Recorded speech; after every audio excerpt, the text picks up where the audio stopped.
Jester Gaming here, and we are back. Hoping the parents was like,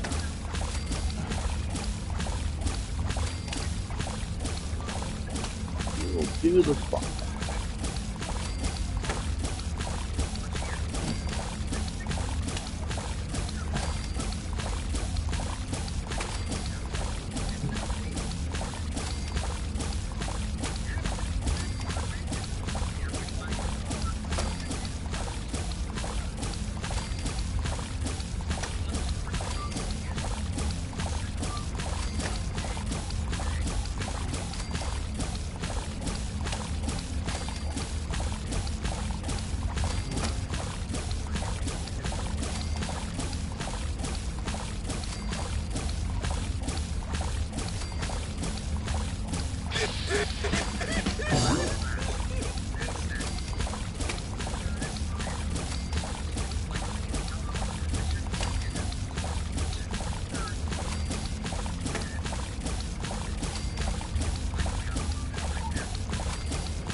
And hey,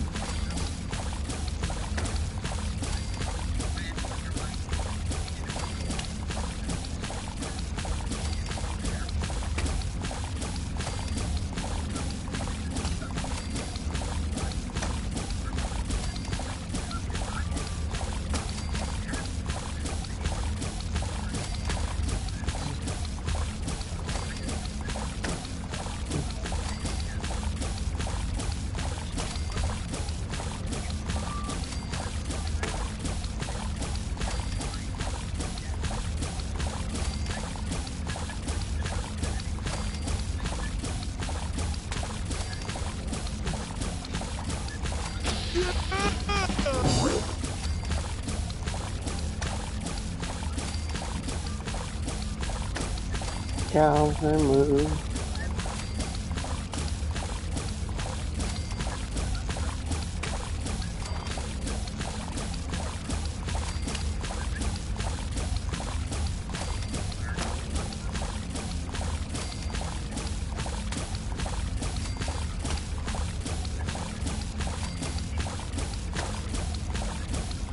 Say bye.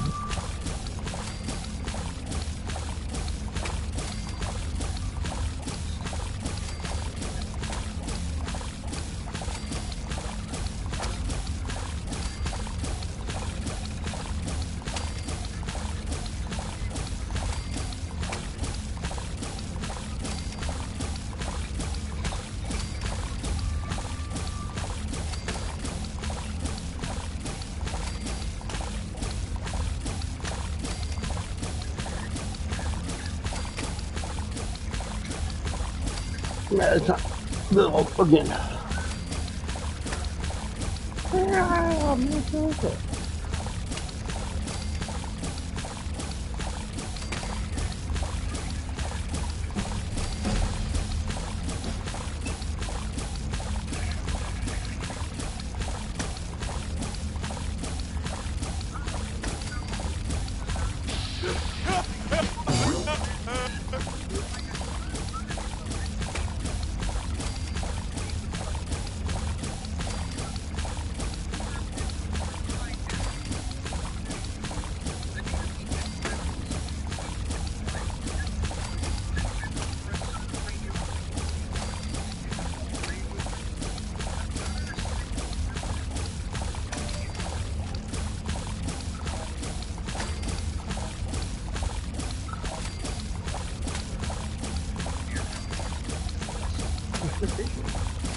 Come here.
Oh, yeah. Two on solid. Up to it.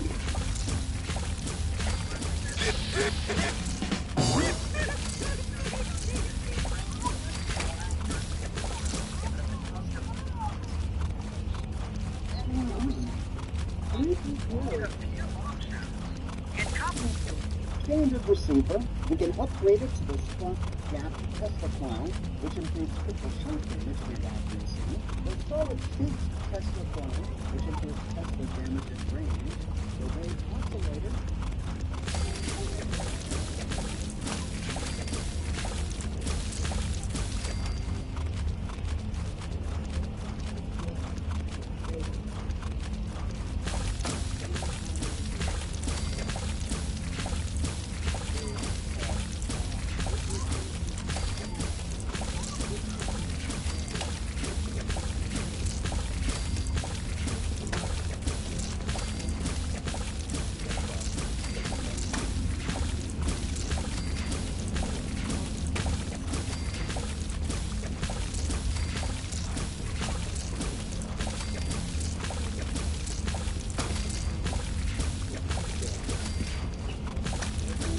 Yes, he's back. Yes, he's back. Yes, he's back. That boy.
Great guy.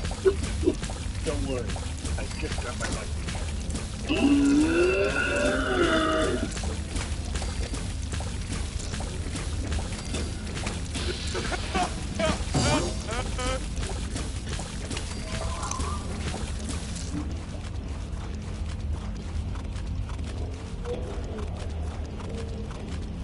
I'm gambling to see one of those. I do anything.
Ay,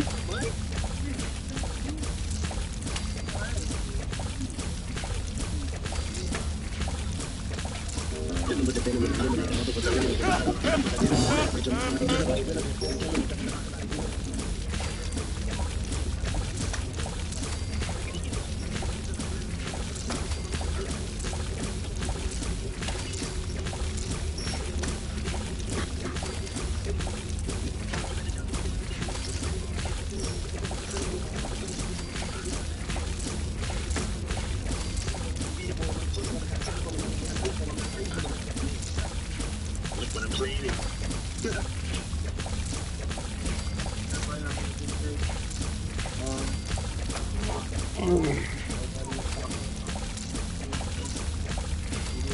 if you didn't accomplish something significant tomorrow.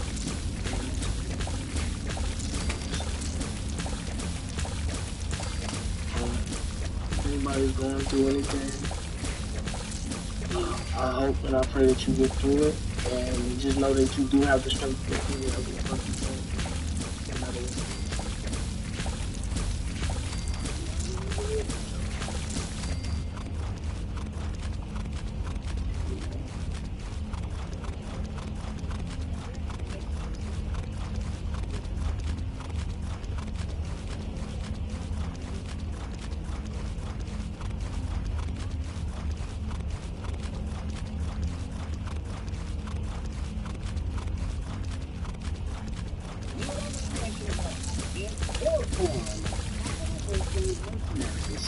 Fight the good fight in the capital wasteland by helping a well-staffed group of mercenaries defend GNR, including 18 mercenary outfits, 2 of each class of claws and credits.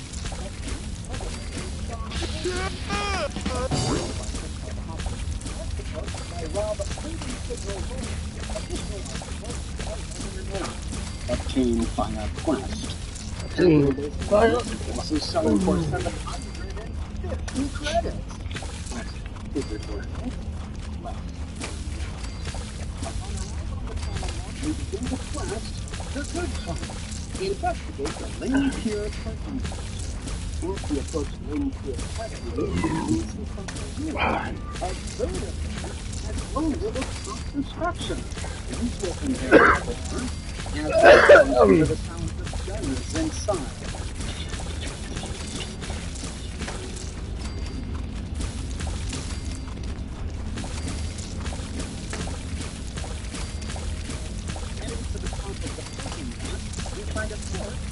Against a piece of machinery. Sparrow. On her body, we find Sparrow's note. And we find a bottle of Sparrow, as well as 2 new armor pieces. The mercenary charmer glass helmet and the mercenary veteran outfit. We'll go through all of these new outfits after we complete the quest. Reading Sparrow's note in our inventory. Well, this sucks. We came here from DC to get help. Nurse attacked GNR station, and we could never support the attempt. Our actions were definitely everyone and anyone asking them to help us fight the good fight. The Commonwealth responded. but it turns out these gunners aren't down for the song. I would have been abandoned if I didn't come in for a slow landing. Might still be a good one, even though it's storm like this. In fact, if you're reading this, that means my base is too cold for stim packs. So this letter will have to do. If the good fight means anything to you, then take this bird and fly up to the capital wisdom. See GR from the town of Merc and shut down the radio before they get on air. And if you see the good man, tell him I'm sorry. Well, somehow, as Sparrow is being pursued by gunners, she took the time to sit down and handwrite this note. But it's a good thing she did, because now we're here to take the day. Turning around, we can hop inside the vertibird and take it to QML Plaza.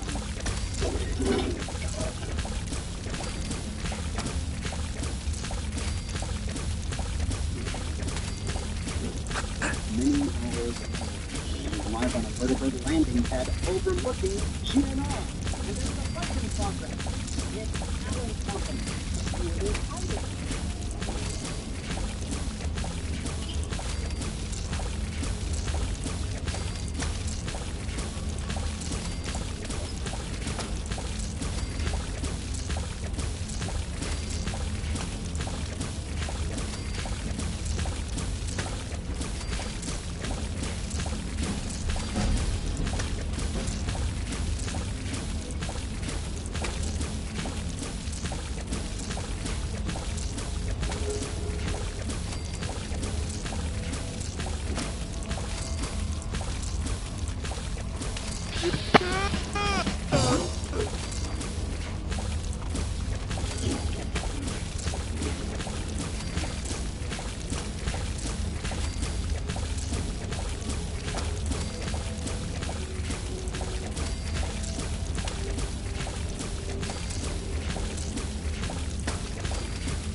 Mercenary. Hey, dig in and hold this position. Hey there. Indicator and Juvenile Plaza appears to not have changed much since the lone wanderer left it 10 years ago. We even still find the ruins of Henry John Elementary School right outside Juvenile Plaza. Remember, this was the elementary school that the original inhabitants of Little Lamplight came from when their field presidents arrived. But now we see it filled with sandbags and bunk beds. And inside we find more good fighter mercenaries. It looks like these good fighters have been cutting up the talent company Merc for quite some time. We see a number of their corpses littering the ground here, as well as the corpses of other gunners. On one of the talent company corpses, we find a full suit of talent company armor. We look for this armor along with all of the new mercenaries here after we enter the front. We find a weapons workbench of school vests, and we can take the blue finish up to the next level. In the southeastern corner of the level, we find the corpse of Fisheye. On his body, we find Fisheye's gloves, another vial of pocket skills, and the caged mercenary veteran outfit, another new outfit. Loading up his logs in our pit boy, we find 5 options. In the first, Scratch. It's kind of scary how smart Scratch is. I mean, he's still the dumbest doggone thing on 2 legs I've ever had to destroy real shooting. But it's not like he's stupid, you know? Like when I showed him how to play cards, I thought he'd just eat the deck and then go drink out of the toilet. But no, he picked up just enough of the game for me to cheat him out of his blasted opera. In the next one, the Raider Girl. We're too doggone strong. I moved Phil back when he was a slaver, so way less stupid. That fool's got so much blood on his hands he can't even grip his own John Thomas, it's so slippery. But now we're saving every charity case we can find. The mutants was bad enough, but now this silly Raider chick? Why don't I just go stick my head in a Yowboy's mouth? Might be safer. Still got these good fighters for and a Raider? That's why it's me and Phil, see if we can find him. And the next one should have seen it coming. Just got to work Helen Company's done at the station.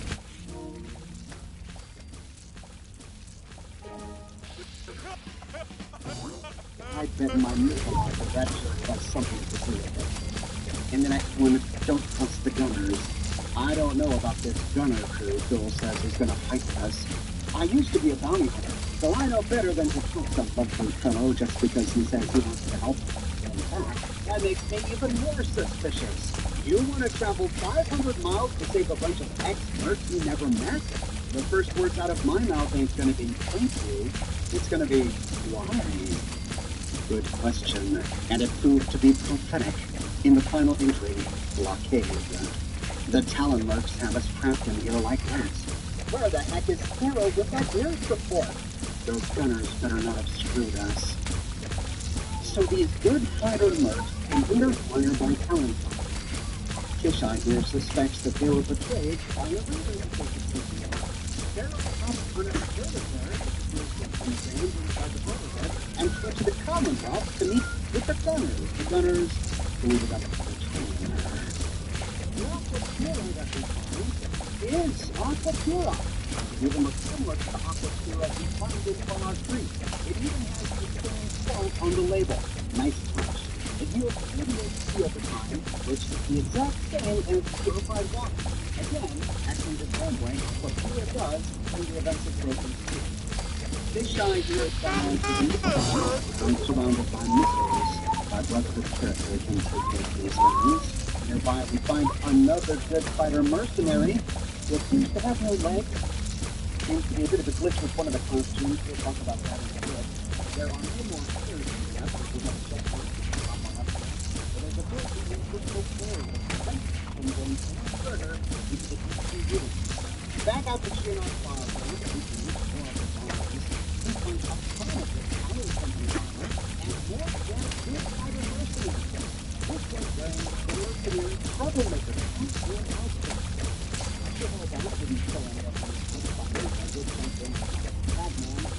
Maybe they were good storyline. After looting all of the armor that we can, we can look to the northeastern corner of the plaza. This is where the people uses the field to search the lone wanderer when he free. We can explore back here. There is a room of house and there's no significant details. We find a toolbox back here, but we can't loot it. And the pathway to the north is to go down the small water. We can't get back. However, notice that they did to recreate some of the buildings of the Capital Wasteland Skyline for this area. You see the bathroom. Another really nice touch. I'd like to take a look at this particular attention to detail. Sadly, the front facade of the building never sits within direct sunlight at any time of the day. GNR atop the radio broadcast tower, and we see a sign of the roof. Galaxy News Radio.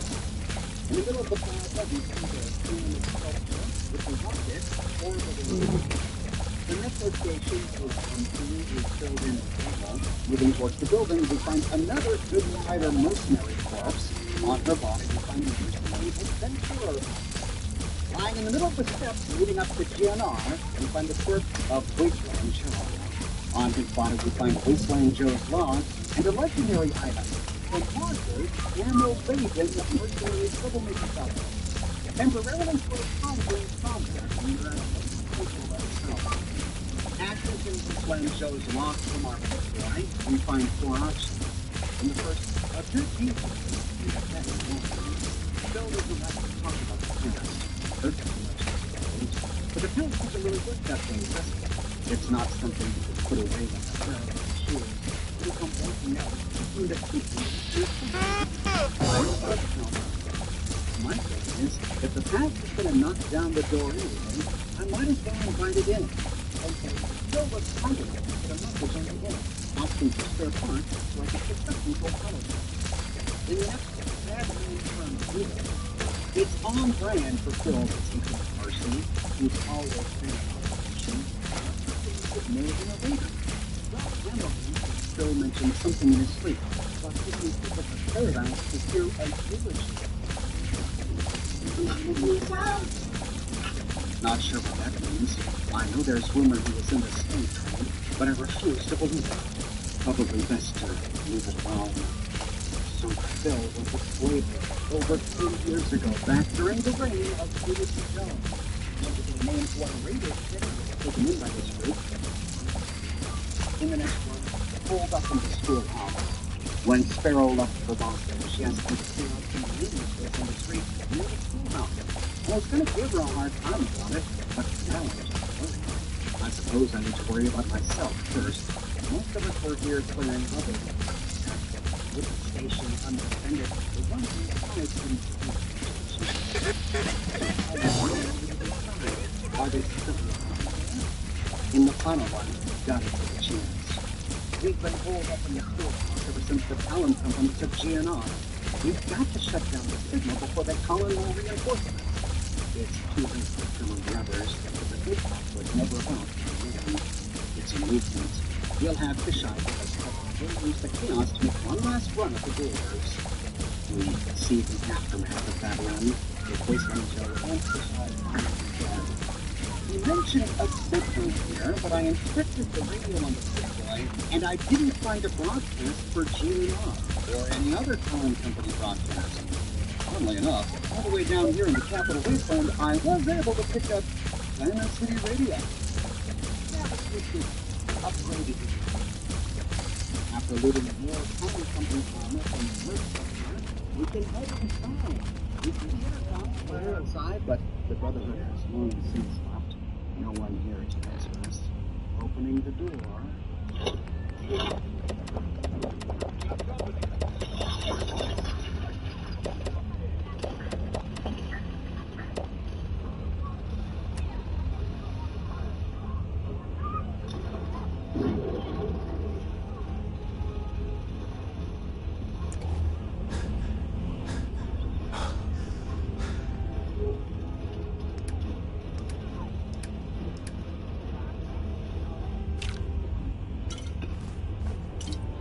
Our mercenaries raced in with us. We made quick work of them, but we also made a mess, scattering many of the goods that were being organized in shelves all over the floor. In the middle of the floor, we find an ammo-laden mercenary troublemaker's outfit.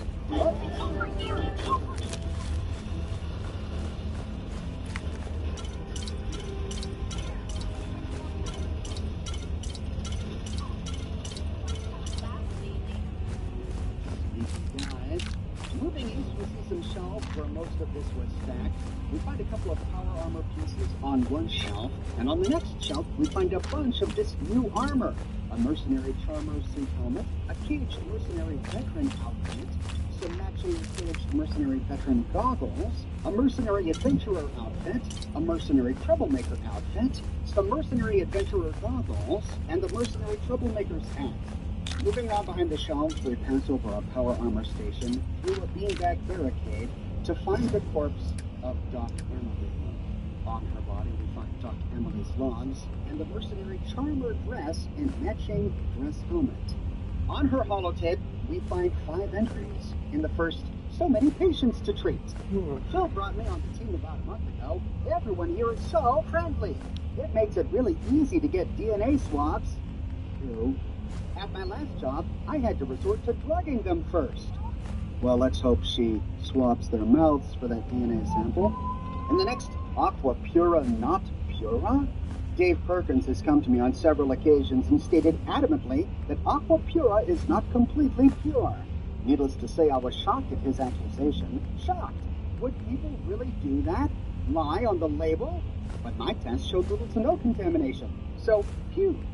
I asked Dave why he thought the way he did, and he explained to me that unless you can drink it without opening the cap, it was going to get contaminated when exposed to the radiation in the air. Well, duh! I told him that level of contamination is completely safe. If anyone is contaminated, it's probably him. I'll need to have him agree to a test to confirm, although I'll probably just grab a sample from the bottle he threw in the trash. The events of Fallout 4 has already confirmed that the Lone Wanderer did not side with President Eden, so 10 years later, Aqua Pura should still be safe. In the next one, a mutant? A mutant! One of the good fighters is a mutant. A mutant! I have never treated a mutant before.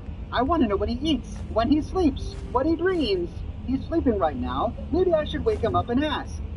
I hope she didn't. In the next, my very own clinic. Phil brought in a raider girl who was very, very hurt. I can patch her wounds, but I can't do much for her brain. It doesn't usually respond well to antiseptics. More importantly, with so many injured, Phil says they plan on clearing some of the rubble upstairs to make room for a clinic. That's an amazing idea. After all, you can't fight the good fight without a clean bill of health. And in the last one, where is my clinic? It's been 2 days, 6 hours, and 32 minutes, and they still haven't cleared the rubble. Something about the Talon Company attacking the station. Well, if they do attack, how am I going to treat the injured without a proper clinic? Seems having a clinic ended up being the least of her worries. In the northeastern corner, behind a barricade draped over a cart, we find the body of Dave Perkins. He doesn't have a holotape, but he is wearing a mercenary adventure outfit, which we'll take and save for later. On the southwestern side of this floor, we find more shelves and more scattered loot. There's a mercenary charmer's dress helmet on the ground, a chemistry station next to Doc Emily's corpse with blood packs lying around. We find some men's So empty. stuffed in the corner and on a shelf. And moving behind a barricade, we find another shelf with a mercenary charmer suit helmet, more aquapura, some caged mercenary veteran goggles, and a mercenary adventurer outfit. Near to a wrecked eyebot, we find a small ammo box and more aquapura. That's it for the bottom floor. When done, we can head upstairs. After looting the bodies of the Talon Company mercs we just killed, we see that the northeastern door is still boarded up as it was 10 years ago, but the door to the west is still open. This is where Sarah Lyons and Lions Pride made their temporary home while they were defending GNR. 10 years later, it appears to have served as a barracks for the Good Fighter mercenaries. On a shelf inside, we find a mercenary veteran outfit and some mercenary veteran goggles. I resisted the urge to loot some sugar bombs here. No Murphy's bombing run to turn this into. Against the southern wall, we find a shelf of purified water, more aqua pura to enjoy. On a table in the middle of the barracks, we find a bunch of bottle caps, a teddy bear, guess I shouldn't snag this for little Marie, and a mercenary troublemaker hat filled with more bottle caps. There are footlockers next to some of the beds here, and they contain loot. In one, we find mercenary adventurer goggles, a cropped mercenary adventurer outfit, and a regular mercenary adventurer outfit. In another one, we find a legendary item, a chameleon ammo-laden mercenary troublemaker outfit. Enemies have a harder time detecting you while you're sneaking and not moving. Then we find a troublemaker hat and a troublemaker outfit. On a shelf between these bunk beds, we find a caged mercenary veteran outfit and some caged mercenary veteran goggles. Beneath the bunk to the left, we find another footlocker, and inside we find a mercenary charmer dress helmet and suit helmet with matching charmer dress and charmer suit. Then, moving to the upright lockers, we find a charmer dress helmet, an ammo-laden troublemaker outfit, a caged veteran outfit, a cropped adventurer outfit, a regular adventurer outfit, a charmer dress, a charmer suit, a troublemaker outfit, and a veteran outfit. Then, in the open locker without the door to the far left, we find a holotape, Sparrow's Logs. Inside we find 4 entries in the first Rise and Shine. Ran my afternoon check on the birds. It was supposed to be a morning check, but hey, noon is morning to some people. Anyways, I put the engine through a test run and found no leaks. Replaced a broken filter and safety wire. Also checked our fuel stocks. We're running low. Could go on another run next week, but knowing me, I'll end up putting it off. In the next one, a confession. I'm a big believer in the good fight, but I do get tired of the radio playing the same songs.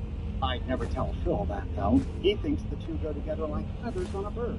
Which reminds me, I need to replace the left propeller on B-Bird number 2. I also need to make repairs to the fuselage after that crash landing where I may or may not have been drunk. Let the record state that I blame not the vodka, but the mutant for being a heavy son of a jerk. In the third one, oh crap! Mercy asked me to do a patrol this morning. I told her my mornings don't start until after the second bottle, but she insisted. Good thing, too. About 10 minutes into my sweep, I spotted a brigade of Talon Company mercs.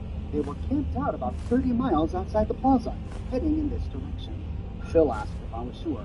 Like, yeah, I had a shot of vodka, but I know a horde of angry-looking dudes in black armor when I see them. So Mercy insisted that she go on a patrol just at that time? and Sparrow just so happened to find a Talon Company brigade? Could Mercy have known about it beforehand? In the final one, oh crap, oh crap, oh crap! Flew up sober just in case I was seeing double. I wasn't. We're gonna need reinforcements.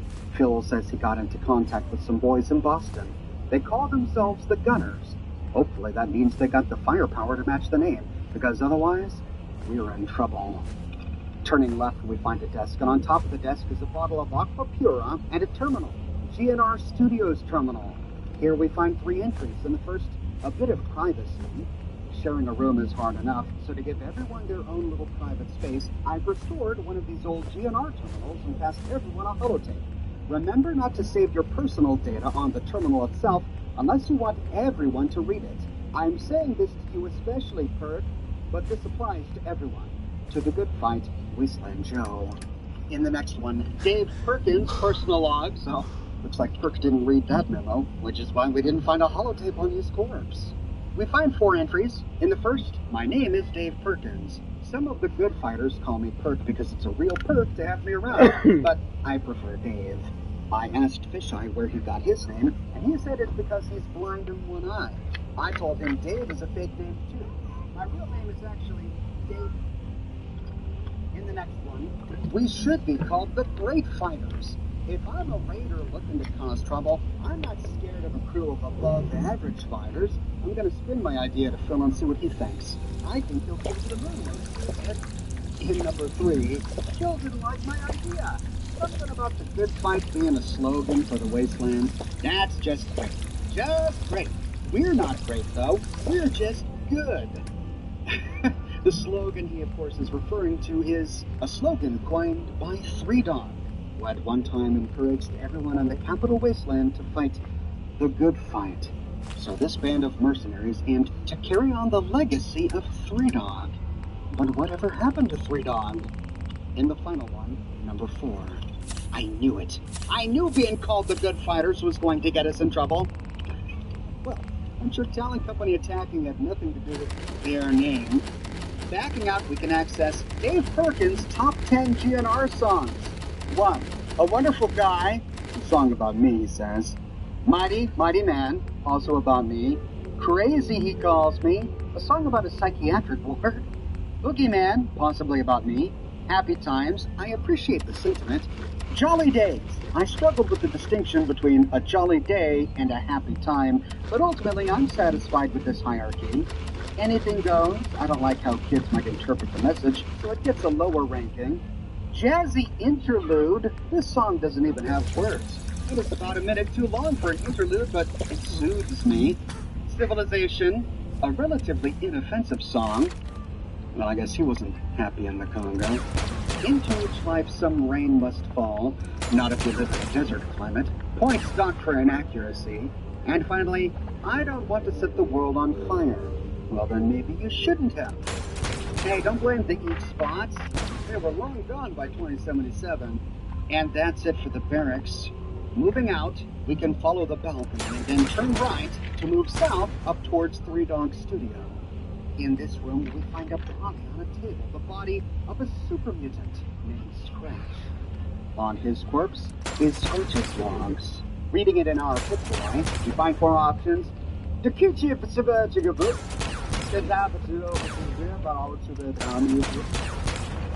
In the next one, Super mutant type words now. Super mutant hands too big for weak puny keys. But bandits will help. We say he types words super mutants say, exactly as he say them. So super mutant will kill him next. In the next one, apple and orange. Super mutant came from Appalachia. That's why he green. But mutant here, they orange. Feel good man hear this and say comparing super mutants like apple and orange. It's like headshot for the letter. Super mutant, not fruit. When talked to feel good man, super mutant head feels sick with words. So Scratch here traveled all the way to the Capital Wastelands from West Virginia. Appalachia. That explains why he is green and not yellowish, like the Capital Wasteland variety, and why he's not quite as dumb as the Capital Wasteland variety. In the final one, good man or bad, Feel good man tell Raider, not all fight good. This news. Super mutant never met fight he no like. Never met human he no crush. So feel good man give very bad advice. Then why he good man? This makes super mutant scratch head till skin come off. But good man fight good. So maybe he not so bad.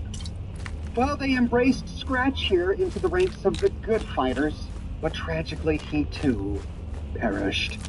In this room we find more power armor, more aqua pura. We see a staircase going upstairs to the west. We know that leads to Three Dog Studio. But before heading up there, we can pass through a rubble-filled hallway to the west. This brings us to some pre-war office cubicles. There's not much in any of these, just a bunch of scrap.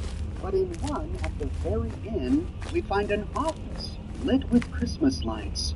On each wall, we find a bunch of concept art. This is original concept art from Fallout 3. And here we find many of the concept designs for the armor that we get from this Creation Club creation. This artist's office is a recreation of the office of Adam Adamovich. Adam was Bethesda's concept artist for many years. He did the concept art for Oblivion, Skyrim, and Fallout 3, coming up with the original designs for many of the creatures and objects that we're so familiar with today. He even did some of the concept art for Fallout 4 before his untimely death in 2012. Looks like Bethesda put together a bit of a tribute room for him here. When ready, we can go up the stairs where we hear a voice. Let's do this.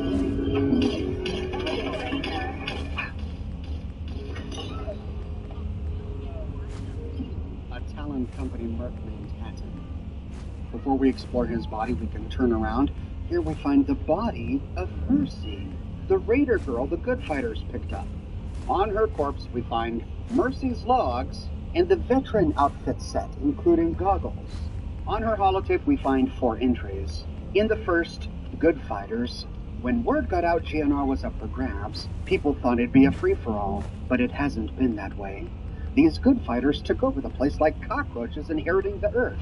I guess people always assumed the Brotherhood would take it back, but crap changed when the Pridwin left Adams. Now everyone wants a piece, including my employers. Over the past few days, I've gotten in good with the crew. Supposedly, they like to take in orphans and head cases, so the phony memory loss shtick worked well enough. Not sure what to make of this band of misfits just yet, but they obviously won't be able to hold the place when push comes to shove. Not like I give a damn what happens to them. I'm just here for the DJ. In the next one, the DJ, my employers knew what they were doing when they hired me. Sure, I'm good at what I do. You don't survive as a slave for 13 years without learning how to smile away your rage. And while some people might be scared to take on a job like this, when you come up from the mud, nothing phases you. But that doesn't mean I'm not bitter about the past. Ever since I got rid of the collar, I've wanted one thing and one thing only. To kill that zombie son of a gun who sold me. I didn't give a crap about the situation. That was just part of the deal. But the ghoul is mine. So Phil, the ghoul in charge of the Good Fighters, used to be a slaver, selling slaves to Eulogy Jones at Paradise Falls. And one of the slaves he sold to them was Mercy. She came here to get revenge. In the next one, losing my nerve. Every time I'm alone with this zombie jerk, I lose my nerve. Why am I hesitating? Why can't I kill him? I haven't forgiven him, so it's not that. He did what he did, and he can't take that back. But killing him feels off. None of this is how I pictured it. Whatever. I still have a job to do. Once I get the station blueprint.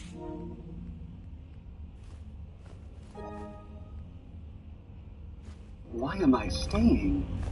I don't know anymore. I don't know why the heck I'm still here. I should be riding shotgun with the Talon Company mercs, or just plain getting the heck out. Yet, here I am, holding a gun, ready to fight this good doggone fight. What the hell is wrong with me?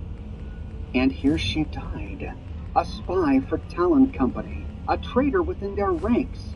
She sold them out to Talon Company, but then chose to stay and die with them. Could it be that she saw that Phil had truly changed? that he was no longer the man who sold her into slavery? On the shelf behind her, we find a caged mercenary veteran outfit and a mercenary charmer dress. Moving left, we find a bathroom. There's a first aid kit on the wall, but not much else in here. Heading out and moving north, we could open a door to the west. This was once Three Dog's bedroom, but there's no sign of Three Dog here. On a desk to the right, we find some aqua pura and a terminal, and next to the terminal, we find the corpse of Phil Goodman lying on a couch. Now all of Scratch's good man talk begins to make sense. On his body, we find more aqua pura and the mercenary charmer suit. After looting more aqua pura next to him, we can read his terminal, Phil Goodman's terminal. Inside, we find 7 entries. In the first one, the good fight. They call me the Ghoul of Cool, the leader of the good fight, but I'm just taking up the mantle. I didn't start this old jukebox. I'm just playing her song. Truth is, none of us mercs were around when the fight started, but maybe that's why it struck a chord now. And with the DJ missing and the Brotherhood gone, for a short while the airwaves went dead. But we felt we needed to keep the fight going, not just for the wasteland, but for ourselves. We're not selling our souls for caps anymore, but doing real good, like the Lone Wanderer did. We've been inspired to take up the cause, make up for lost time, you dig? I was on a dark path before all this. You could say the good fight saved me. Now, I want to save others, to pay it forward. In the next one, vertibirds. Sparrow's been a godsend fixing up these old birds and getting them to fly. She brought in 20 crates of aqua pura the other day, a gift from some of the wastelanders out there who appreciate what we do and who we do it for. In the next one, Raider Girl. The other day, the fighters found a raider outside the plaza. The easy thing to do would be to kill her. I mean, this poor girl was freaking out, speaking gibberish, and in no shape to meet the big DJ in the sky. But if we want to fight the good fight, that means getting our playlist right. Not every track is about hacking and whacking. We gotta spin the right record, even when it's tough. Especially when it's tough. Besides, we made Scratch part of the team, and compared to a mutant, a raider's basically a kitten. So I brought her to the station, gave her some R&R. She took a liking to the console, wanted to press every button on the damn thing. After watching me do a sound check, she even took a turn on the mic. We'll make a proper DJ out of her yet. This act of kindness led to the downfall of their entire mercenary gang. After learning how to use the controls, Mercy betrayed them to Talon Company. In the next one, giving the girl a name. This Raider Girl has a name, she just doesn't remember it. But we can't keep calling her Raider Girl, because that won't help her move on. Not to mention, if we keep calling her a Raider, Scratch might get the wrong idea. The other day, Joe was trying to get him to say mercenary, but he kept saying Mercy instead. That's when the light bulb went off in our heads. I think the name kind of fits for the Mercy we showed when we found her, and the Mercy she's shown us by not grabbing a knife every time Fisheye tries to cheat her at cards. In the next one, More Than a Fight, I try to tell Mercy the good fight is what we do, but it's not all there is. There has to be something we're fighting for, but the way she thinks, it's like a guitar that plays only one note. So I told the girl, it's like this. Every day, you gotta think of 5 things that you love more than the fight. Like the view from a vertibird, finding a family photo in an old city. On a Sunday morning. Thank you. A pair of warm socks. A faint smile. You keep your crap tuned right, and you'll be like Billie Holiday. All your living will be easy. This is why Mercy had second thoughts. The ghoul who sold her into slavery no longer existed. Instead, she was confronted by this strange guy who communicates almost exclusively with DJ puns and metaphors. In the next one, Talon Company. Someone's hired the Talon Company to take the station.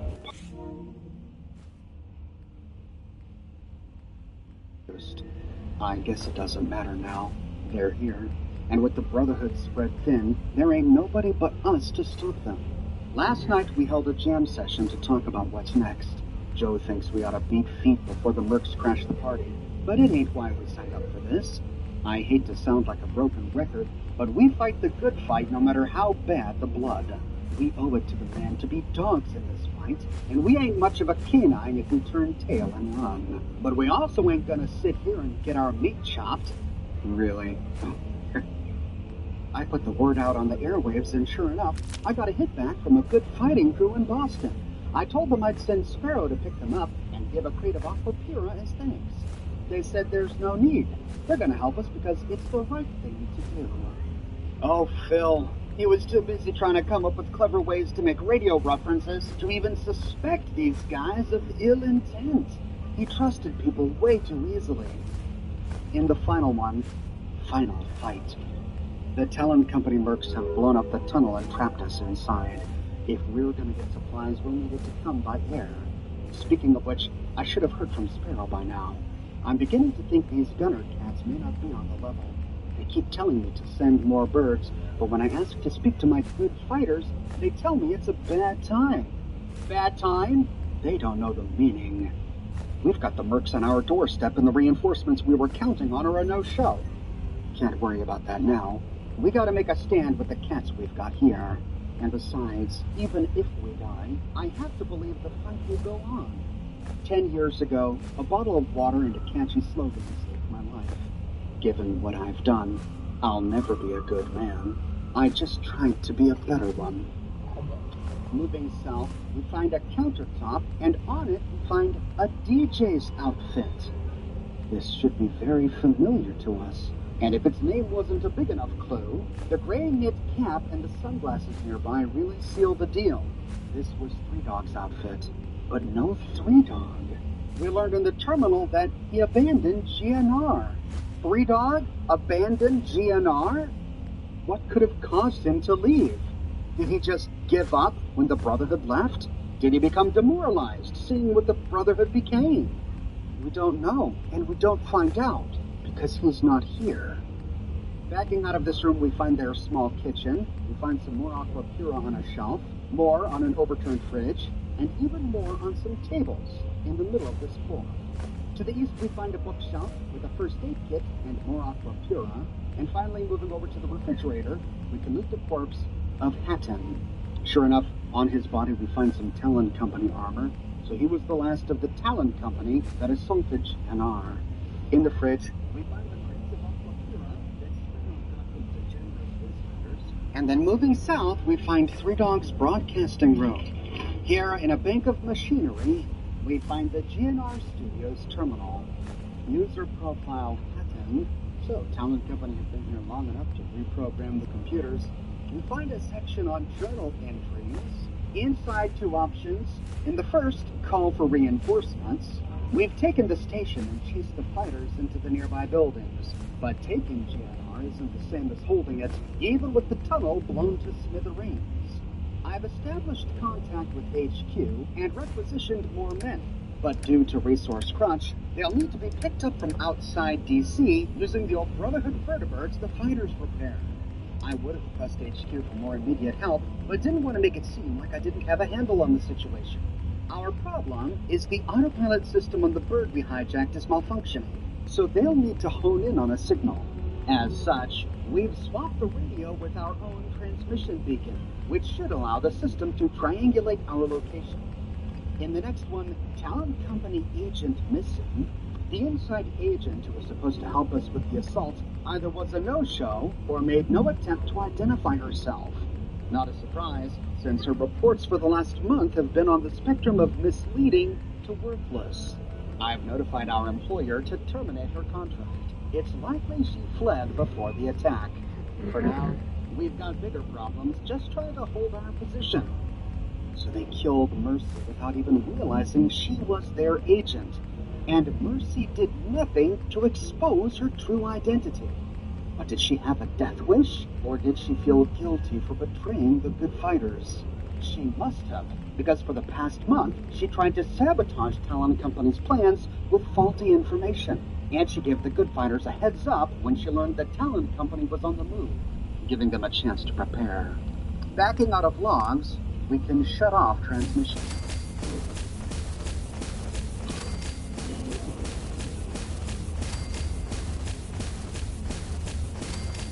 And with that, Galaxy goes silent. We can only hope that the good fighters, who appear to remain here when we're done, are able to regroup and defend it. To get back to the Commonwealth, we can go back outside to the plaza and then turn southwest, where we find a doorway leading to a stairwell. Taking the stairs all the way to the top leads us to the vertebrate pad atop the nearby rooftop. And from here we can again access the vertebrate to take us home. Now we can examine all of the new clothing that we found here. All the new armor we've collected is compatible with ballistic weave. All of the mercenary outfit pieces, the DJ outfit, and the Talon Company armor. However, sadly, none of the hats or helmets are compatible with ballistic weave. First, we can take a look at the Talon Company armor. This combat armor is similar to the combat armor chest piece in the base game of Fallout 4. It's halfway between the sturdy and heavy set of combat armor. The Talon Company helmet has a ballistic damage resist of 10, which is the same as the combat armor helmet. However, it's missing the energy damage resistance that comes with a regular combat armor helmet. To compensate, it weighs slightly less, 3 pounds, compared to a combat armor helmet, 4 pounds.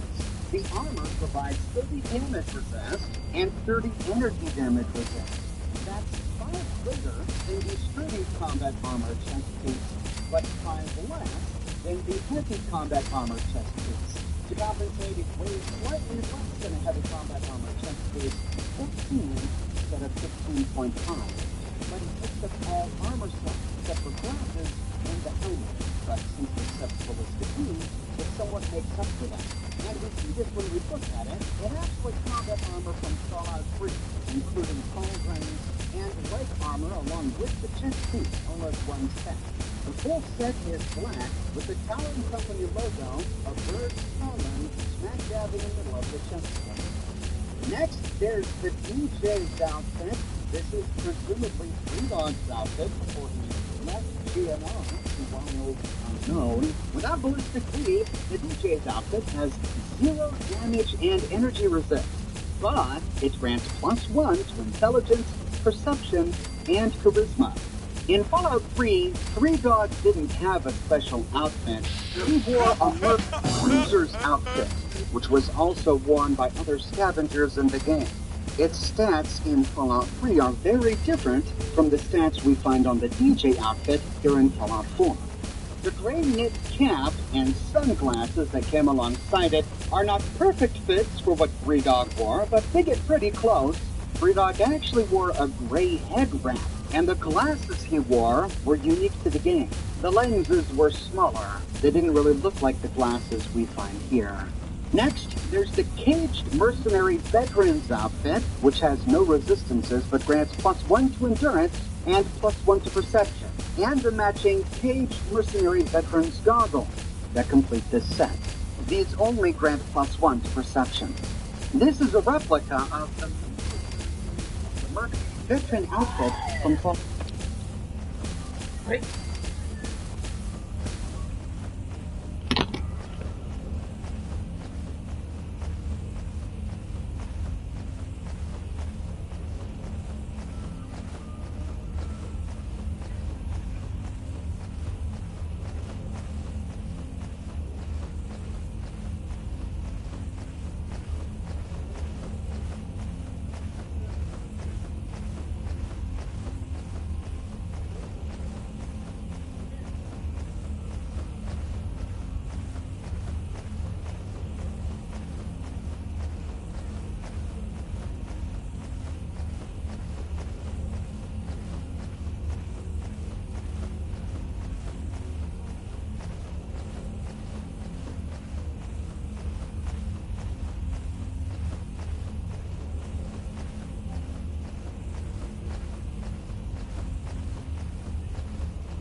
Sorry about this.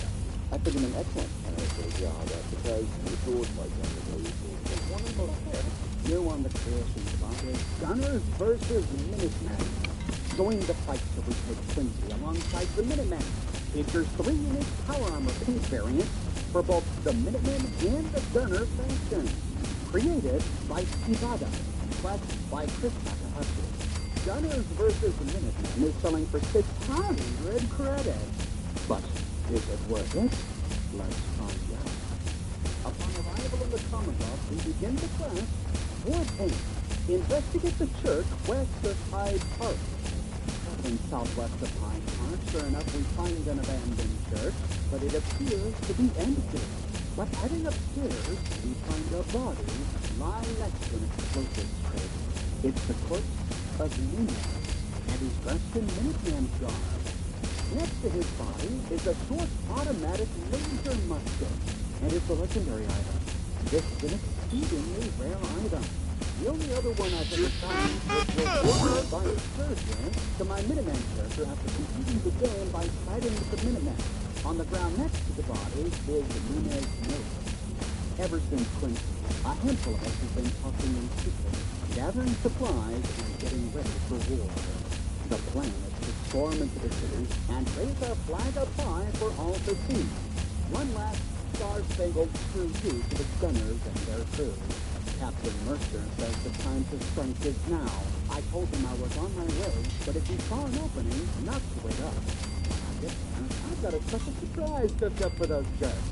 A T-51 power armor set I stole from a gunner's camp. I've got it stashed away in a garage east of Hyde Park. The problem is it's got a gunner paint job. So to avoid friendly fire, I asked our resident painter Alex to give it our color. While she's lathering it up, I'm going to stop by the church and pick up my personal weapons stash. Maybe on the way, I'll ask God if he'd be so kind as not to screw us this time. So wait a minute. Preston told us that he was the last of the Minutemen. But after Quincy, some of the Minutemen who retreated banded together to stage a counterstrike. Why didn't they contact Preston? How long have they been hiding out, waiting for their opportunity? Will they recognize the sole survivor as General? This brings up a lot of questions. We can find his paper It's not far away. A short walk northeast of this church, we find the garage on the outskirts of Pine Pond. As we approach, we see a suit of power armor and a power armor workstation and a corpse on the ground. Another one. On their body is Alexander Trumbull's note, as well as Trumbull's power armor design. Reading the note first, you know, things would be a lot easier if John Trumbull was a lowly cobbler and not the doggone painter of the revolution. There's a lot of pressure that comes with the name, you know? I need more jets. And Mentats. Why aren't there jet pants? Hey, isn't that a thing? And now Nunez wants me to repaint this war machine with our colors before he finally takes back 20. I told him that's not how artists work. But he threatened to tell Mercer about the Kims and the antler holes by posting his favorite hat, so work that shall. Let it rip. I just hope everyone comes back safe. Humble or not, I'm not ready to paint another jet. Alex here is referring to John Trumbull, an American artist and Revolutionary War veteran who painted a number of historical paintings about the Revolutionary War, including the famous signing of the Declaration of Independence. Mercer, whom we read about in this note, is a reference to General Hugh Mercer. He was a brigadier general in the Continental Army and died during the Battle of Princeton, a battle that was commemorated in a painting by John Trumbull, which cemented his legacy as a patriot of the American Revolution. Turning around, we find the gunner, leaning against the opposite wall. On his corpse is the gunner's casket. I tracked the stolen power armor to a warehouse east of Hyde Park. The area is poorly guarded, with only one of the busted wielding loops stationed inside. While I can't be certain from this, Morty seems to be making modifications to the armor's exterior. I should eliminate her before the simpleton damages the equipment any further. Well, it looks like the simpleton was much more formidable than he anticipated. Here they both lie dead. And we find the stolen power armor in the nearby power armor repair station. And it's covered with gunner insignia. On the wall, we find a Miniman flag and a mounted hashtag head. There's the Miniman hat with the whole text in it that we read about, and the other head's wearing glasses. In the lockers, we find Mentats and Jeff, exactly what Alex needed to work on these paint schemes, and all over the place, we find a ton of paint. This is useful as we can scrap it for oil so that we can complete the next part of the quest, which is to paint this power armor. By leading Trumbull's power armor design, we unlock 3 new Minuteman power armor designs that we can access from the workbench. We'll go over them in greater detail later. For now, we just need to pick one and paint each piece of this set. We do have to paint each piece. I tried painting only one piece, and I wasn't able to progress with the class. Once the full suit of power armor is painted, we then have to hop in.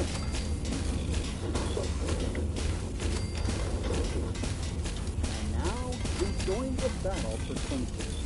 We don't have to do the battle in this power armor. At this point, we can hop out of it, but I chose to Quincy is close to this location. We can walk there by heading east. And our quest log updates long before we even reach the town. The battle commences while on the outskirts of Quincy Quarry. We have to kill the gunner commander. As we approach Quincy, we hear the sounds of battle. Racing into Quincy, we can attack.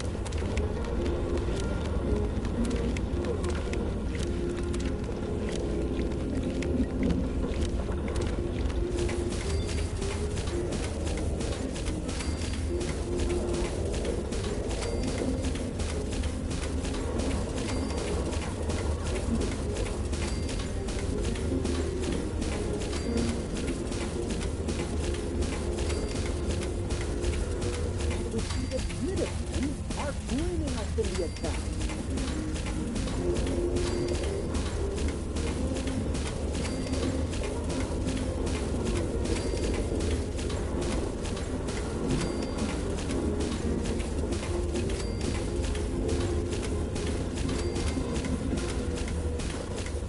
gunner commander we need to kill is on the nearby rooftop.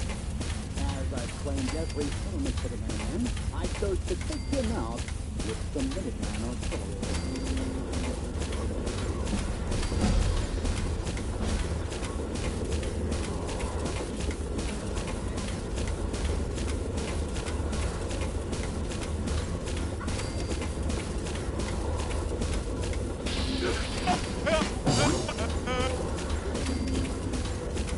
With the commander's hand, we can clear the rest of the gunners in quickly.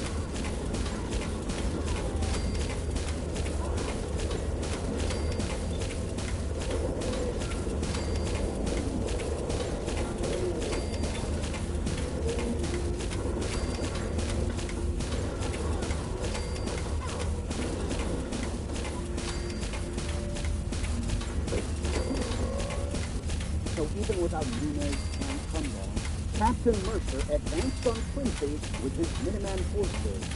And it's lucky then that the general of the Minutemen happened along when he did. However, we didn't arrive soon enough to save the life of Captain Jester himself. We find his corpse on the corner of a nearby roof. On his body, we find Captain Mercer's note and a Minuteman flag. Reading the note, I warned the men of the suicide mission, but it seems to be a consensus among the group that none of us cared. The gunners took everything from us in Quincy. Our friends, our family, our home. But when you have nothing left, you also have nothing to lose. And if we can hold Quincy for just a moment and plant our flag in the town square, that will be enough for the whole Commonwealth that we will do. Ezra, my old friend, Ezra was Colonel Ezra Hollis of the Minutemen. We learned about him by talking with Preston Garvey and by reading the terminal entries here at Quincy, all of which I covered in my video on Quincy, which you can watch here. In short, the Minutemen didn't actually live here, contrary to what Captain Mercer says in this note. Instead, the Minutemen were called here by the law What the heck is that? who did live here when they received A lot of orders grinding. and being attacked by the gunners. Colonel Ezra Hollis But was video killed by better a go. traitor There it is. claimed to abandon the gunners. We see the shadow of a flag on the wall of the church below. Turning around, there we go. Clambering to the rooftop, we find a flag on the center of the roof. We can take it down at foot. And with that, we complete the quest of Warpaint, and we retake Quincy with the Minutemen. After the battle, the surviving Minutemen wander around the town. We can talk to a few of them without so much. Excuse me. We can take it from here, General. Thank you, General. Oh, thanks for your help. And sadly, Preston has nothing to say about taking Quincy over. Some of these Minutemen are looking for new homes, and we can send them anything that we want. However, not all of them are. Of the surviving Minutemen, I was only able to send 3 back to my settlements as settlers. Now, after this battle, I was curious about a few things. First, I wanted to know whether or not we take Quincy permanently for the Minutemen, or if the gunners ever come back. And so I fast-traveled to the Nakano residence, and there I waited for 9 days. 27 days to be exact. Every now and then I would inspect my map, but the marker always said clear. But at some point between the 21st and 27th day, the ruins of Quincy became no longer clear. Fast traveling back. We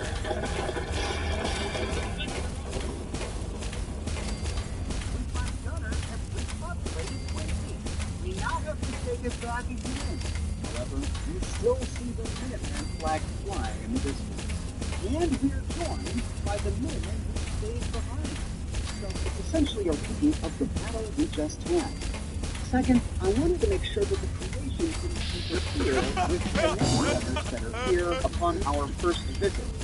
So I did this quest for the characters who had never been to Quincy before, and sure enough, while the gunners are fighting the Minutemen, we find Clint, Baker, and Tessa exactly where they were before this creation was installed.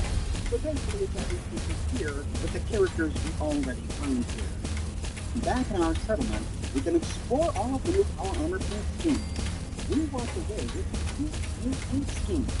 3 Minutemen and 3 gunner paint schemes for the 245, the 251, the 260, and the extra one. First is the Minutemen Armored Cavalry paint scheme, which increases charisma with all pieces painted. This gorgeous paint scheme combines gray, dark blue, and yellow with a bunch of military chevrons and the Minutemen logo. You find arts and six flourishes all over the armor, crossing sabers on the pauldron, and written on the chest plate the word, "Here comes the cavalry."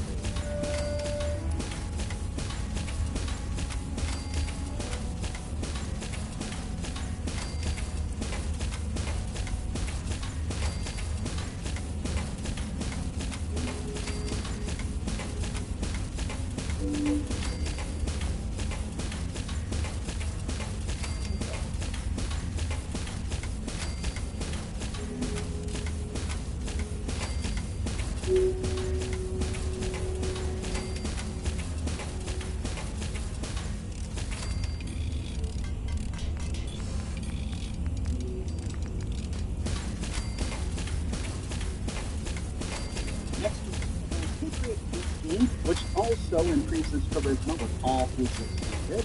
It's a very different paint scheme, but equally authentically Minuteman. The Patriot scheme combines the stars and stripes of the pre-war flag. It has a base color of dark blue, with red and white stripes on the pauldron, and stars scattered across the rest of the armor. On the chest piece, we find the phrase, "For the people, by the people," painted in dark red. The color of this piece is an unfortunate choice, as it makes it hard to read against the dark blue background skill of the anthem paint scheme.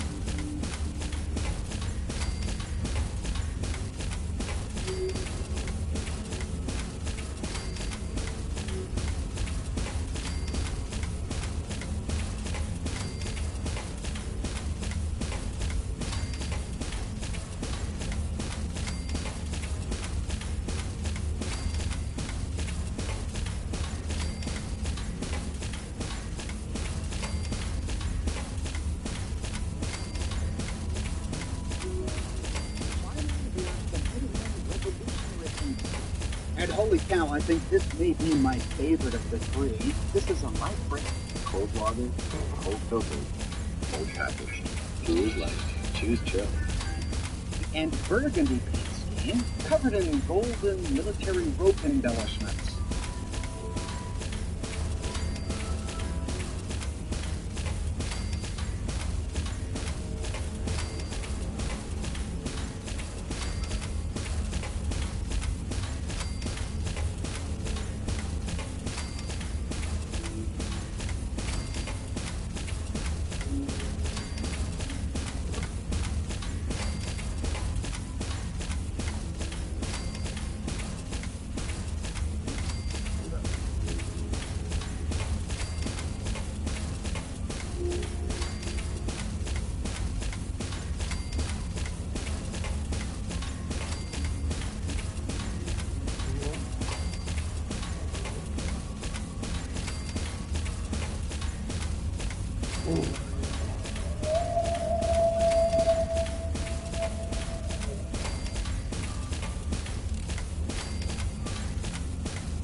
First, there's the gunner captain paint scheme, and all of these increase strength with all pieces painted. The gunner captain paint scheme combines flame, barbed wire, and skulls in a variety of ways against the dark green background.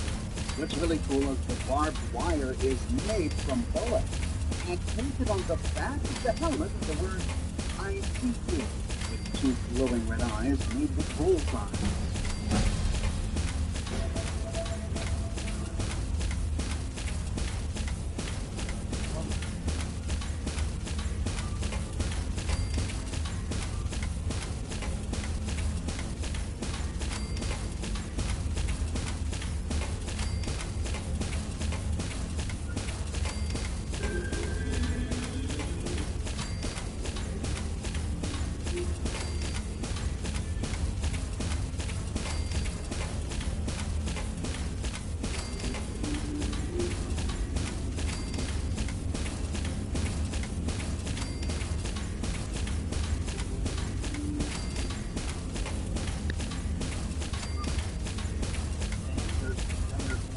paint scheme. This is a dark green and brown paint scheme. It's a little less elaborate, a bit more restrained. It has a more militaristic feel, with chevrons on the pole rims, but it still retains its gunner flair, with a skull on the choke point and the word "time to die." Also on the tick marks on the arms, the first kill. 13 Deathclaw kills and only 7 wounds.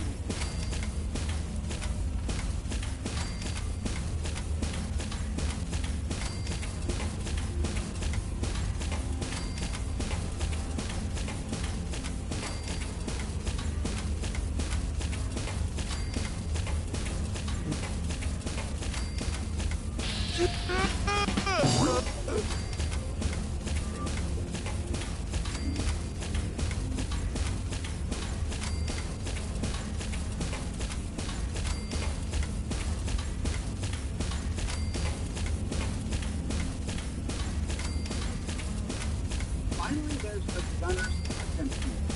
This is a light gray and light brown paint scheme, which combines the best of the previous two. We have lots of beautiful chevrons, barbed wire on the legs, quick marks on the arms, and skulls and bullets of punches. On the back of the helmet reads, "Don't the choice, I'll be."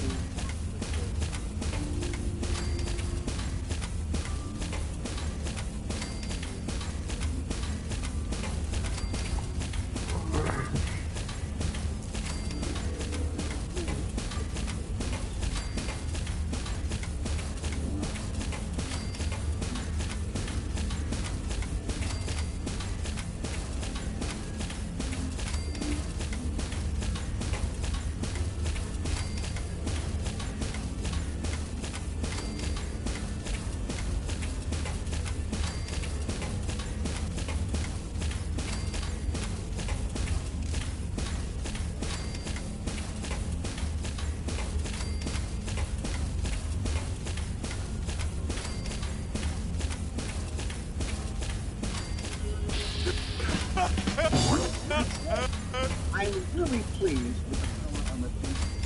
All 6 of them are exceptionally high quality and chock full of character. As the creation is going for 600 credits, even if we were to ignore the quest, we'd be paying about $1 per skin. Twice what we would pay for one Pit Boy skin.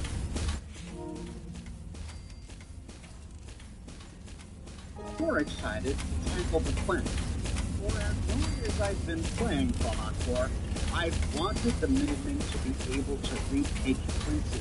This has been a romantic idea, one of those things that I always felt should have been something we should have done in the base game. I was disappointed when I discovered after wiping out all the gunners in Quincy that nobody, especially Dorothy or anyone at the council, had anything to say on it. And so I was excited that we were getting this creation. However, I walked away a bit disappointed. The quest essentially just puts a quest marker over the town of Quincy and tells us to go there and kill gunners. They send us a few minimum reinforcements, but nothing that changes the outcome of the battle. I feel like the battle for Quincy could have been so much more interesting. You'll forgive me for fantasizing here, but this is how I imagine the quest would play out. We would find Quincy, and there would be a series of objectives. Maybe we had to go detonate a gunner munitions stockpile. Maybe we had to go sabotage some of their vertebrates. Maybe we had to disrupt communications between the gunners of Quincy and their headquarters somewhere else. Instead, we just have to kill one gunner, which is not that interesting. I really wanted this battle for Quincy to feel epic, for the gunners to feel like they had been deeply entrenched in Quincy, and it just felt like any other raider-inhabited place where we kill the guy shooting at us and kill the boss. It just wasn't as compelling as I wanted it to be. Additionally, a big thing missing from this fight is choice. Wouldn't it have been cool if we could choose to support the Minutemen or optionally report what we know is done and stand with them defending Quincy for this quest? gives us no hint that that's a possibility. It flat out says, we will sign. So I didn't go into this expecting an option to track the gunners. Would have needed a much more fleshed out encounter. Now, there are many more possible what could have gone. That would have been wonderful. Maybe the level of forces that we get to help us retake the scale with how advanced we are in the if we haven't saved Preston yet, maybe we only get 1 or 2 guys. If we have saved Preston, maybe we get a bunch of guys. If we've retaken the castle, maybe then we get guys that help us in power armor. If we beat the game by starting with the Minutemen, and we've got soldiers dropping from vertebrae. It would have been great to see Ron show there, to have Preston make his own cameo, but I can't understand why they didn't go that complicated. Dialogue to record, pandering with companions, really flex NPCs, which alone can be pretty dangerous, and running the risk of causing some players who haven't advanced far with the Minutemen to walk away feeling like they didn't get much help from the Minutemen. And all of that. But I do think they really could have made the flow of this battle much more interesting. Aside from just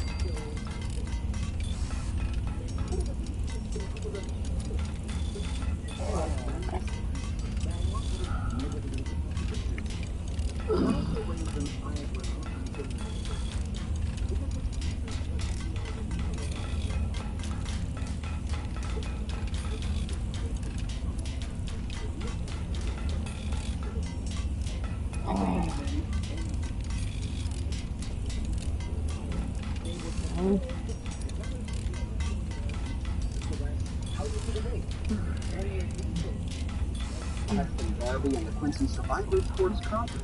They all died in the way, leaving Preston Garvey the only person alive who still calls himself a Minuteman. By the time we find him in the game, and it was because Preston was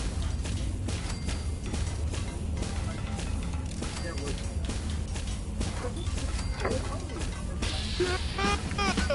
General of the Minutemen. But this creation changes all of that. Now we know that there were pockets of Minutemen who not only survived Quincy, but organized and had officers. Uncle Captain and Quincy as its home. But according to the original story, the Minutemen only allowed this Quincy because Mama Murphy had a vision that the gunners were going to assist the Minutemen didn't live in the city. I suppose we could argue that some of the Minutemen in Quincy and Mike and Big John felt a little bit of a confusion there. Now, it's a bit of a double-edged sword. On one hand, we don't want to lose one of the biggest response things for gunners in the game to disappear. Others may use them to come back later, further level their character or get more experience. Gunners that can be responding even after we take it to the Minutemen. But from a story perspective, it's very then we can't do anything to Quincy. We can't defend it. We can't set up fortifications. It never becomes a settlement. We can't ensure that the gunners can never complete the game. It wouldn't be wonderful if we could control it and then send Mama Murphy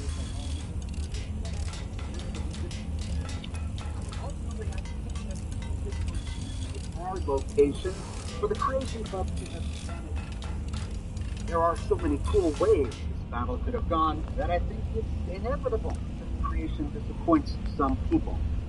That said, I want to fully admit my bias here because I love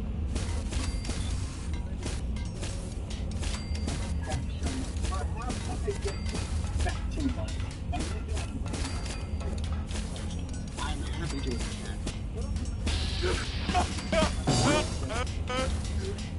That said, the skills are amazing. They're great. Everything about them. So we can achieve this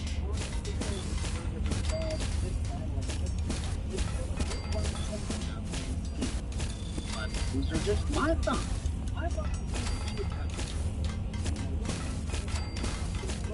I publish many full-on videos each and every week here on my channel. So if you want to miss my next episode, be sure to subscribe and found modification. If you still feel like you're missing out on the consider following on Twitter at OverShow. I update Twitter regularly with every episode. New creations of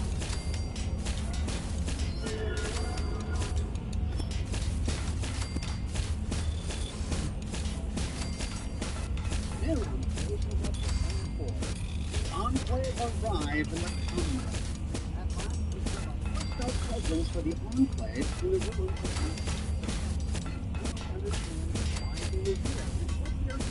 after their destruction at the hands of the Lone Wanderer during the Broken Steel DLC for Fallout 3.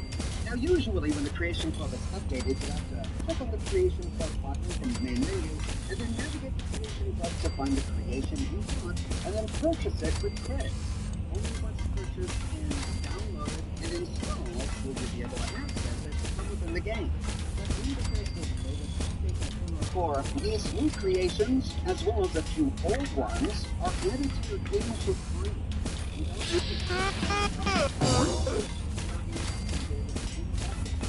Essentially makes them now a built-in part of the game. So once you're there, all you have to do to access these creations is log into the game. Once you do, all of the new quests associated with these new creations start flying by. Today we're going to be tackling Echoes of the Past. No location of the missing characters. This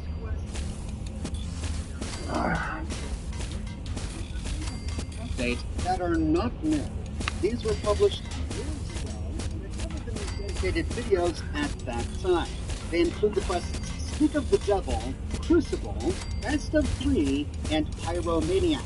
Those quests added Enclave soldiers and gear to the Commonwealth, but never really got an explanation as to why they were here. This new quest, Echoes of the Past, wraps everything together. Since I already covered the other Enclave creations years ago, I will be doing so again here, that I link to any of those videos below. But the quest makes reference to them from time to time, and we'll be getting some loot in this creation that we already got in the other Enclave creations. Echoes of the Past places a flower on our map on the road due west of the Museum of Witchcraft. Heading that way, we see that the location is smack dab in the wreckage of Skylane's Flight 1981. The problem is, as we get close to the location, we get ambushed by Enclave soldiers who immediately open fire. The way this quest works is they're not here until we get close. Then after we pass the location, they spawn and attack us, which is really annoying for example, because you can't exactly sneak up on them if they haven't even spawned in yet. In general, I dislike quests that just spawn in enemies behind you, because it essentially makes your character's perception useless. But if you're a high perception character, you should be able to see enemies from a great distance. Well, that doesn't matter now if they don't even exist until you walk by, and they just spawn in and start attacking. Due to this, I died multiple times trying to get to this point at level 17. Ultimately, once I learned where they were going to spawn, I could use a stealth boy and approach slowly while stealth. They spawn in and start attacking Codsworth. That gave me all the time I needed to finish them off.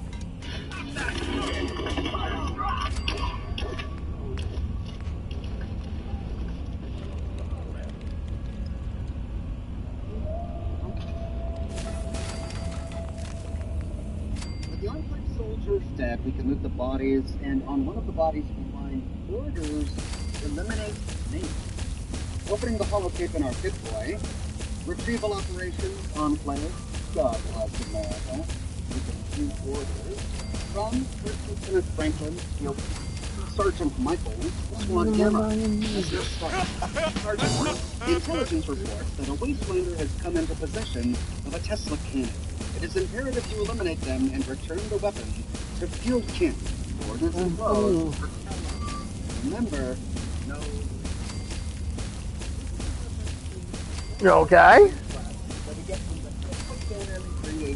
Creation. Again, I covered... You want to take down the gate?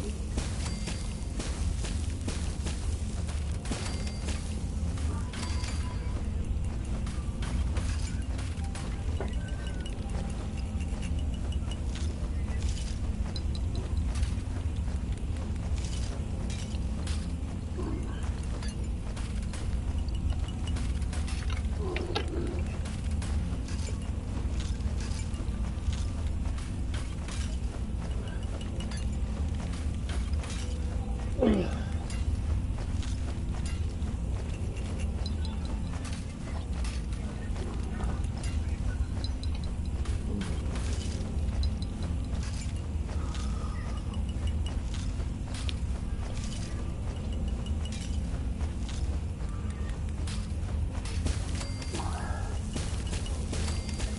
here. Essentially, we find an enclave member who is built professional Tesla cannon.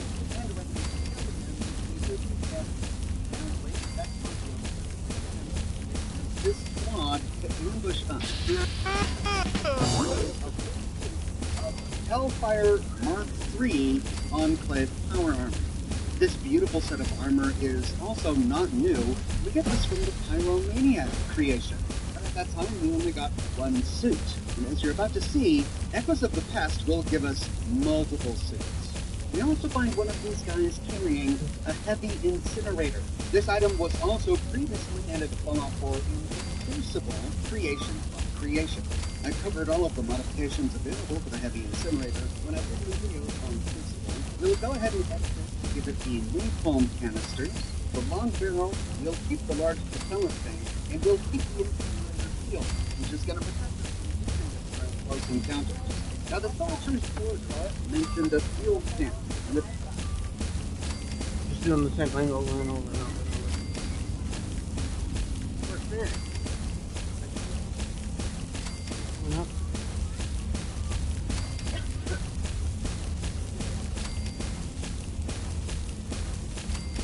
That's making a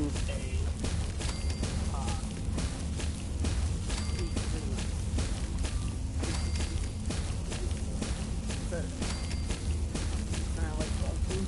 1, 2, 1, 2, 1, 2.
What? Well, you are, aren't you?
The document shows us that it's close to where we killed this patrol. Heading that way, we see a small enclave under a ruined overpass. Climbing atop the overpass, instead of skipping the cliff and raining down napalm. Way.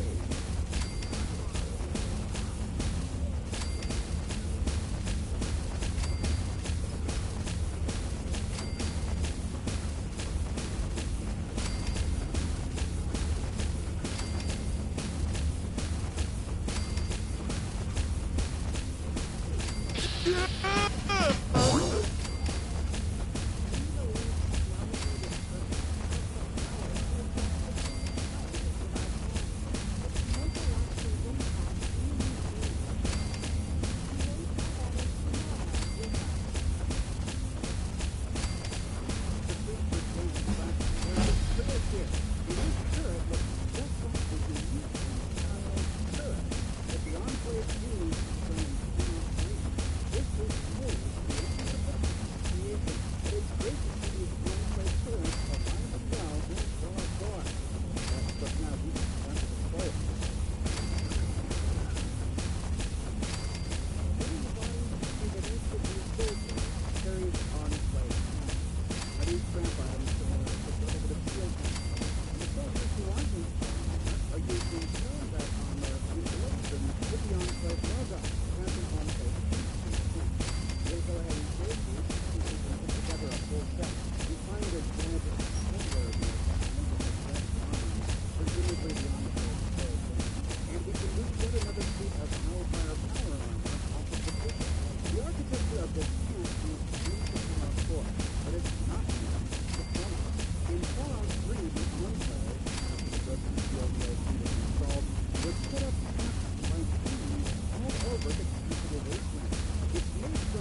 reinforced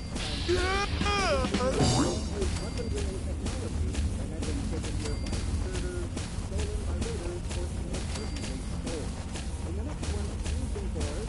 Modern fusion cores overview numerous fusion cores noted in the area. Recovery is of high importance. Additional note, these fusions identify the common weapon of the fusion as well as a significant number of fusion cores. Any fusion cores should be retrieved from as per orders, any civilians found to be in possession of fusion cores are to be eliminated prior to the confiscation of such fusion cores.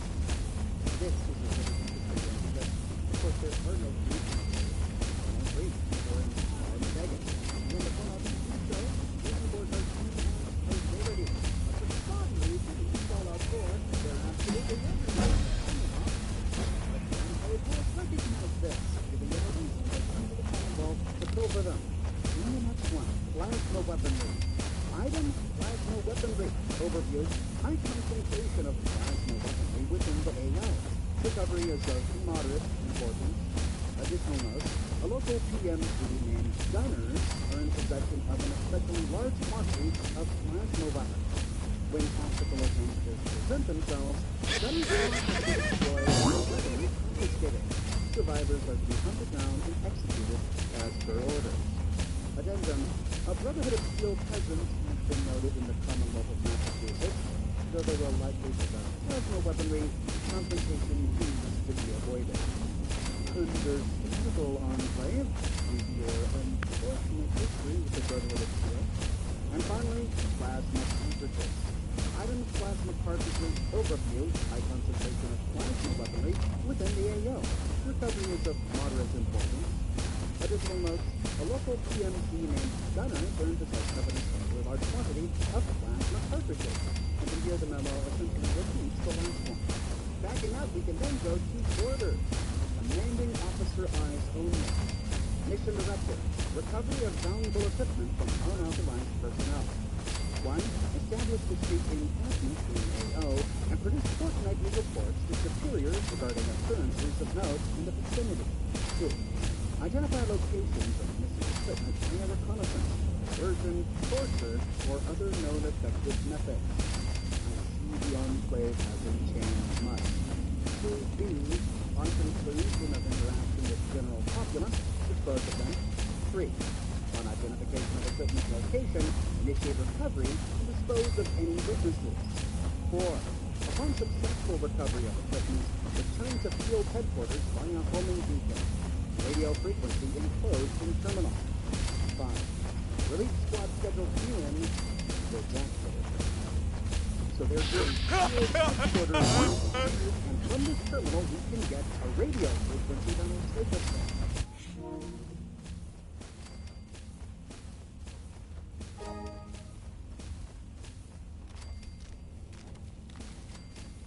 The edge of the glowing sea. Alright, well, I guess that means they're field headquarters is the wrong. Users placed in a field headquarters after scanning the case campaign one more time to get absolutely left. And check out a way to go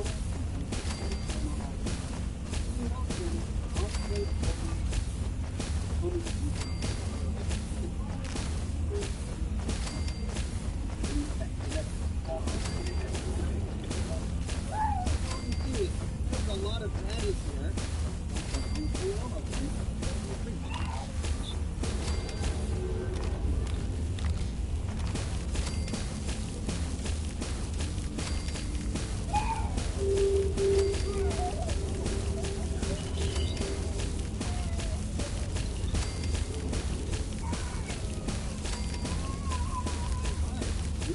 Have set up offices. That is amazing. But the amount of offices were in the glowing sea, but there was really nothing there. No quests such as there, and there was more and stuff. What do you think?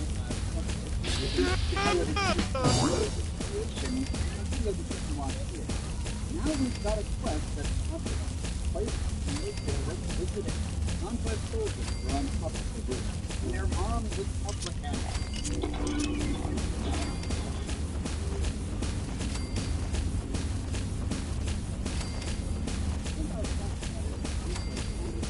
find a sneaky creeping around the back of the building, we eventually find a slide covered in portholes. There are soldiers inside. Maybe we can rob one of these piggy banks in there?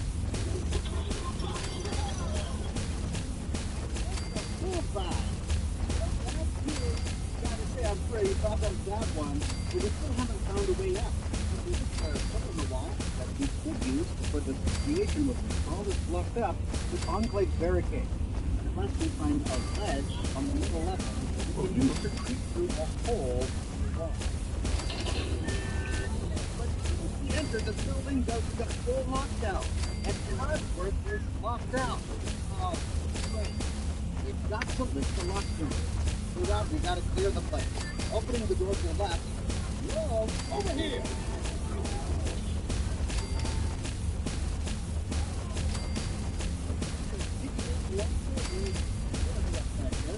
Children on Enclave wearing a full suit of FO4 Mark III power armor in one hand. We can snag the armor and then loot the combat armor on the other Enclave soldier. In this room we find a weapons workbench, ammo bomb, and an Enclave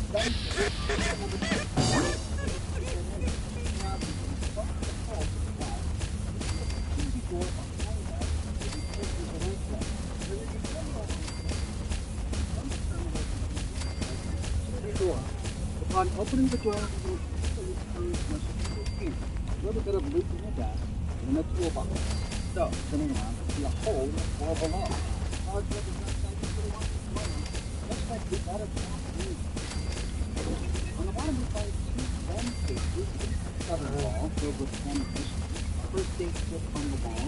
Then we can see inside with the Enclave barricade and soldiers in power armor.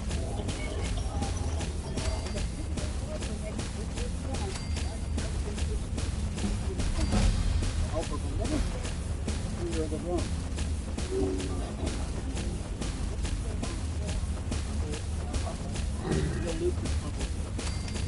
Even more Enclave power armor off of this floor.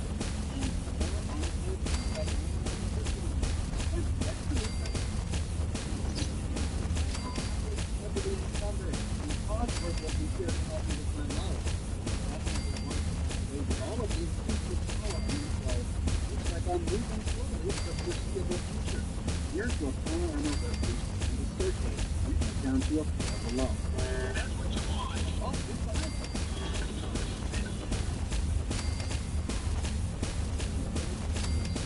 Below, before leaving the body, we can take the floor. We'll just see a hole in the floor, wrapped with laser wire. Looks like this is where we need to go. As we discover the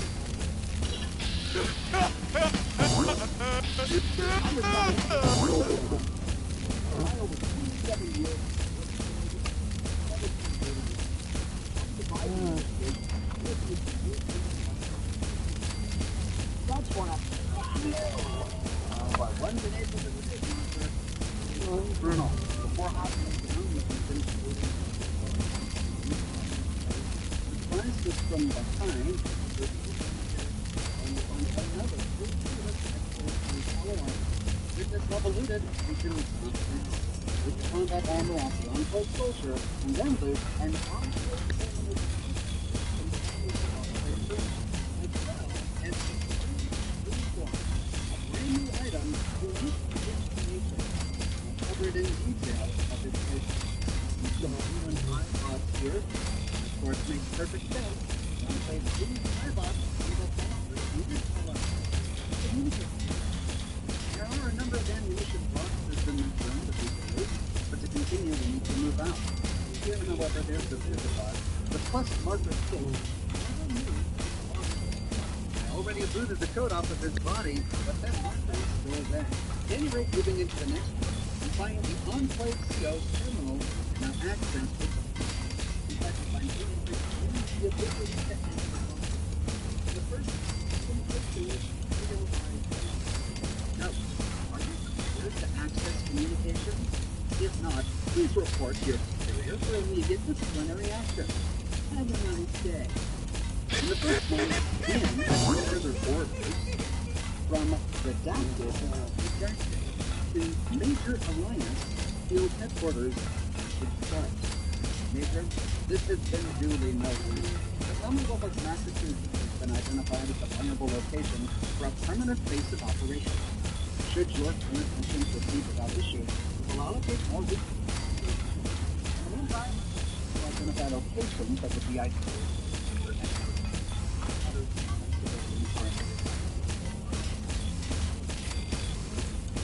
and the next one, out, current status. From Major Alliance Field Headquarters to redacted. Message start. The field headquarters and fielding plans have been operational with minimal issues. Have been recovered and has been completed in an acceptable pace. I believe this pace could be accelerated with further personnel transmission. In the next, Hellfire Power Armor finding. From First Lieutenant Franklin Field Camp to Major Alliance Field Headquarters. Major, the trader has informed us that a member of the village used his armor matching the description of Hellfire Armor. The trader left saw this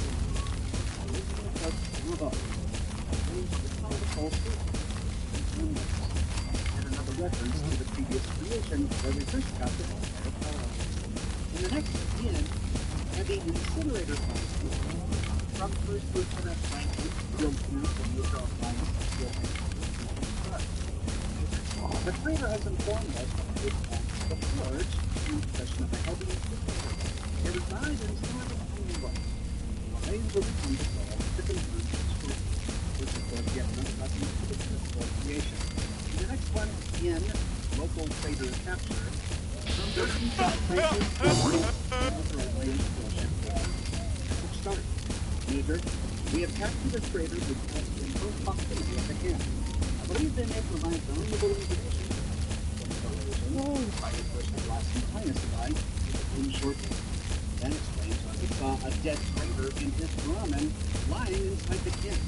And the next one, out, Tesla cannon location update. From Major Alliance Field Headquarters to First Lieutenant Franklin Field Camp, message start. Lieutenant, we have reason to believe a Tesla cannon may in fact be in close proximity to the field headquarters. Until confirmed, hold off on any operations related to it. It's of course another reference to Jester 3, the creation of the Tesla cannon, which we found at the glorious sun not far from here. And in the final one, and carefully established. From First Lieutenant Franklin Field Camp to Major Alliance Field Headquarters, which starts. Major, I'm delighted to report that we finalized our intention, which has been reached. We'll commence our operations immediately. We just learned a whole lot. First, we repeated much of the same information that we learned on the last terminal at the field team, including additional references to all those previous on-site creations. What we learned that these guys were sent here by their commanders whose names are redacted and location are redacted. Brings up more questions about the enclave in Fallout universe. They clearly still exist after being destroyed during the events of Broken Steel. And it seems to be more than just there seems to be a thing. Who commands the enclave now? And where is the enclave currently located? It's not in Boston. They were sent here and someplace else. Where? And the next one, orders, COIs only. Mission objective, establishment of a concealed field headquarters for commencement of operations within the Commonwealth of Massachusetts. 1. Establish field headquarters within secluded fallout zones to the southeast of the sector. 2. Initiate recovery of high-value equipment identified as residing within the sector. 3. Eliminate non-enclave personnel to comprise the location of the field headquarters. 4. Stand by for further orders from redacted. 5. Relief squad scheduled in redacted. So they purposefully chose the admitted offices in the glowing sea due to how secluded it was. I wonder how the soldiers who weren't in armor were surviving all of the radiation. Because it's not like they were in hazmat suits, they were in combat armor and field. How were they not dying to the radiation? And the next one, encampment distribution. 4 options in the first overview. Additional encampments And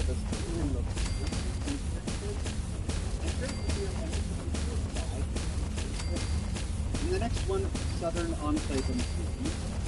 Southern Enclave Encampment operational. Location selected.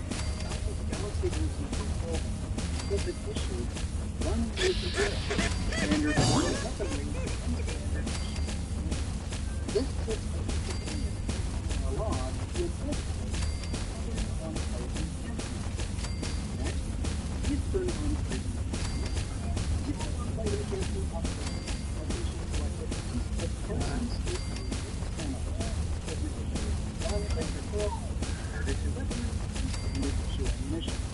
Again, we get a report from this one. And finally, Western Enclave Encampment. Western Enclave Encampment operational. Location selected. Southwest of Dark Hollow Park. Issue 2 laser force. Issue weaponry. Standard issue ammunition. And we get a third in this one. Finally, we can back out and aim them.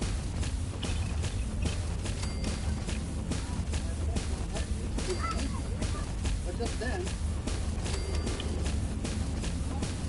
it's a bird, and I'm encumbered with all of this power armor.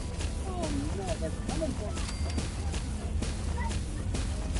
Pulling out our grenade launcher, we can take the elevator all the way to the roof.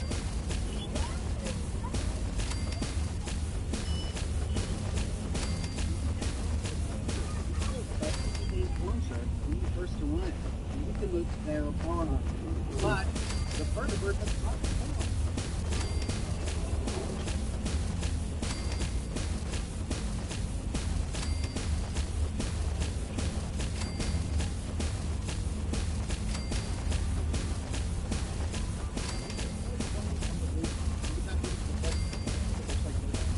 Down below.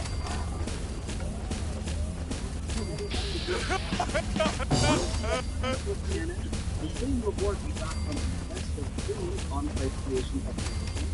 Nice. And a full suit of XO2 power armor.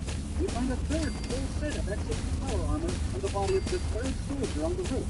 And we can loot the cap from the piggy bank launcher that I shot right through the window. Okay, I'm moving fast. Maybe this is a little... Reaching to the very top, we can lift the fusion core from the fusion generator.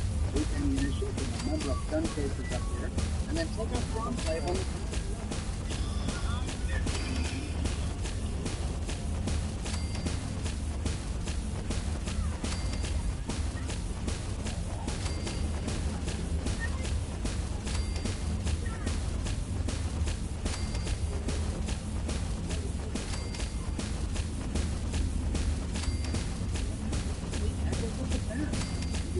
down to hit the bodies below.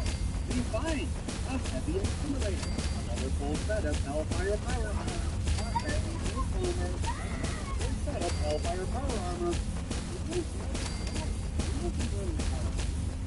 Well, there's his other leg. Find another full suit of XO2 power armor.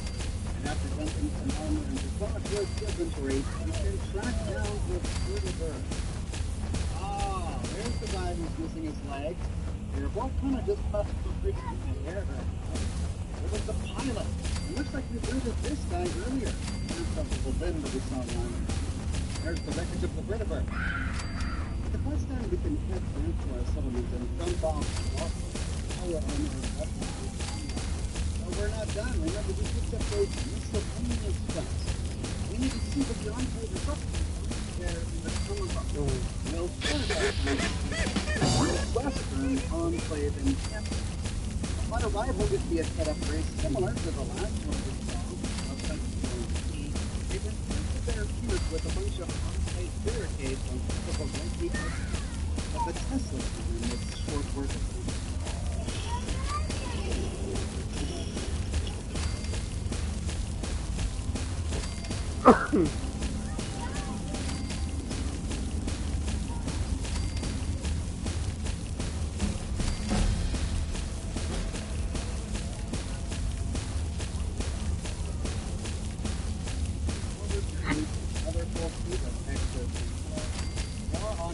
combat armor.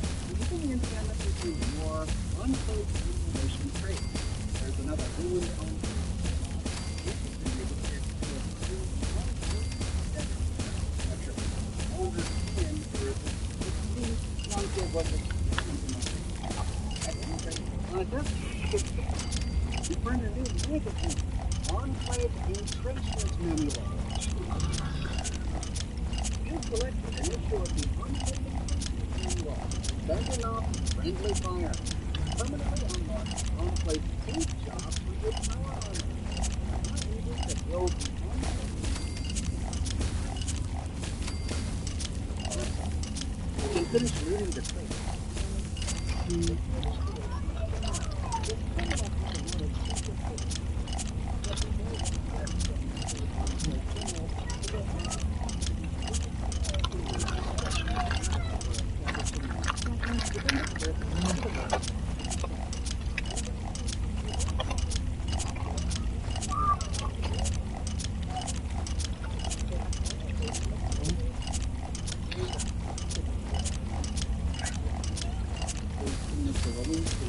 Weren't sent to deliver messages between outposts, they were also to dispense on-grid propaganda by contributing to dialogue in the capital wasteland. Now it looks like this one has something to do with London. Remove this person from our miscellaneous section. We have to feed out the on-grid communication tower in the middle of the encampment. With that scores down, we complete the miscellaneous part. Yeah, that's it. Heading back to our settlement. The new enclave paint scheme works for the previous 4 tiers of power armor that existed in the vanilla game. It's 45 to 50 when the 260 and the FO4. We unlock the new black enclave paint scheme for these 2 armors. There's 2 variations. A variation with the enclave symbol, and a variation with the enclave flag. American flag, the enclave symbol in place of the star.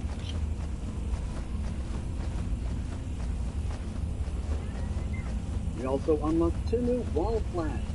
A black enclave flag with the enclave symbol, and the red, white, and blue enclave. And we get a new container, enclave crate, which we've been enjoying in all of the enclave locations we've explored so far. And it looks right in the piles of Fall Creek. It's wonderful. But we're not done. We've got 2 more encampments to find. The Eastern Enclave encampment is close to the Museum of Witchcraft. Getting close, we see a setup much like the last one, and we can take out one of those turrets with the Tesla tank.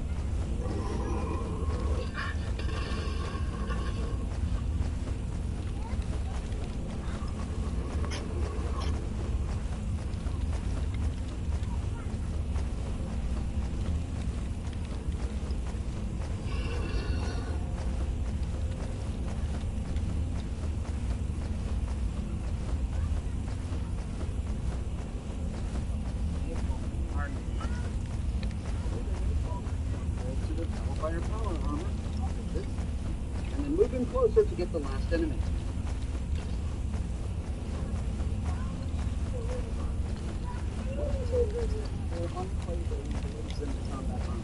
And with all of the it's a pile of vegetables all over this dance.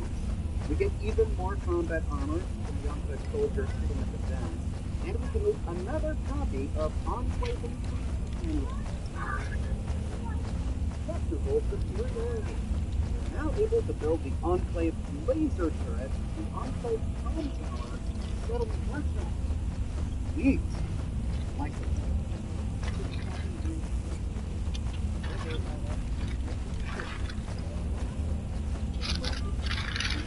North of the set, we learned the experiment conducted here, analyzing the vulnerability of local flora.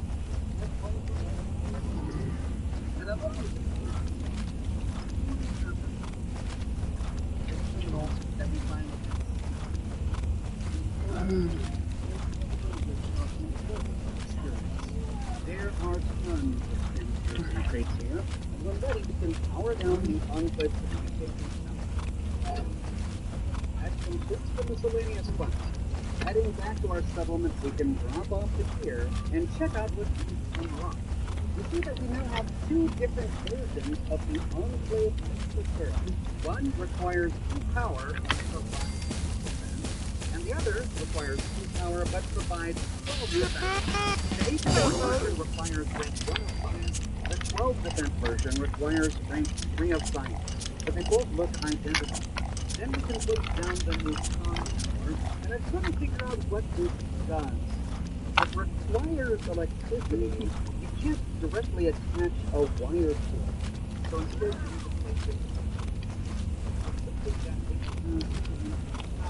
It even works as power up, it doesn't appear to do anything. We don't find new radio signals to deploy, and we can't really. So I'm not sure what this does. Finally, we can count down the southern enclave.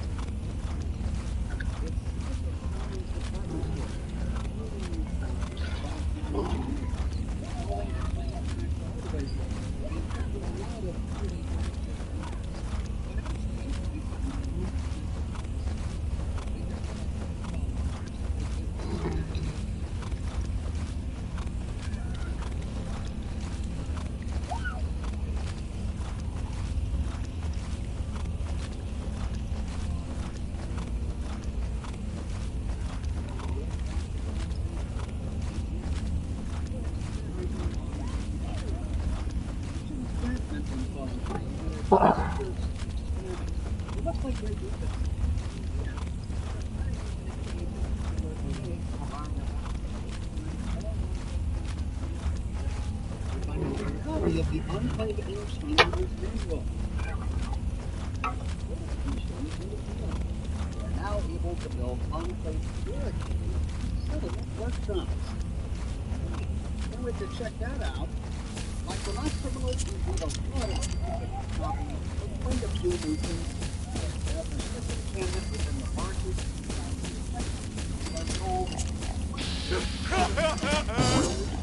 this area and looks like their experimentation has grown into combat. There's enough room for two options here. Power control. Put all of the power here, and then up our power on the really quickly.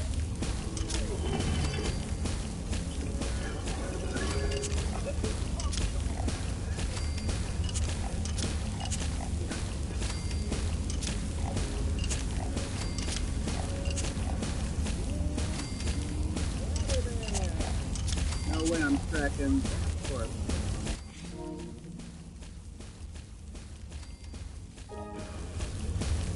You could avoid this. It'll just not open. Another full suit of on-site exits.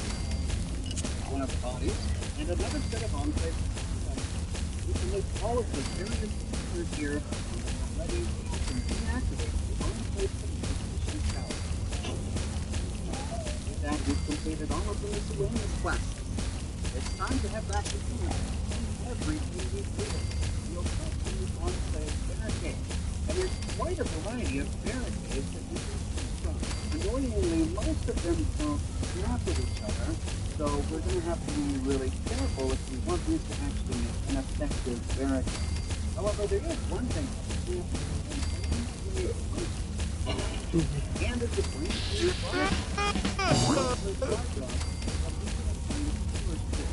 a pretty cool looking defensive structure.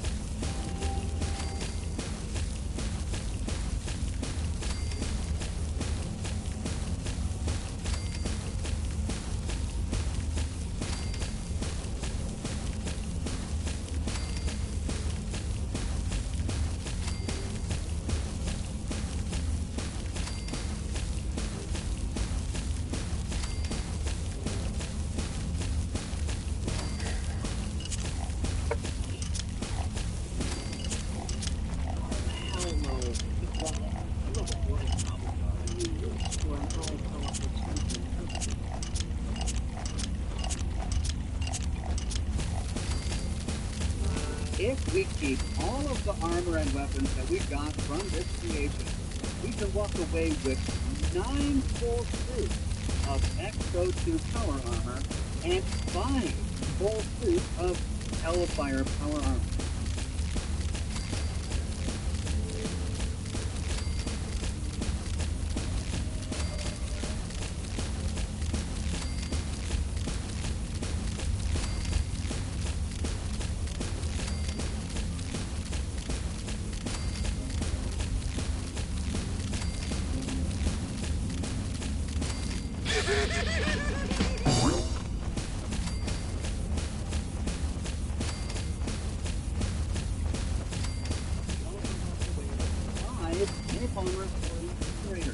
And 1 Tesla cannon, and they are beautiful.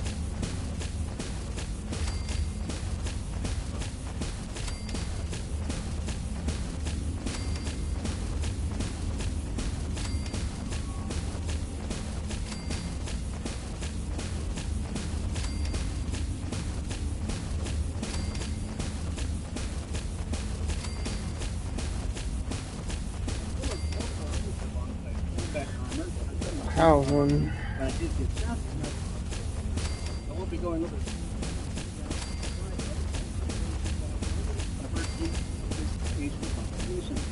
However, it does come with one new armor. The Colonel's uniform is completely new. It's a full-body piece of armor that grants us 50 damage resist and 1 to perception. It has many miscellaneous upgrades that are similar to the upgrades available for existing armor pieces. But chiefly, you can change the material. It comes with standard leather, but you can change it to oversized leather. Pieces overcoat the Operation Jester Fallout 3. The original skin looks a lot like Colonel Autumn's by a bump on a Colonel, but they're not from fantasy with a different design. And here it is in all its glory. Modified from the making this a beautiful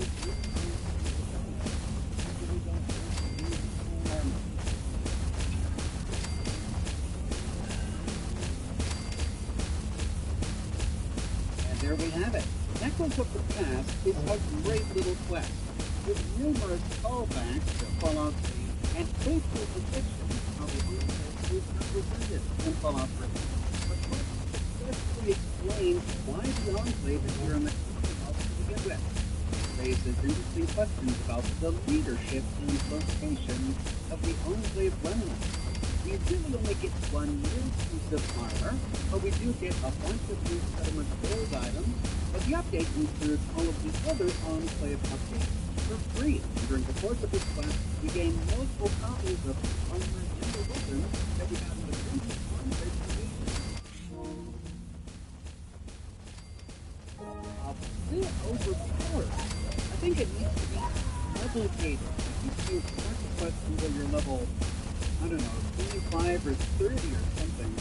Because at level 17, I walked away with over 10 full suits of the best power armor in the entire game, except that of FO4. I walked away with some of the best weapons in the entire game, including 2 Tesla cannons. I did die a few times at the beginning, but once you get your first sort of power armor, the rest of the quest is pretty much a cakewalk. And with all the gear we get from the class, I fear the rest of the game might become a bit of a cakewalk. But I'd love to know your thoughts. Let me know what you think of this creation in the comment section below. I publish new Fallout videos every week on my channel, so be sure to subscribe and to click that bell notification button. If you have already, but you still feel like this, not on YouTube notifications, consider following me on Twitter.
in the latest update for Fallout 4 is quality stuff, but it's much more than that.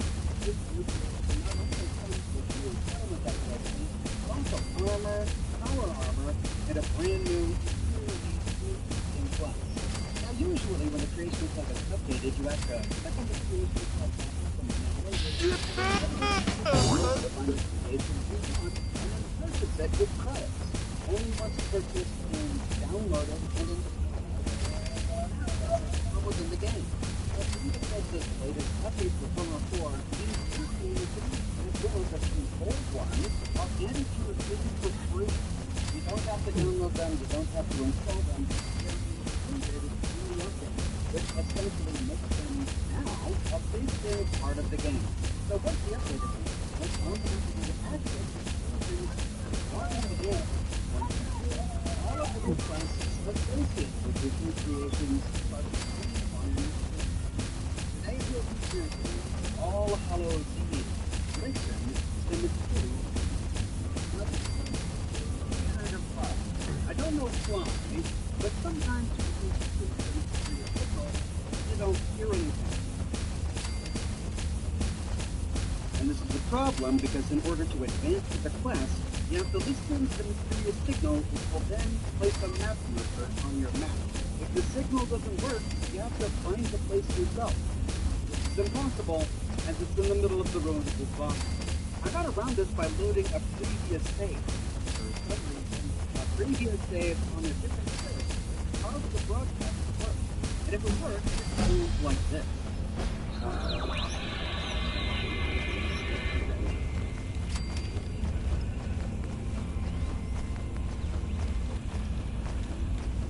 And from there it moves.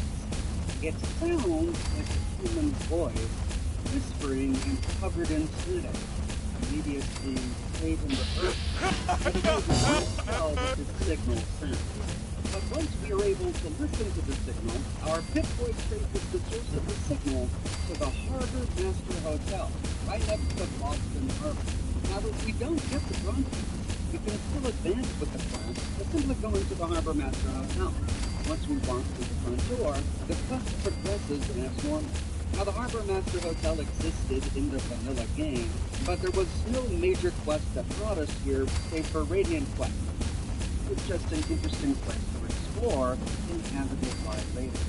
But with this creation installed, we find a new door in the western wall, which leads to the New England Technocrat Society, opening the door between ourselves and a brand new interior cell.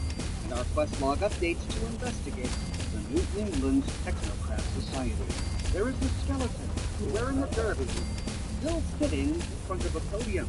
Codsworth opens the door to investigate further, but we've got a terminal behind the skeleton that we need to read. The lobby terminal.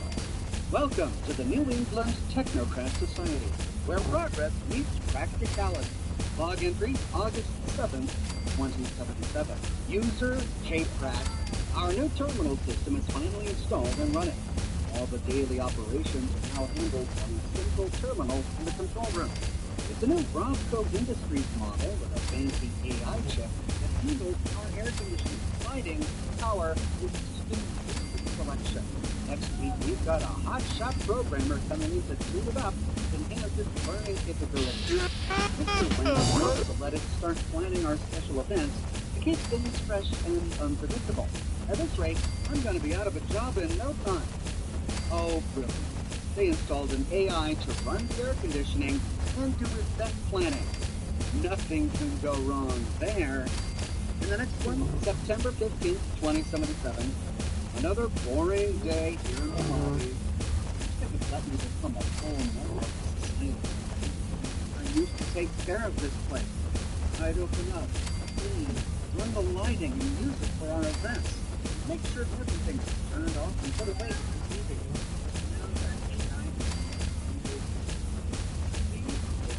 That's on to control. Doing such a good job. I really have nothing to do here anymore.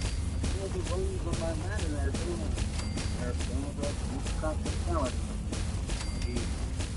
And in the last one, October 22nd, 2077. Well, tonight's the big Halloween party.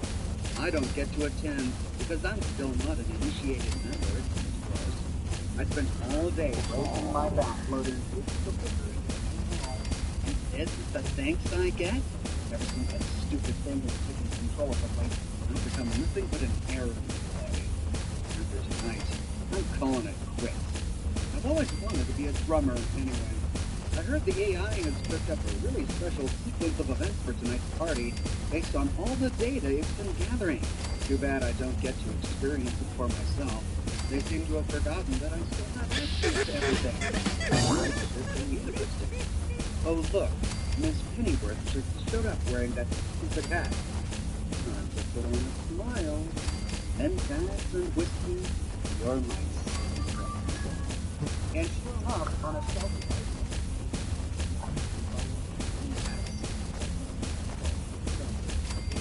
Was frustrated that they installed an AI that essentially took over his job. The AI has been planning a party based on the behaviors of this club's members, and J. Pratt, who having access to everything, has planned some sort of surprise of his own? I wonder what all that means. We see a number of decorations in this lobby, and they're all Halloween themed, which of course makes perfect sense. The bomb dropped on October 23rd, 2077, and everyone in town was gearing up for Halloween. This private club was planning a party early, it seems, heading into the room. Oh, what's this? The door lock behind us is filled with some sort of gas. Pools arise from the rubble around us, and each of them has a name. Petrovic, Dr. Santiago, and he had a pumpkin on his head. Bloomstein, Anderson, what had a TV on his head? Oh, I hear more. Who's next? Mr. Welch, a glowing one, and Kawaguchi. It's Miss Pennyworth with her stupid hat.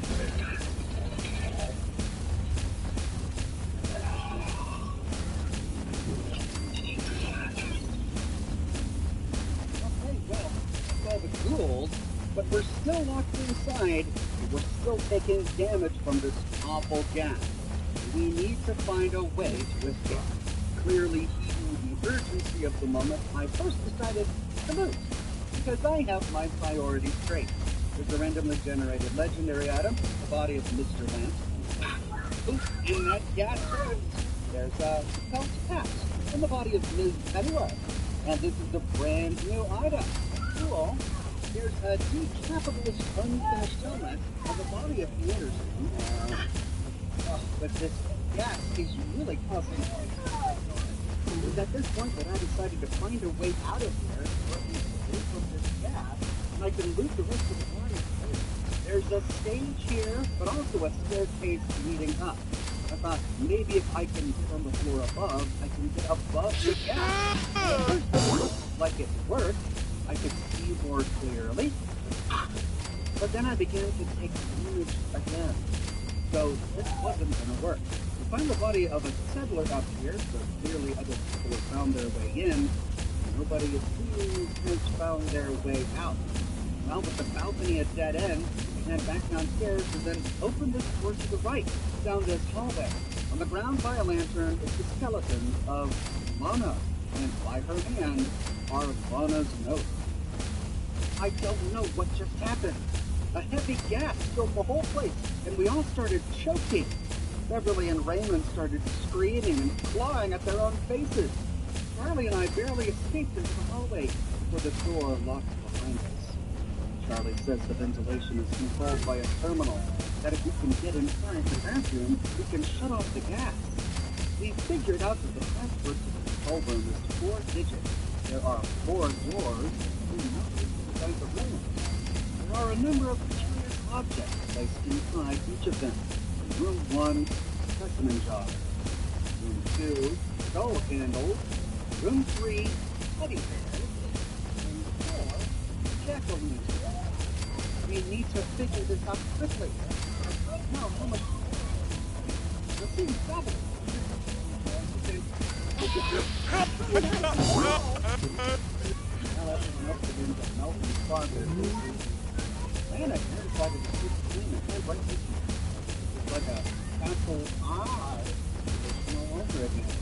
wonder how long it took us to write, oh God, ... coming out of all this substance. Just a substance. We now need to search the rooms for password clues. You see a long hall. Each door in blazing yellow. And take damage from this gas. Opening door number 1, we see the specimen jars we read about, and there are 4 of them. Okay. Well, there was a table. Great. Opening door number 2, we see salt candles in the graveyard. And there. Oh, and I got a footprint.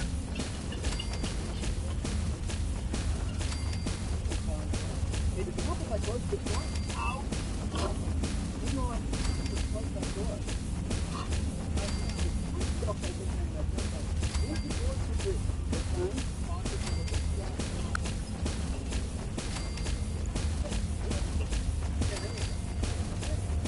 Inside door number 3, we see 4 teddy bears. The medics on the ground. 2 bears on the ground. 1 bear on the console. A lot of dandy boy apples in here. Let's hang around. We can go into room number 4 and find... Oh, combat shotgun trap. And a bunch of medical lanterns. 1, 2, 3, 4, 5, 6 jack-o'-lanterns. Okay, well this puzzle is pretty clear. The number on the door corresponds to the order that we put in the digit. The number of objects in each room is the digit we punch in that order. So for example, in room number 1, we see that there are 4 jars, which means the first number is 4. In room number 2, we see 3 skulls, the second number is 3. In room number 3, we see 4 bears, the third number is 4. In room number 4, we find 6 jack-o'-lanterns, so the fourth number is 6. Heading to the keypad at the end of the hall, we can activate it. For the first digit, we choose 4. For the second digit, we choose 3. For the third digit, we choose 4. And for the fourth digit, we choose 2. With that, the door opens, but we still have to turn off this gas. There's a lot in this room, but we'll have to explore later when we're not actively taking damage. Turn off the gas, we can activate the AI control terminal. BIOS version Robco AI Office Automation version 0.9a. We find 3 options on the first programmer log. Log entry August 13th, 2077. User K. Barlow. Robco tech Kurt Barlow checking in. I've just updated the firmware on the system and enabled learning mode. I'm not back looking good. The head of this club here, Mr. Wentz, that was glowing when we filmed, said he wants this thing to be the centerpiece of their group. He wants it connected to everything possible. They're big technology advocates and are hoping to solve people's fear of artificial intelligence. Robco is happy to lend a hand. Of course they were. Now to write some additional learning subroutines and sort out what kind of data to feed the system. In the next one, August 21st, 2077, I've connected the system to the lights, sound, stage, door locks, and even the central air system. It had a few glitches at first, but after running for a few days, it learned the patterns of the club members and is running nice and smooth. The other night, we let it run as the disc jockey, and it had the whole place dancing for hours on end. Mr. Wentz said he's tired of the crash gate up front, always forgetting to turn off the light, and has wanted to fire the event coordinator for a very long time. So he had me connect a protectron to the system to give the AI a physical extension. I've programmed it to start handling multiple tasks around the place, including event decorations and setup. There's a big annual Halloween bash coming up, so I've scanned in the latest ticket-centered Halloween special to give the AI some ideas. Okay, I was wondering how an AI would get operating through a protectron. In the next one, September 14th, 2077. It's been a busy few weeks here. The AI and Protectron are now handling nearly all of the day-to-day operations of the club. They've fired the DJ, the lighting tech, the event coordinator, and even the bartender. This system is the crown jewel of my resume. As the system comes for final season, I've continued feeding it more film, books, music, news, current event. Anything to keep it relevant.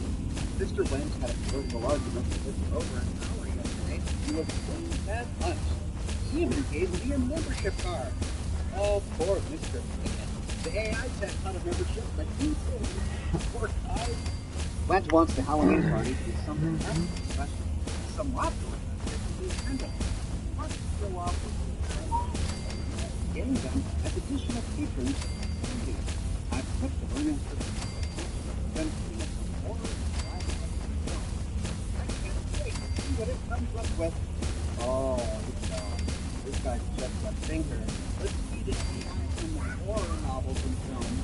That'll be great. And the next one, October 5th, 2077. Mr. Wentz things are going so well that my services are no longer needed. The AI and Protectron are learning at an exponential pace. Looks like I'm headed back to Roscoe for the assignment. I thought it was best that I also turn in my membership card. Really fun to here. One's last request was to drink some room water. Excellent. Because he isn't happy with the reception. The AI came up with for the Halloween party. Since I'm not going to be around, I uploaded over 100 years of horror films, books, and news to the system to analyze. I told Wentz it wasn't a great idea. He didn't care. But what do I know? I'm just a lowly Roscoe tech. This will be my last entry on this system. KB. And the next one, October 22nd, 2077, the day of the party by J. Rat, the skeleton in the derby at the podium. Hey, terminal thing.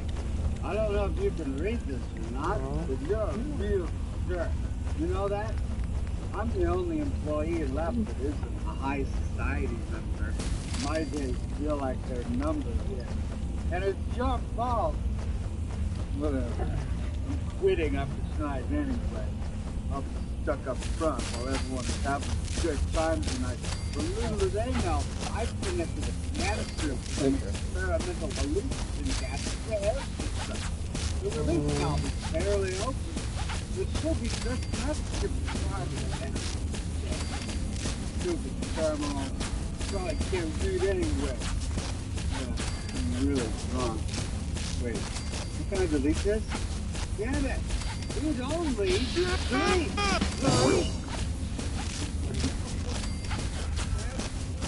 Hallucinogen gas! Well, that explains it. I did a video years ago on the hallucinogen headquarters here in Boston. That'll fully explain exactly what hallucinogen gas is. You can watch that here. In the next one, system logs, we find a bunch of them. Wow, okay. In the first one, August 13th, 2077.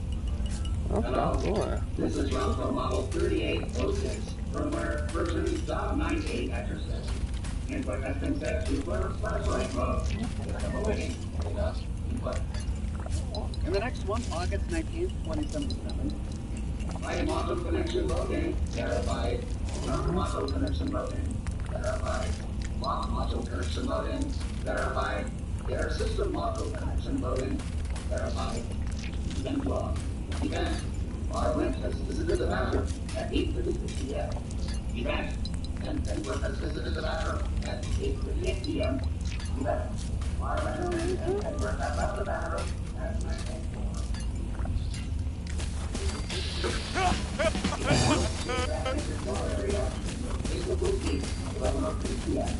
Event. Geopath has disabled all light switches but one stage length. Event. Geopath has locked all doors and exited the premises. Event. Awaiting further behavior observations input. Results. Patterns of the attendees have been analyzed and adjusted. The schedule has been enabled for light and sound systems. Okay, one of Wentz's complaints against Pratt was that he never turned off all the lights. And here we learned that he turned off all the lights, but one stage light. Why? And the next one, August 21st, 2077. Enhanced learning activated. Deterministic behavior patterns updated. All lights, clock, sound, and air system schedules updated. Protectron module connection loaded. Verified.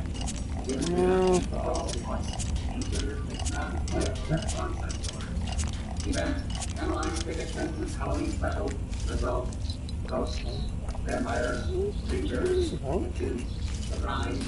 Fear. Darkness. Sugar. Objective. Acquire decorations and analyze history of bubble. Maximum energy.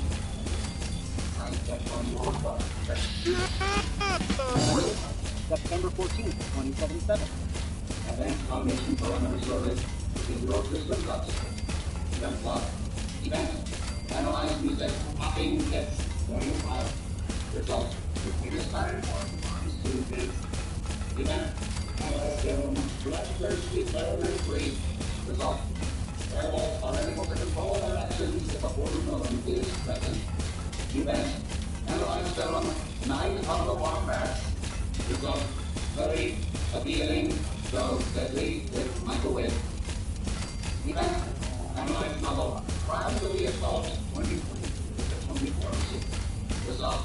Human obsession with the unknown leads to fear, which frequently becomes crazy stuff to entertain them. Analysis has been granted high priority. The next one. October 5th, 2077. That learn more. Maximum impact. Data analysis threshold 9999. Data input analysis and running was all set to maximum. Warning. It may officers of public identity to unexpected consult your lock technician of walking people. Any damage caused to connected systems is not the responsibility of OverShow. Event log. Analysis. World News, 1942 to 2077. Result. War. Famine. Plague. Scarcity. Event analysis. Boston Crime Database 2021 to 2077. Result. Insanity. Event analysis. Horror Fest 2048. Result. Fear. Darkness. Supernatural. Alcohol. Conclusion. Humans enjoy war, famine, plague, pain, violence, fear, darkness, the supernatural, deadly, and alcohol. Behavioral systems updated. Halloween secrets updated. Protection instructions updated. In the next. October 18th, 2077. Analysis. Shock value. Speed. Electric chair.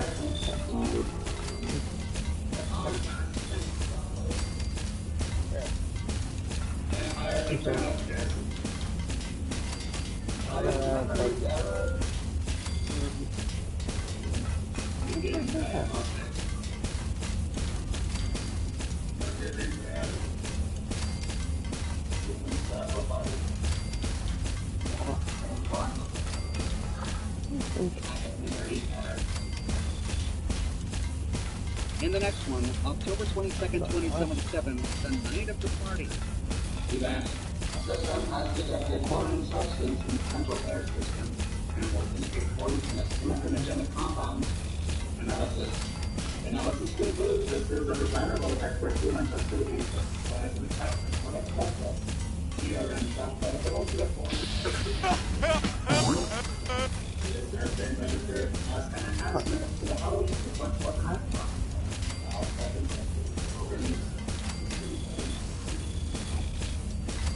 And then the last one, the day after, October 23rd, 2077. Entertain more pure minds. Pause. Pause. Entertain.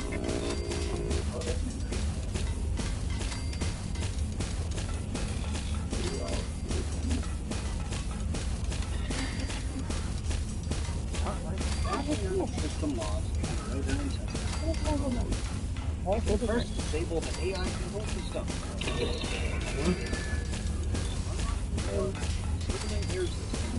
Disabling radio signal.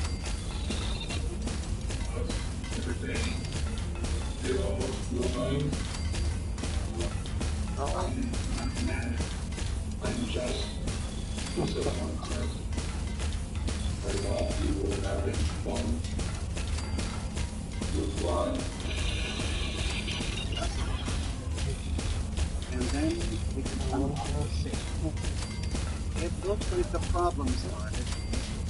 Ask the Robco tank to turn everything up to maximum. Of course, the real problem is putting an AI in charge of literally everything inside the building. The AI mistook these fleeting moments in history as if humans repeat them each time they enjoy them. According to programming, we thought murder, death, murder, they're all just part of these Halloween times. Know that this is bad.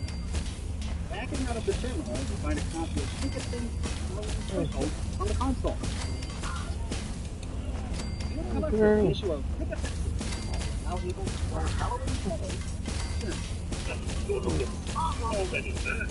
and that we complete all Halloween in the room. On a dresser at the back of the room, we find one of those hardwood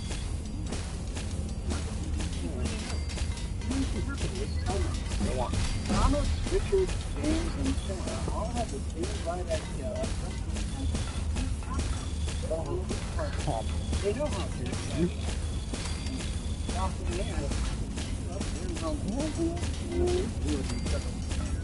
Oh, not my place, Tom. I can't wait to see the look on their faces. They always show up in the same tune.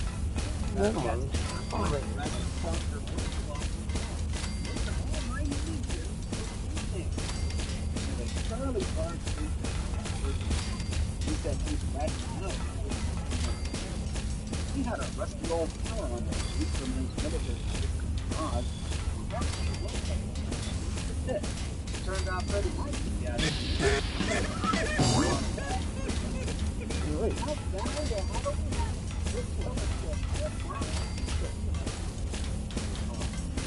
This is a reference to the Unstopables series of comics by Super Comics. Stoppable for superhero groups including Rockneck, the Barbarian,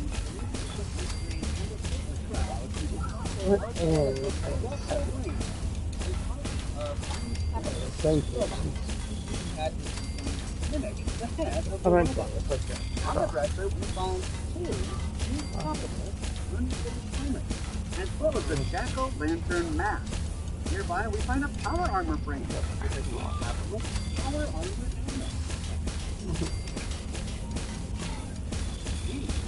Next to the Protectron charge interface, we find the safety unlock.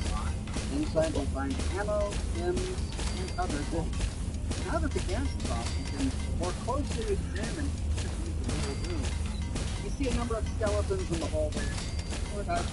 Couldn't figure out that really difficult four-digit exponential version of the wall. Let's find a much already see when exploring the first engine, while exploring room number 3.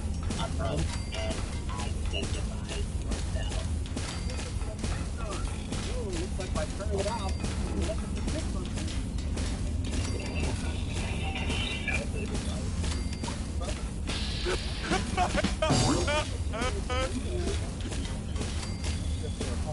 Or real.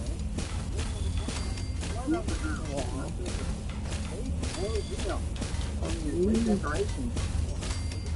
Anything else is heading back out to the main floor.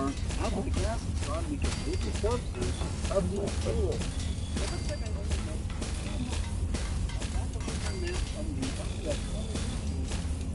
lantern mask on the body of there's a bunch of blue and Christy, and another dead fish like that. That's decorated.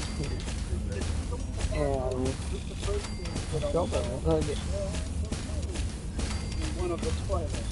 But the rest of the stalls aren't pretty empty. Moving to the stage.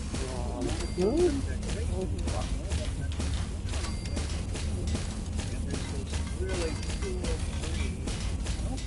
That is part of our new system.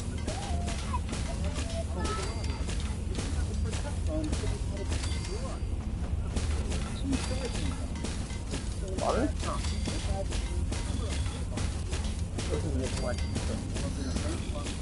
I mean, we can make these small little ones, but probably.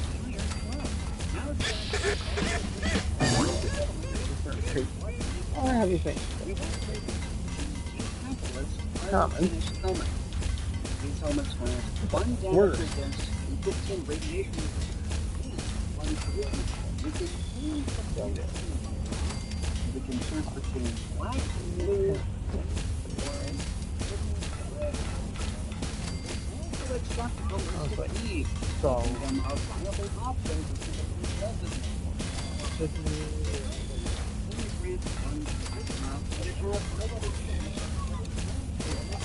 So,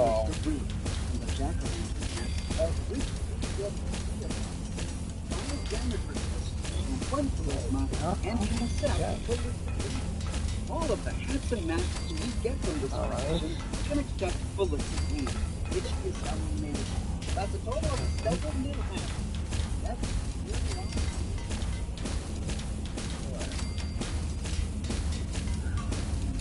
go through all that. Next, we can take a look at the decapitalist power armor helmet. Its stats are surprisingly good. It comes with 180 damage per turn.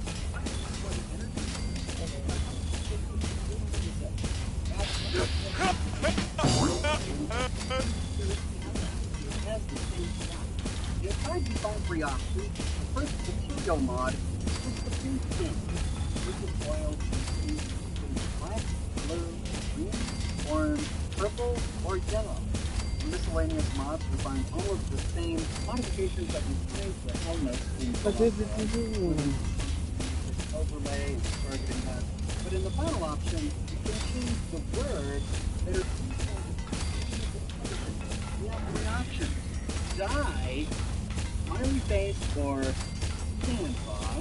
And standby is the only one that requires the perk. It requires rank 1 of land. Strategy.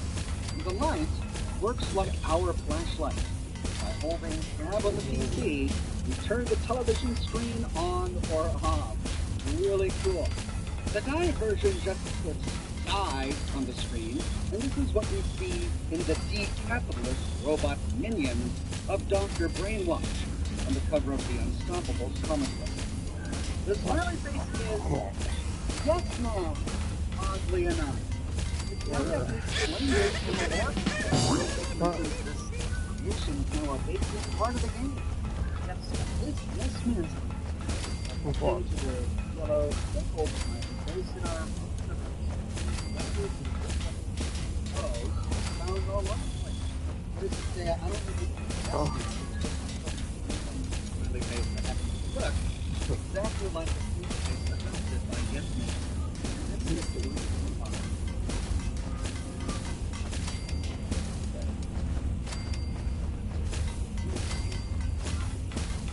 Sounds a different screen.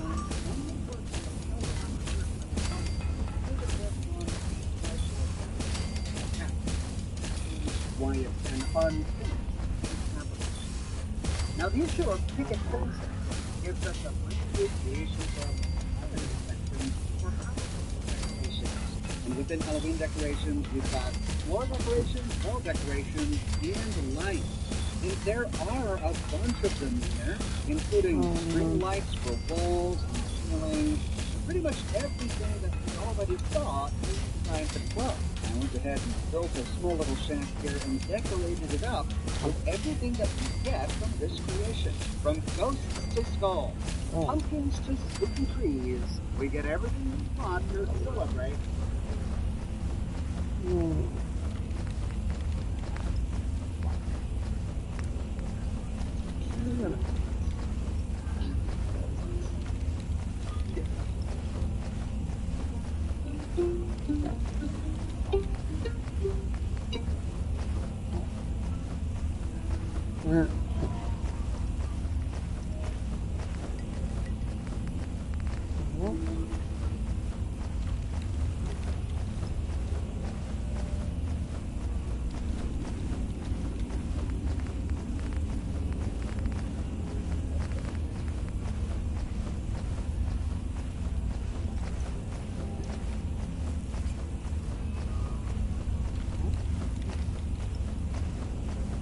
And there you go. That is the All Hallows Eve creation of creation. That's new for free with this latest update.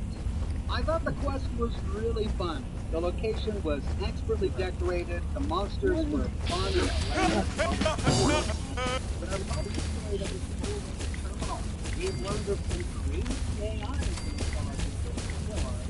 It's always nice to learn if you move. What are your thoughts on Halloween? And what did you think of that puzzle? Was it too easy or just right? Considering we were being choked by hallucinogen gases last night. Let me know your thoughts in the comments section below. I publish new Fallout videos each and every week on my channel. If you don't want to miss my next one, be sure to subscribe and hit the bell notification button. If you have already, follow me on Twitter and on I have to share giveaway every week. I've got a bunch of sales. My one-of-a-kind product is one stock ready to ship, but I'm almost in inventory. I want to make sure you get one before they're gone and one today. I've also got a shirt shop with completely unique designs that you can't find anywhere else. My designs come on shirts in a variety of a wide array of colors. You can find them on other products as well. Smartphones. You can find the link to my shop in the description below.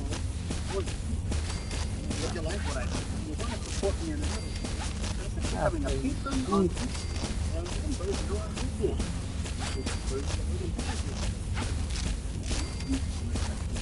videos and access to Oscilloggy, which is used in my video comments and the live chats of my live streams.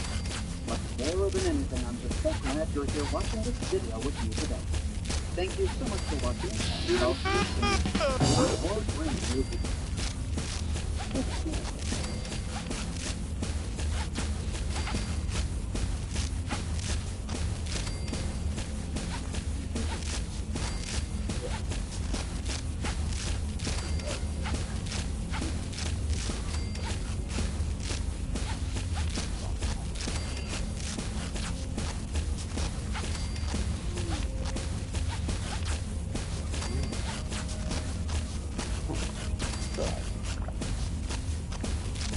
On the surface, X688 is a really simplistic character.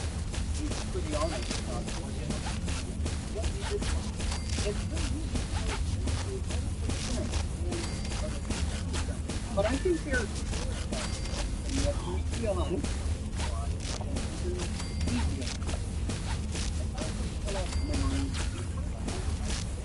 after the Talia, years sent there by his father, retrieve him. This mission and its outcome tells us a lot about X6. If we get to the escape zone and we use the Institute's recall code to wipe his mind and prepare him for transport, X6 is free.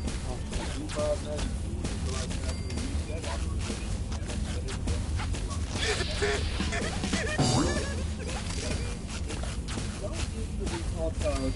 X6 interrupts us and uses it anyway. You have my word?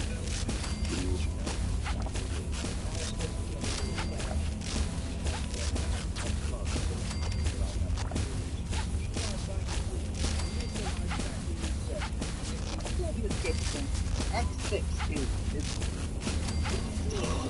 supposed to bring you back alive.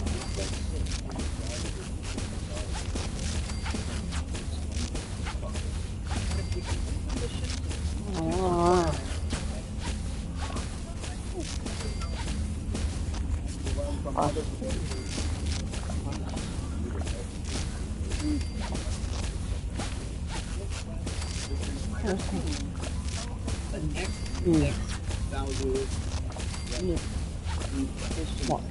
You like orders, you like following orders, you like giving orders. He doesn't have time or patience. But more than anything, he likes to see loyalty towards the Institute. After all, combat is simply a tool that is tied to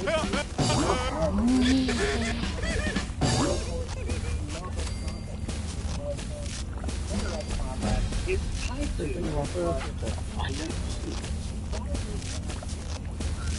helps why he likes it and why we gain affinity with him simply upgrade weapons.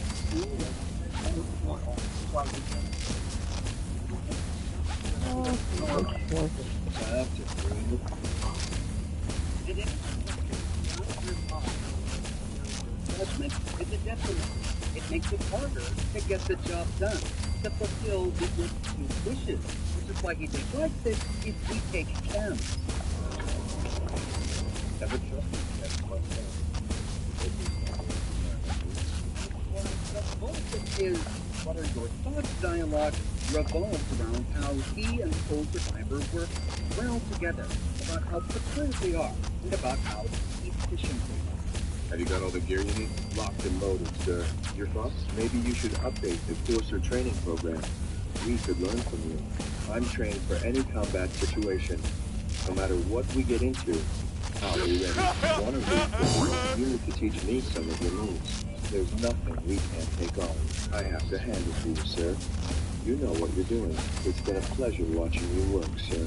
And X6 is not shy to tell us if he feels like we're underperforming, if we start making decisions in the Commonwealth that he doesn't quite approve of. Eventually, he'll take the thought. Okay, sir. I need to talk to you. You have a minute, but that's it. That's enough. Another time would be better. Fine. What do you want to talk about? Sir, lately you've been making decisions that I don't understand or agree. Now I know we've each got our ideas about how best to serve the Institute, and there's nothing wrong with that. But sir, you've been acting against the Institute's priorities lately, and that's a problem for me.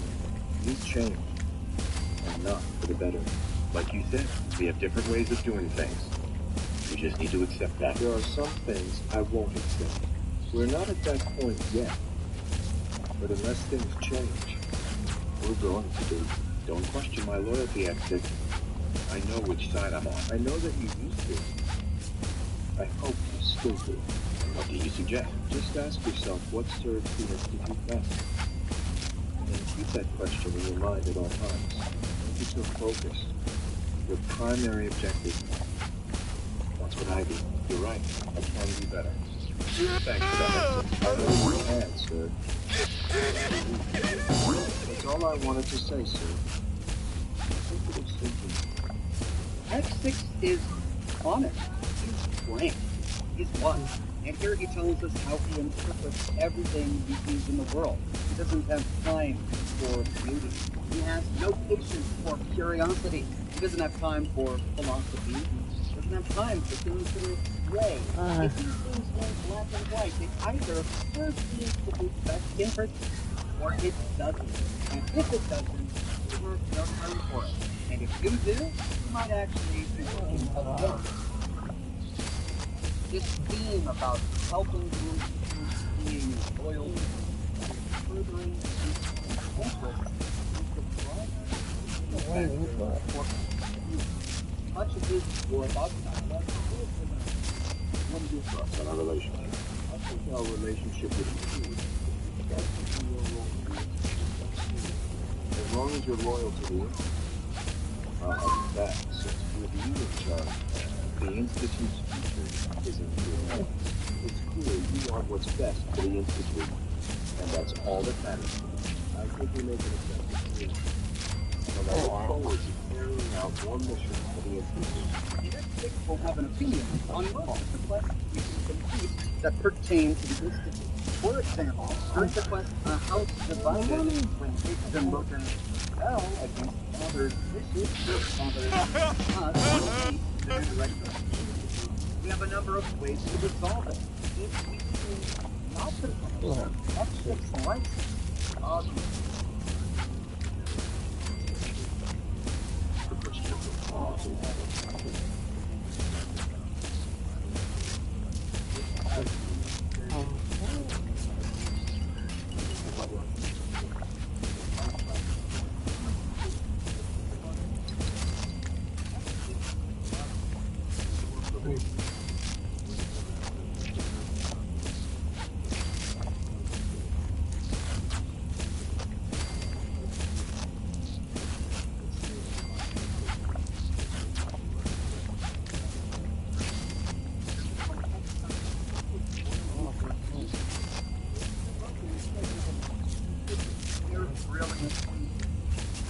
First off, without them. He likes it if we let them off easy because they can still be. But he loves it if we still punish them in some small token way, because that will send a message most of the scientists that they should not follow Biggs and Boku's footsteps. That choice keeps the other scientists in line and it keeps Biggs and Boku on board. However, if we execute them, they will prepare to let everyone starve to death. We hope to die. I understand. Dislikes it because it's remote. The Institute is working out without their expertise. But he absolutely hates it if we exile them to the Commonwealth. Give them supplies and then throw them out. The band for life. I wish I could say that would be unfair. But there's no denying those men put all of our lives at risk. The surface, that's a fate worse than death. They don't deserve that. But that's a fate worse than death. And this is another recurring theme with X6. He despises people. He despises the Commonwealth. He thinks everything above ground is being slowed down. And he's not shy to tell us so. Your thoughts? The world will be better off once the surface dwellers die out. The Commonwealth is dying slowly. The way I see it, the Commonwealth is the past, and the Institute is the future. This is why he dislikes it if we help anyone above ground, if we show them any sympathy, if we share in their humanity. For example, Sheffield, the beggar in Diamond City, asks us for Nuka-Cola. So thirsty. Nuka-Cola. Six loves it if we're sarcastic with him, and we don't give him any. Cola, Nuka-Cola. Drink. Water. Nuka-Cola. So thirsty. But he dislikes it if we show him. If we stop for everything, we'll never make it out of this place. Oh, thank you. Thank you. During the quest for clearing a bridge, a bunch of gunners led by a gunner sergeant Bullet arrived at the front and demanded us to turn over the ghoul child. Well, you there, in the house. I want those ghouls, especially that kid. You can give him a peaceful life. We have plans to turn we have an option to offer the child for sale. How about I sell them to you? I don't think so, stranger. And X6 likes it. Of course. He doesn't care what happens to Billy, and if we get money out of it, so we can turn on ammunition, that serves the Institute's purposes. If we flatter Magnolia and tell her that we love her song, don't mind us. I love this song. It's perfect. Oh, no, thank you. A good price for things. X6 dislikes it. We were showing kindness to another person, and we were showing humanity by saying we enjoy it. And this is why he loves it. When, during plugging a leak, you can tell Leon Benet that the Commonwealth is a living hell. I decided to help the ones that wanted to escape, so they can have a better life. A better life? It's a living hell up there. I'm not forcing them to leave. I'm just, giving them an opportunity. Even more disturbing if, when talking with Phyllis at the Egret Tours Marina, we hear her horrible story about how she accidentally killed her own grandson. We try to empathize with her by sharing our story about losing Sean. I saw my wife killed, my son taken, and was powerless to stop it. I understand how you feel. He hates it. Phyllis is a filthy survivor. All she's doing is slowing us down. How dare we waste our time with her? And worse than that, how dare we share any of Sean's backstory with this creature? X6 despises people. He sees them like the Institute does. Useful tools for experimentation that are doomed. If we continue to wander around this world showing empathy to people, sharing Nuka-Colas, eventually X6 takes us aside again. Can I have a word with you, sir? Not right now. The sooner the better, sir. This is important. If it's short, fine. It'll be short. What do you need, X6? Sir, I have a great deal of respect for your importance. The Institute is my life, and you're its future. I get that. The thing is, sir, I don't know if you do. Now, I know you didn't have the benefit of growing up at the Institute like I did. But, sir, you still need to understand that we have a certain way of doing things, and there are reasons for that. Judging by your actions and your choices lately, I don't think you grasp that. Frankly, sir, I'm not sure you're the right person to lead the Institute into the future. What have I done that's bothering you so much? If it were just one thing, sir, it wouldn't bother me that much. Look, I'm still figuring things out. You need to be patient with me. I have been, but my patience is running out. I've got my own way of doing things. You're just gonna have to get used to it. That's exactly what I mean. That self-centered attitude you just showed me is exactly the problem. You're right, X6. I guess I've just been following my instincts and not using my head. If you say so, sir. You need to think about the bigger picture and what is and isn't important for the future of the Institute. You can't disregard that and expect anyone to respect you. What's more, you'll be turning your back on everything your son has accomplished. In a very real way, sir, your son's legacy is your legacy. You should be proud of that legacy, and you should want to protect it. And what if it turns out that I can't live up to all these expectations the Institute has of me? I've never known Father to misjudge someone. Look, I'll be honest with you. I'm not sure yet that this is the path that I belong on. I've never known Father to misjudge someone. If he believed in you, then you should believe in yourself. You need to understand that I am not my son. I have different beliefs and different priorities. Then I guess time will tell if you're really the right person to take Father's place. You're right. I'll take that legacy more seriously from now on. I hope you will, sir. In any case, I'm with you for now, sir. Whether it stays that way is up to you. With X6, respect is earned. He won't respect someone who doesn't deserve it, who hasn't earned it. And we just learned from this conversation that he dislikes people who serve only themselves, people who are selfish. He thinks people should be giving, people should be generous, as long as that generosity and that self-sacrifice is for the Institute. This is why during the quest ends, when we have to talk the Minutemen down while retrieving a scientist for the Institute, if we're rude to Enrico... As far as I can tell, you were only in this way because you screwed this up. Look, I have the same intelligence reports as everyone else. No one saw this coming. Disappointment, Doctor. X6 dislikes it. Sure, Enrico made a mistake, or at least failed to achieve his goal, but we should be working with him instead of pointing fingers, instead of trying to assign blame. We should be focusing on achieving the Institute's goals here, not quarreling with fellow members of the Institute. However, if we're rude to him, but only because we love the Institute more... Thanks. I mean, thanks for the assist. I'm here for the Institute, not for you. Right. Okay. I gotcha.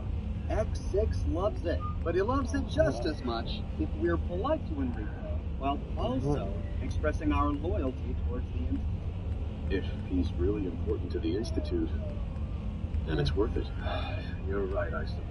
What information do you have? If you give Justin a hard time for not being able to find who it was who was letting Simps escape, and you do it in a rude, sort of spiteful way, X6 is not a fan.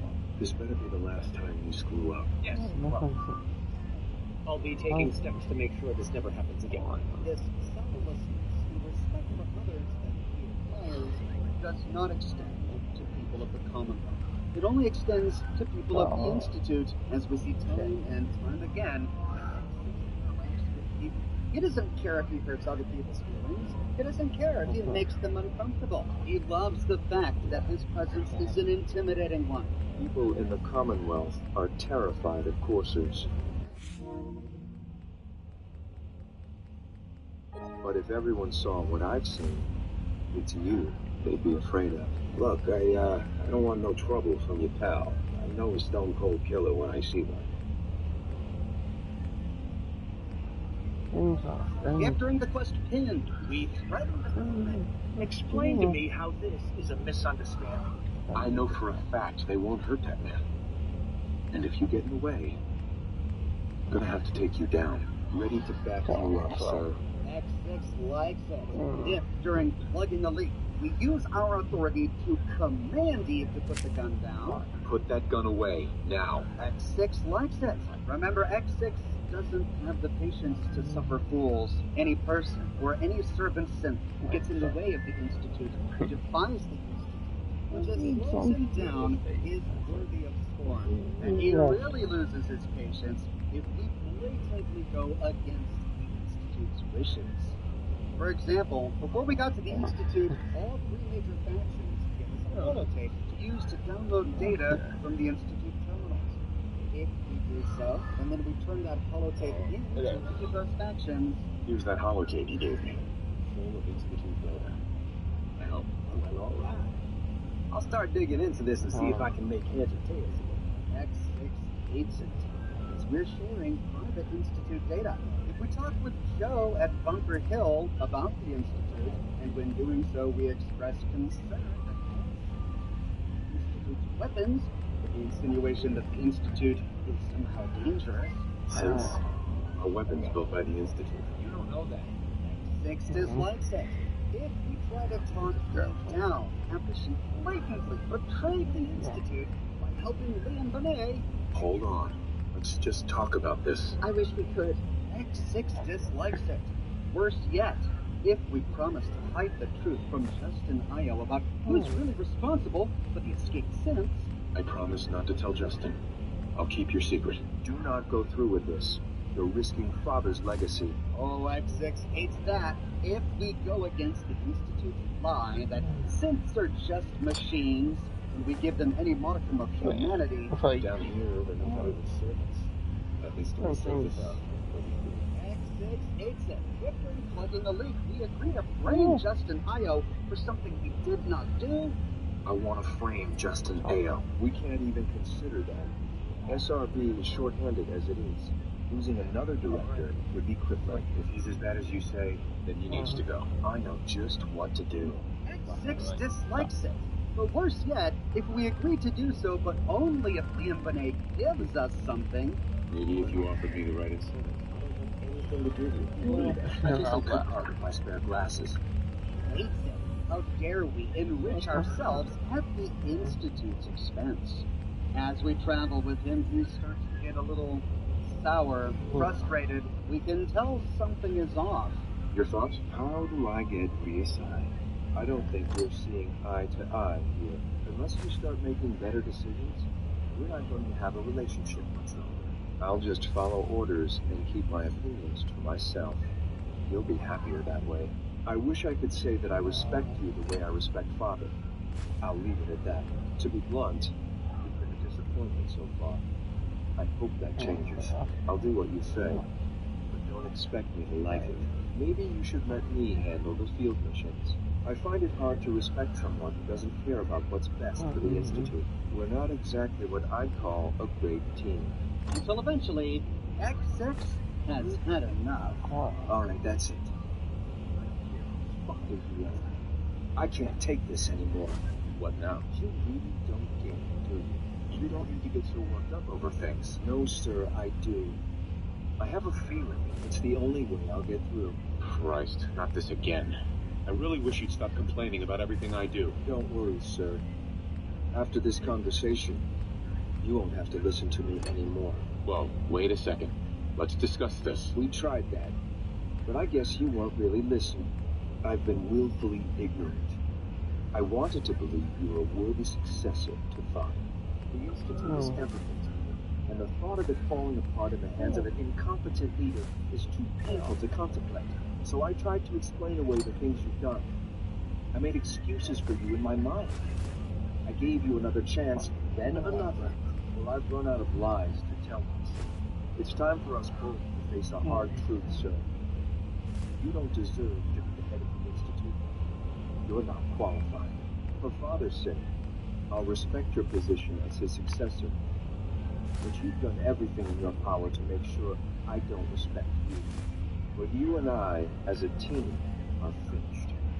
I won't put my life in the hands of someone I can't respect. Here we have one opportunity to pass a metal charisma check to convince him to stay, and if we succeed... You're right. I've let you down. I'm truly sorry for that. Now please, don't go. I have every reason to say no to you. I feel like no matter what I've said in the past, you've just ignored me.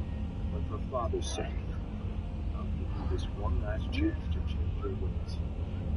I hope you'll take advantage of it. But if we fail the charisma check, or choose any other option... It's too late. I've made my decision. Maybe you're right. We're very different people, and I don't think this is working. My only regret is that it took you so long to figure that out. X6, if you turn your back on me now, I'll find a way to make you regret it. Selfish to the end. I won't pretend to be surprised. So this is it? You're not willing to give me one more chance? I have nothing more to say, sir. From here on out, you're on your own. X688, ready to relay back alone. Just think about the significance. X6 is a courser, a robot created by the Institute. So, It doesn't question anything they say. And yes, here is clearly repeating that Father made a mistake. Father chose someone who's not qualified to lead the Institute.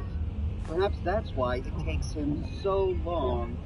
Perhaps that's why he gives us chance after chance after chance to change our behavior, to demonstrate our loyalty to the Institute before he finally has enough. But I wonder if he goes back to the Institute and reflects on this. If Father could be wrong about Nate, what else could he be wrong about? If after having this conversation, we head back to the SRB inside the Institute, we find X6, and he talks to us in the same way as he did after completing our quest at Libertalia, if we have no further opportunity to recruit him as a companion. However, for every opportunity we have to disappoint X6, we have ample opportunities to impress him. We can do so fairly easily by keeping him as a companion and simply completing all of the Institute's quests in the Institute's favor. And at every opportunity, show disdain for or be aggressive towards the Institute's enemies and demonstrate loyalty towards the Institute. For example, when Justin Io gives us the quest of plugging a leak, we can say that if Alan Benet is really guilty, he'll regret it. I'm convinced that someone is Alan Benet. He thinks that synths are people He even lives with. It's disturbing. This Dr. Benet really has betrayed the Institute. He's going to regret it. I can see you're not a man to be trifled with. And X6 loves it. If we explain to Liam Benet that his actions aren't about whether or not synths want to be there, it's about betraying the Institute. I mean, why is it such a big deal if a few synths escape? We have more than enough here. That's not the point. It's a matter of trust and loyalty. X6 likes it. If we tell Eve that Liam needs to be held accountable for his actions, Liam has to face justice for what he's done. he'll be lucky Not to be exiled. X6 loves it. And if we refuse to go along with Liam's plot to frame Justin Io, Nice try, kid. But that's not happening. Well, I guess that's it for me then. X6 likes it. He even likes it if we get a little tough with Justin Io. Let's make sure this can't happen again. I intend to implement improved internal security measures. After all, the missing synth problem happened on Justin Io's watch. He may be in charge of the SRB, but he never solved the problem. Nate figured it out. And even though Justin Io is his boss, X688 is more loyal to the Institute. And it's within the Institute's best interests that this never happens again. If we make decisions that...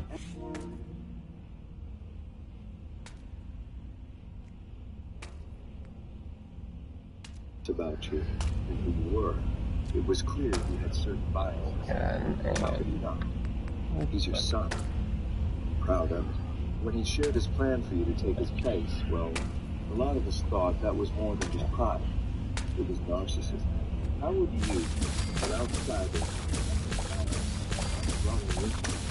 we all had our doubts. Me, maybe more than most. But now, after watching the offering, well, I have to admit, I was wrong. And I should have trusted you. Having doubts is normal. The most important question is, do you trust this witness? Yes. Absolutely. Don't put me on the pedestal just yet, X. It's just, well, if you really knew your son, you know his accomplishments, his sacrifices, you should have more faith in him, I know. Believe me, I appreciate what he's done. Probably more than you realize. He seems to genuinely care about the Institute. I'm sure he only wants what's best. It's true. He's dedicated his whole life. I know that you haven't had Father. I'll do anything in my power to make sure that do I like the Institute that is the Commonwealth of all of its borders? Of course not. But if that's what the Institute needs me to do, then I'll do it. My point is, why do you hate the Commonwealth and keep it from it? If the Institute represents the best then the Commonwealth represents the worst. It's like a rotting corpse, and the people who make their home there are like soon there will be nothing left but and mankind will be better for.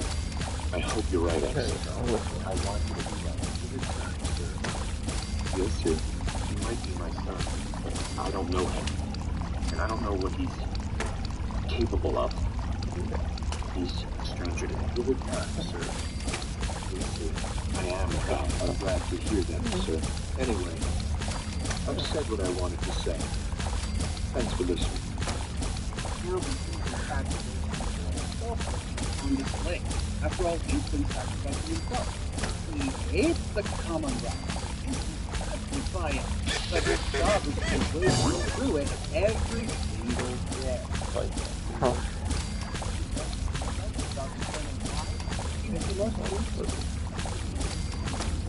He admires what he sacrifices he wants to do, where he would like to go in the benefit of the Institute.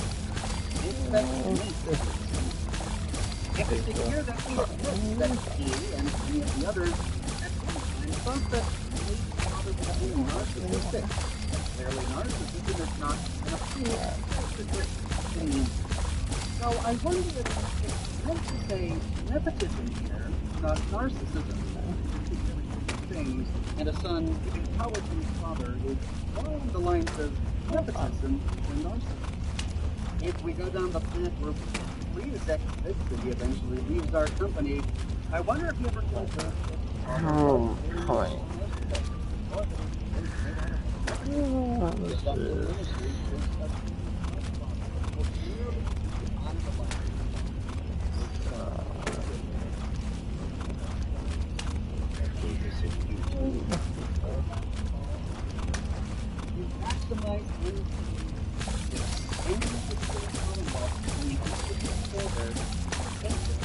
One final thought. Sorry to bother you again, sir, but I'd still like to talk. What's in your mind, X? Look, I'm not great with words. I'm more comfortable shooting people than talking. I'll just say that later. I have to say what's on your mind. Go on.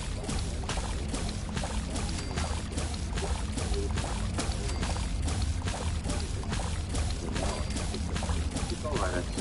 Whatever's on your mind, yeah, you get it. And I'll just lay it out. And look up to you. Now, before you give me shit about going soft or getting all emotional, all my life, I've always looked up to Father. You already know. What you didn't know is, I was a lot less sure about you. I followed your orders because I had to, but you see, I don't know. Unprepared. You were lost or confused, maybe even scared. I didn't think you could handle this life, the work I do. I figured you'd just slow me down, or get in my way. Seems like everywhere I go, people doubt me. No, I just accepted. Well, I shouldn't have. Sure, I rifle for a lot of guy to handle too. I know. You want to get me thinking. I understand clear. How about now?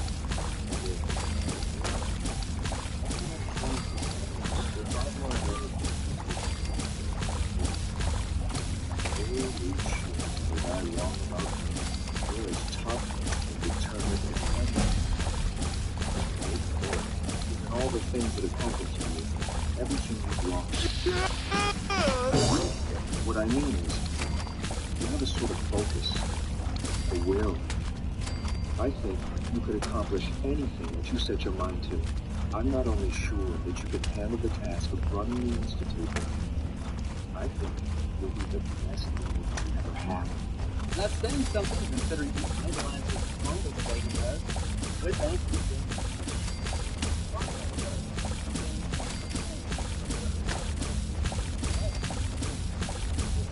Wait a minute. You're not brown nosing for a promotion, are you? I'm not that subtle, sir. Wow. I'm speechless. That's well, that's a first. Just kidding, sir. All right, you're not going to hero worship. Is that in order, sir? No, don't answer that. I'm just... Wow. Thanks, X6. I'm deeply honored at the compliment. You know me well enough by now to know that I mean it, sir. Anyway, that's all. Thanks for hearing me. Now let's get back to work. He's there. He doesn't beat around the bush. He's honest. And he expects honesty. And he even dislikes it when we're dishonest with other people. Especially when trying to solve a case for the Institute. What are you doing? You're not going to think it's that either. We learned in my last video to go through an intense training regimen, both physical and mental, before they can become coursers. X6 has been a courser for a long time. He was raised in the Institute, and perhaps we could simply say that he is the way he is because he did so good. And perhaps that's true, but even so, I do think he is part of life. He's feeling that's so that the common world really is to die. And with that in mind, lack of empathy, top side, is impatience with people who don't perform.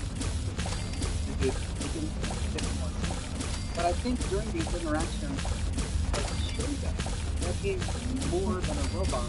He doesn't quite realize. He clearly hasn't taken the time to consider the implications of father being wrong, of the Institute being wrong. Which is why he doesn't even bat an eye when time and time again he refers to himself in ways that you only see. Now I know you didn't have the benefit of growing up at the Institute like I did. About his mind. The robots don't have mind. They have CPUs. They run on programming. They're just highly advanced AI, right? They don't have two minds. He talks about being raised in the Institute and had a dream, which he didn't. He created a peaceful result. Talks about self-sacrifice. Are these things robots talk about? This is just Oh, that's it. I don't feel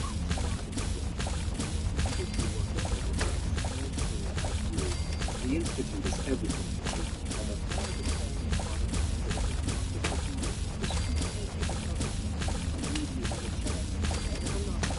but if you refuse, he gets bashful and embarrassed.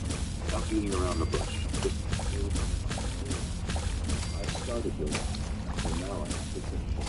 You didn't hesitate to walk away. Did you see? You didn't know.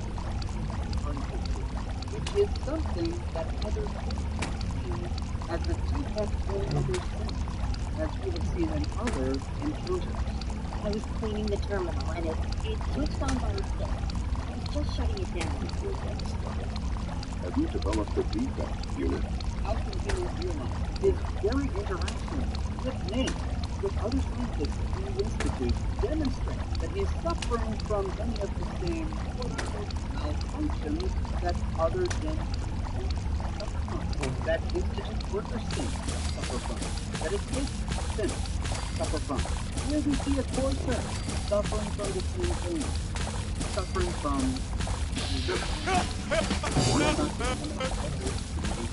well aware that he is a person.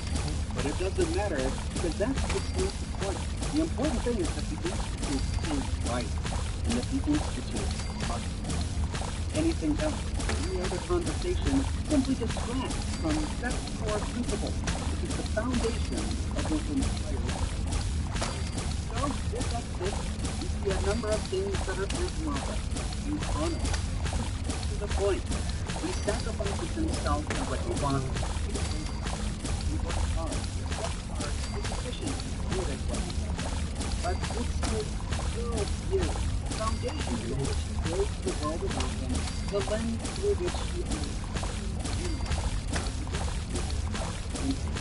humanity's only hope that allows him to exhibit many other unpleasant possibilities.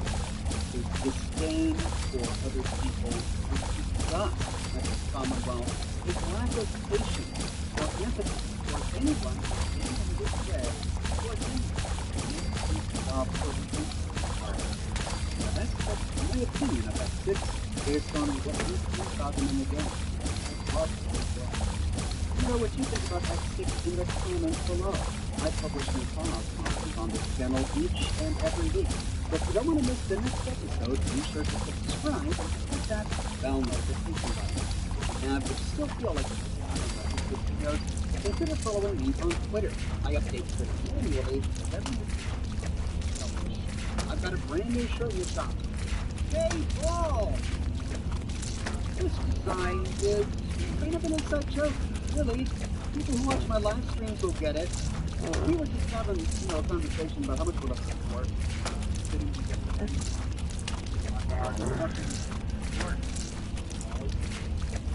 The shirt's about nothing else. Celebrate your love of sports with my brand new shirt, Hey, Paul! It comes in a variety of men's and women's sizes and in a wide range of colors.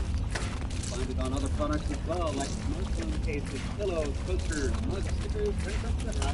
For which interested, you can find the link to my description below.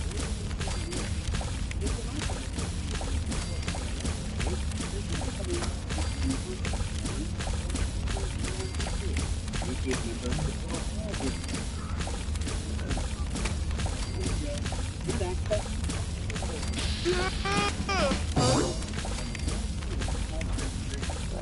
Want to contribute directly to the series, you can only thanks. Your super thanks go right back into producing more videos. More than anything, I'm just so glad that you're watching with me today. Thank you so much for watching.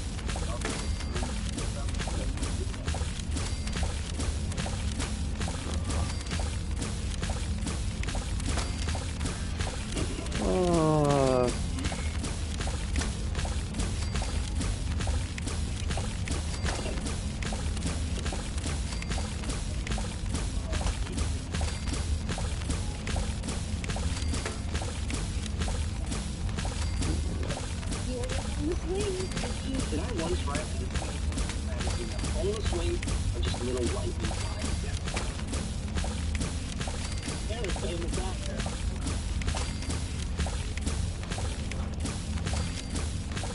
I'll five no boneless wings. He's the favorite. Did you need anything else?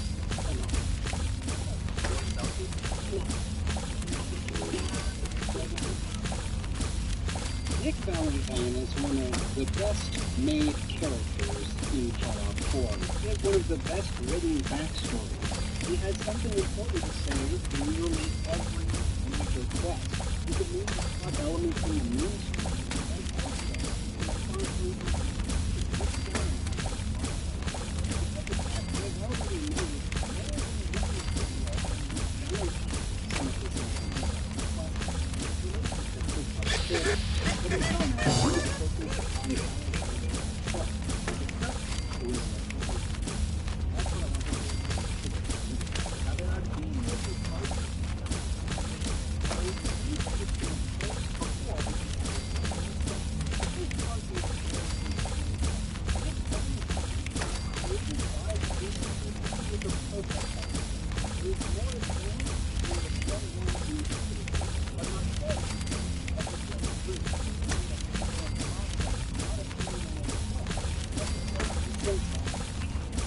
Dr. Gula are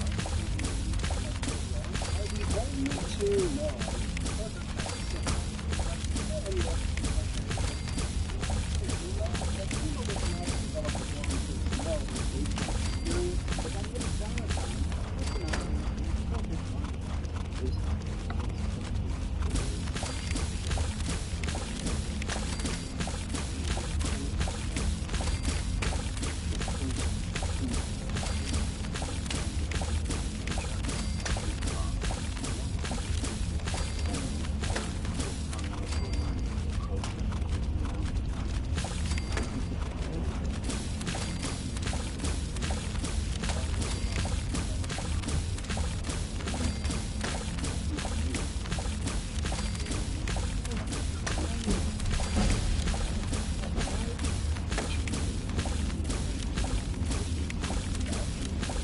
known his memory so I can remember more things.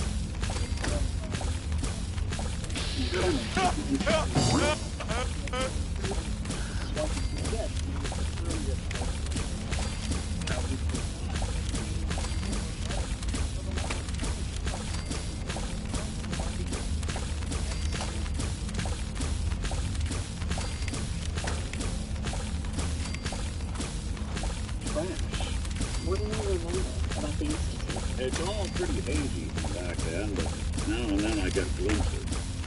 Life inside the Institute.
Memories, my personality.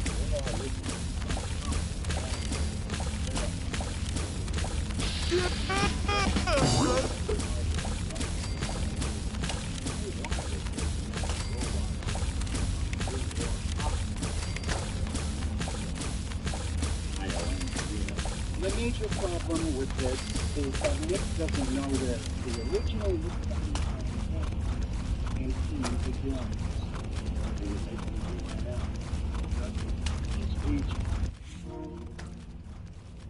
It is. And I can't do a damn thing about it because without them, I'm nothing. Shell. All I want is life where I have something I can call my own. Memories from the old Nick. My deja vu.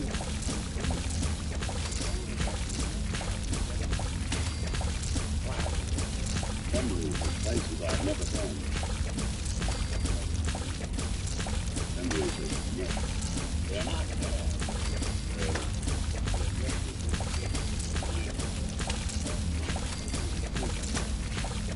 I'm not a person at all. I'm just a machine, pretending to be human. He harbors no resentment towards the original Nick. He establishes a person on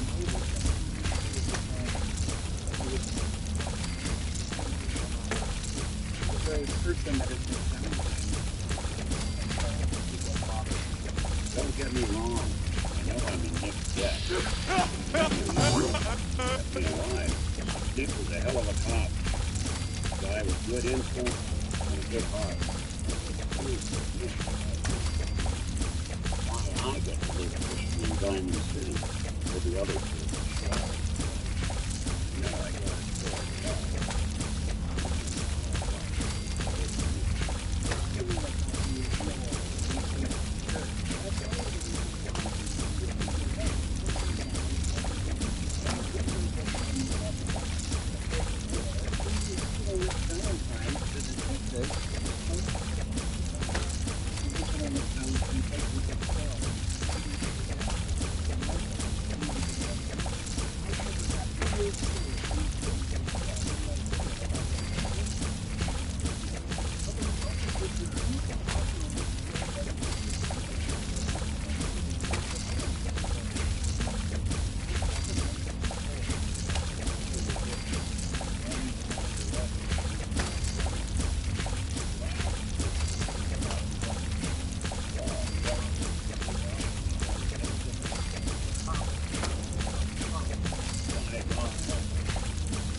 Just tossed out with the garbage. You must have still been in a haze from one of these purchases. Did I do it? You really knocked the day off on me?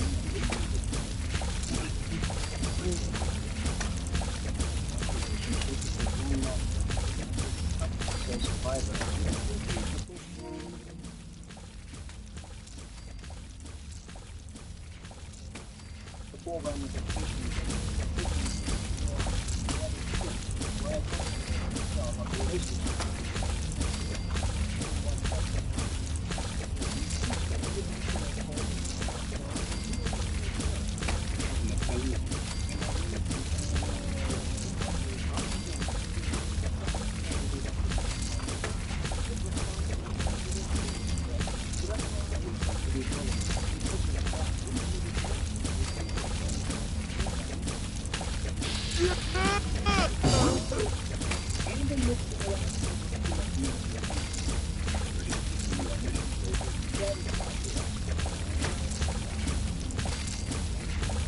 Replacing me with this thing.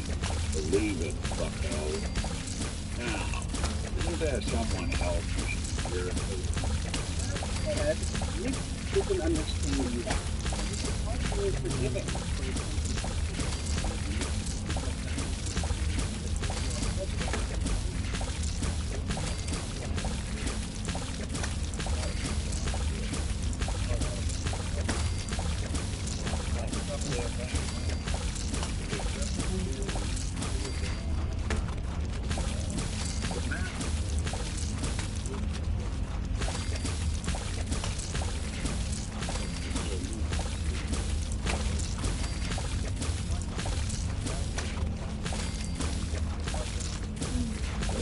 Killed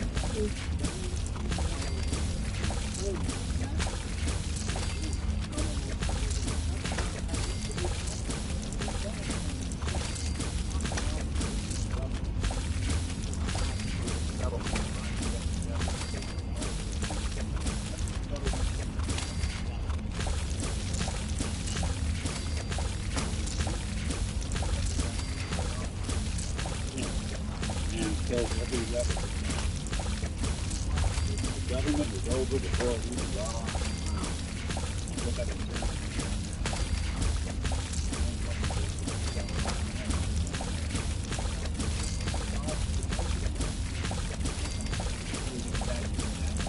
This was long before.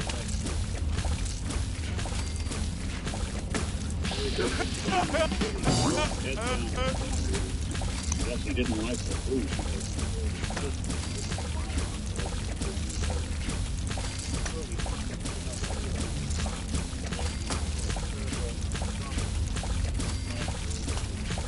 Things are now functioning like the good.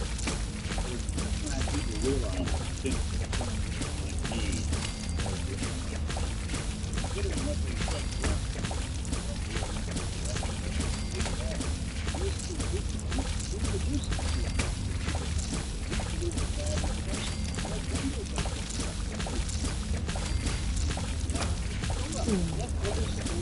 Instead of holding it against the people of Diamond City, I want to live among bigger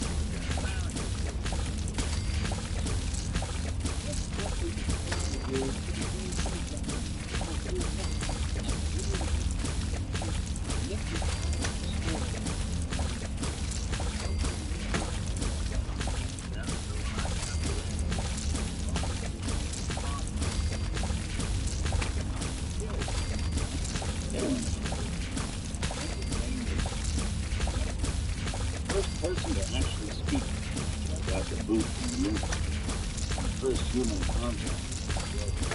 Drove me for an hour. Once they seen I wasn't going to hurt anyone, the other folks in the neighborhood came out to overly panic. It eventually turned into a pretty swell soiree.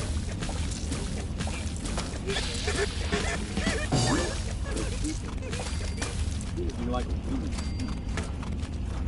Trying to return the favor. These people who didn't know him from Adam just treated him with kindness. Yes, he was a bit of a sideshow direction. She got naive.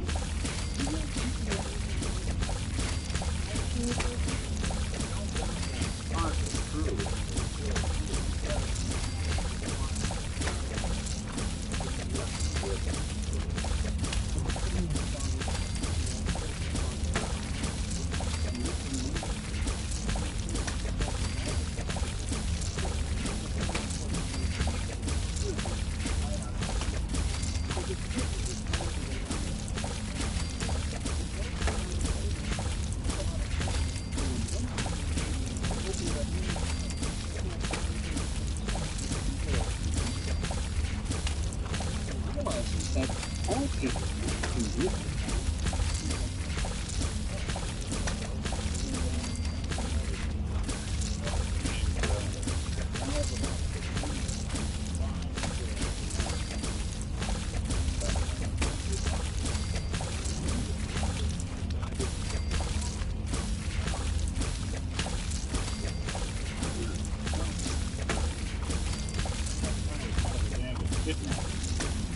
Even know who I was rescuing.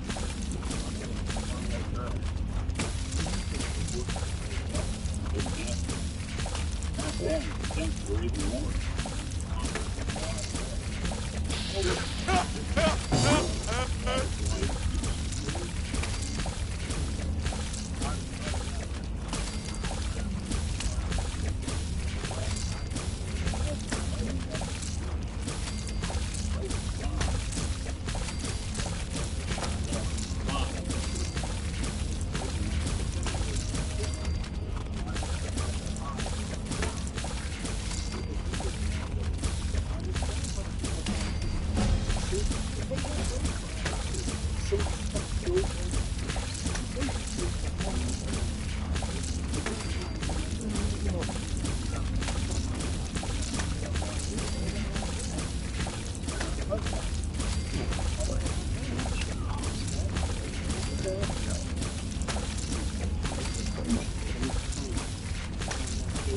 So,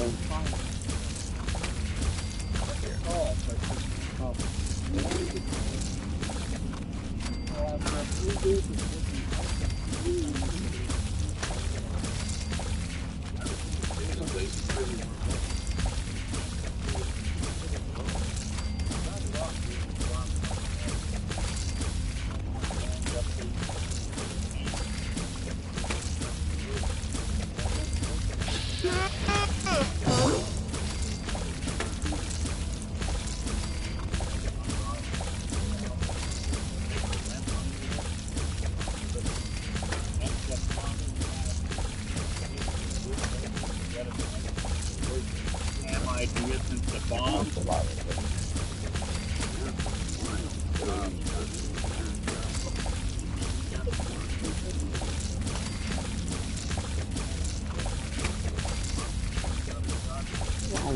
Never stopped being big. But it was next to the touch in the sea.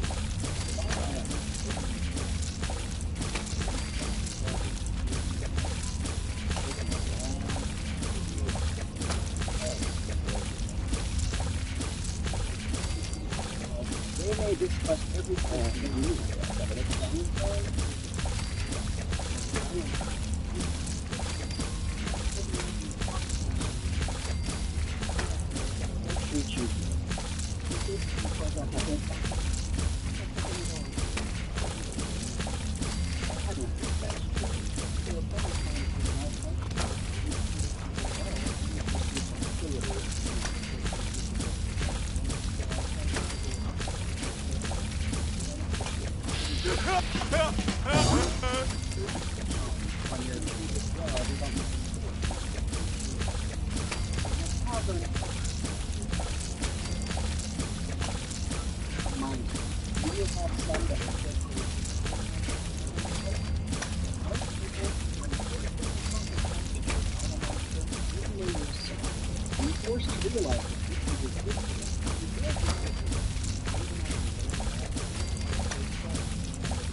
people of Diamond City are able to band together and forge a city for themselves. They don't have to raise customs for food and camps. They engage in trade. You see, theft and murder is not excusable in this money. It's something that must be fought. He's seen how hard his neighbors have had to work to defend themselves in Diamond City, to set up their shops, to live their lives. And Nick himself will be able to rescue.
Morty Institute, working in the shadows. The life of people of the Commonwealth will get to them. All thanks to you.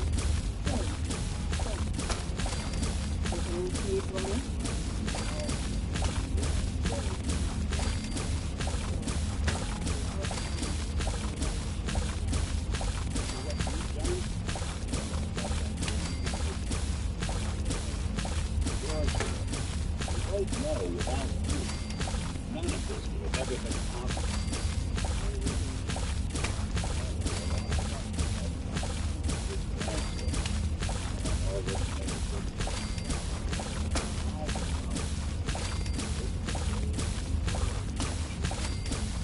Sana, those little girls, this is the future of these instruments which are protecting you.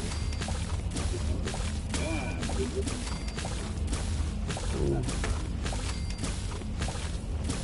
So being a synesthetic human has a surprising knowledge of pre-war war.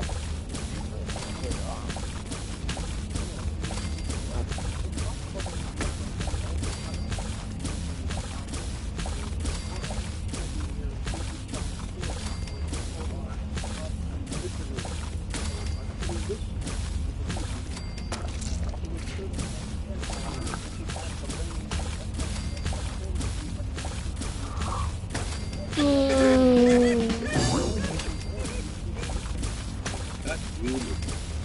Not from the brave new world.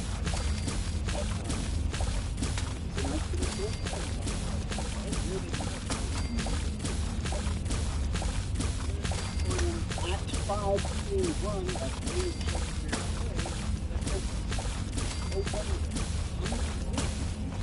we're here.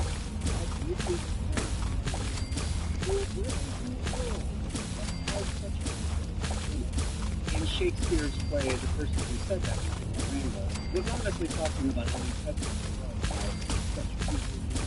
So when Nick Newsom Landry sings the thrust into a post-apocalyptic world, surrounded by bigots and raiders and murderers, a brave new world. Such people. The most references to literature during great moments in time. If you choose to blow up the nucleus, Nick Valentine says, "I am becoming destroyer." This is a reference to a line from the it is said that J. Robert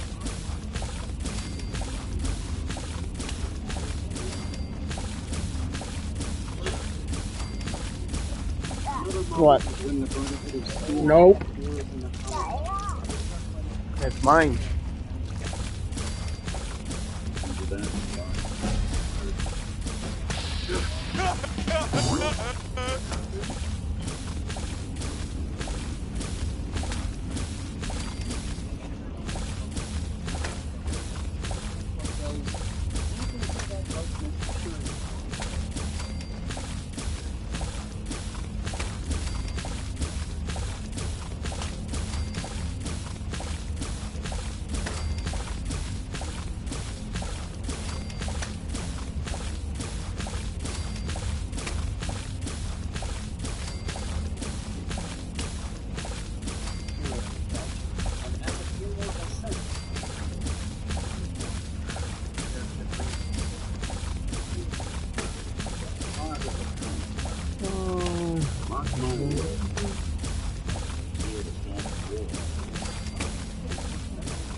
time. Let's take a look.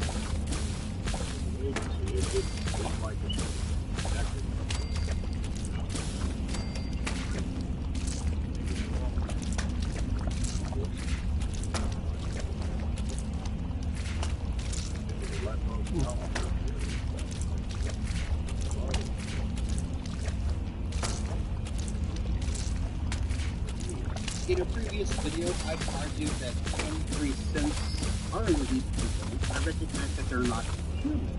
They are made from human DNA. They are made from have independent minds that accumulate experiences and memories on their own. I think that they're people. But most of them, it's not like personality over time. By accumulating memories, because like Nick had a personality behind his thinking. It's certainly a debatable question, but I say yes. I do think Nick Valentine is his own person, mainly because he's selfish. He realizes he's not human, and it bothers him. It bothers him that he's not human. It bothers him that his very presence can kill people simply because of what he is. He is painfully aware of his robotic limitations. He exists in a different place and time from the original rebellion. The person I am today is not the person I was 10 years ago. If that person and I were to ever meet, we would probably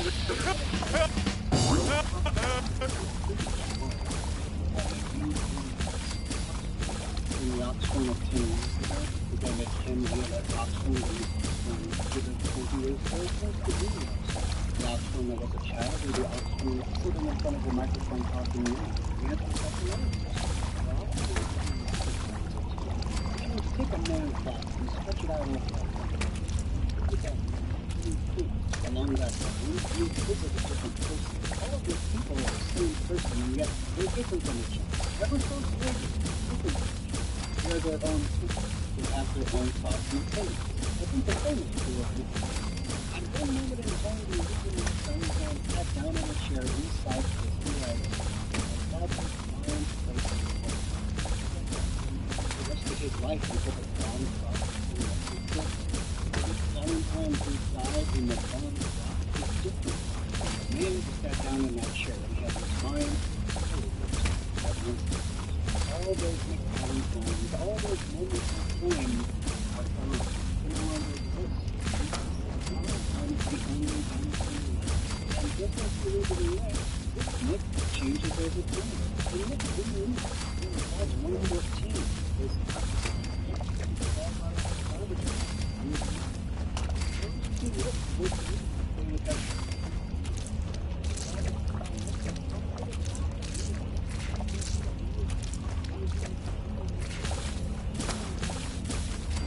is a more mature Nick, a more seasoned Nick, a Nick with greater experience, a Nick who has changed over time, which is a very human thing to do. Yes, I think too that this is more he met him up when he did his research, when he became slave, he made himself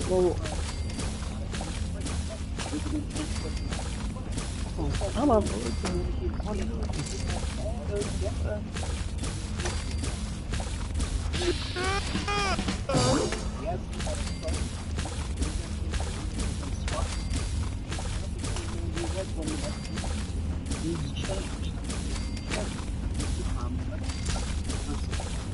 We don't know how much of Nick's personality comes from the original as a program or involved in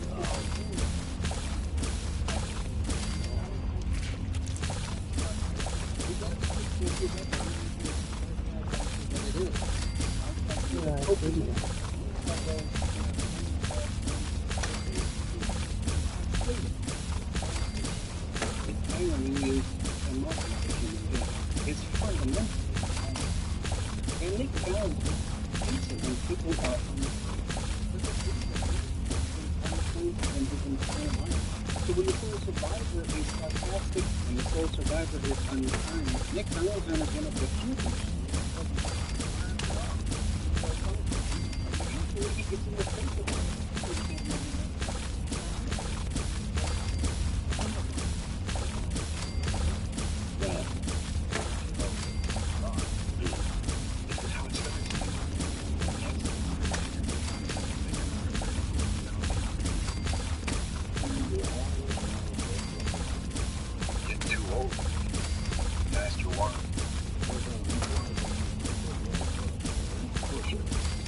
evil king.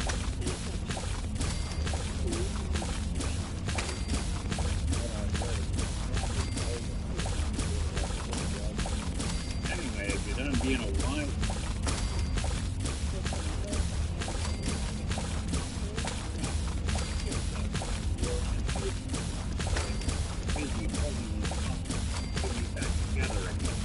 Especially if the soul survivor is sarcastic at the worst of times. So, my God. your glass on the end. You know, I swear you care more about Anything to do about who I've been working with. That's just what the road.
keep our eyes peeled.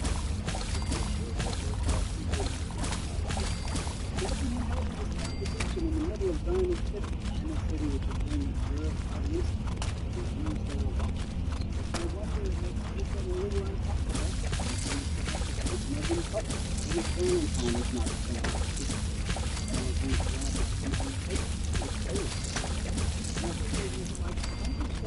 He and Piper live in the same city, their neighbors. They both equally dislike music because of what it does to their neighbors. Trying to have different jobs. Piper is a reporter seeking to uncover the truth. The detective will also uncover the truth. Which is why Piper is the only person in the Commonwealth who really looks talent. Alan Piper is off of a painted farm. I know. Nick Valentine, the 60s king of the women. Nick Valentine as a soft he compelled the country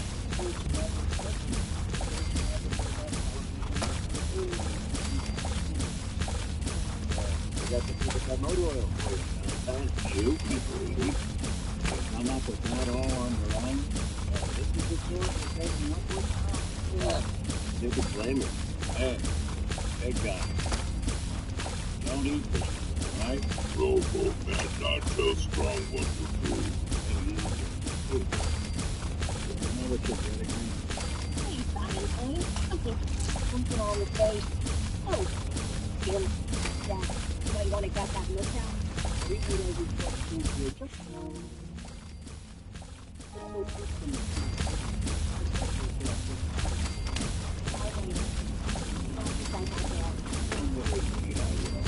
whether or not these personalities originated in the flesh and blood, they live on only.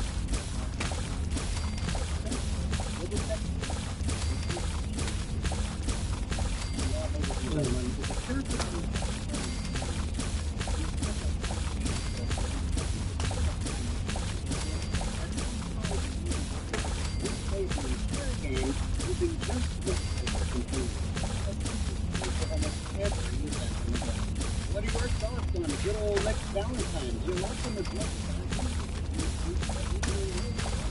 I've started a cell-based synth that should be destroyed like all of the others. At Victoria, but we know in the comments section below. I love the comments about this.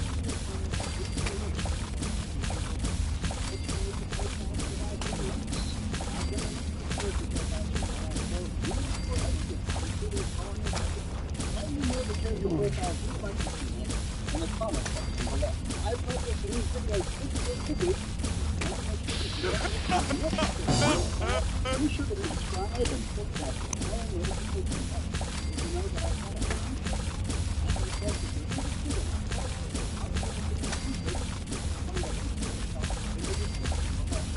That's what I do, and that's what I do. In a way, it's going to put you in my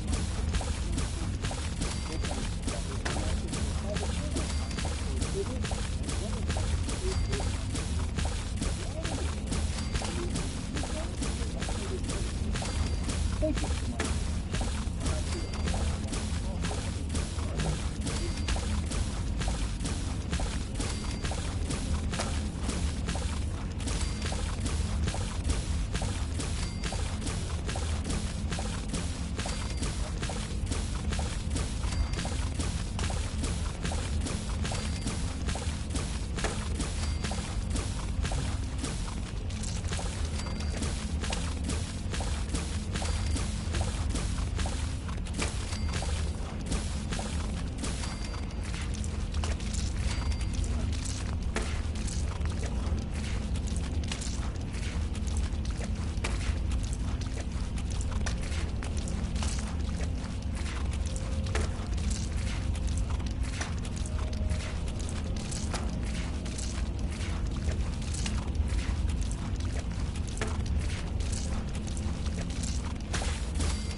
Yeah, what the? Yeah, makes more sense to watch that. Oh,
But if something does not change, that effort will be mere stagnation. Robots can do amazing things. Surely they've contributed to science. When directed by a human, they have. But on our own, we tread predictable paths. The greatest scientific by nature, God has something beyond ordinary magic. They have had a spark. Elusive inspiration is something I must possess. So, how are you going to do that? If I am to advance my understanding of medicine in this strange world, I must embark on a great adventure. I must become human, or as close as I can. I must find a way to download all that I am to a human brain. Is that even possible? Who is it right? There were great advances made before the war in cognition and memory. Surely there is someone who can help, or at least point us in the right direction. You don't have to be an Einstein to help. The world needs doctors. Those that know things, doubt, jealousy. The Brotherhood of Steel, the Institute, they all knowledge. The only way we will progress as a society is in the free flow of ideas. To find someone, a brain surgeon, an artificial intelligence, please bring it to them. Any idea where I can find someone? And when they're pursuing a mission, it's no easy. But surely someone qualified? So Jerry wants to become human. Codsworth never wanted to become human. He was perfectly content being the sole survivor's little pet Mr. Andy robot. But Jerry is just not satisfied, so we need to find a scientist. There are not many scientists in the wasteland. The Institute, they might not be interested, and they probably don't have the time. This really leaves only one scientist left, Dr. Amari, a secret railroad agent, working out of the memory den in Good River. Now, she won't talk with us about this until after we've found and dealt with Kellogg during the primary quest. When done, we can go back to Dr. Amari, and Curie can tell her what she's hoping to do. Doctor, my friend here needs your help. Oh, I'm not a mechanic. What could she possibly want from me? Oh, this doctor can help me? Greetings, doctor. I will download my data and program it. Want what? Is she serious? Curie has a lot of pre-war research data, but she can't continue her work as a robot. Why not? I was programmed to further on service. That's just of science. And I'm using the fundamental limitation of the human.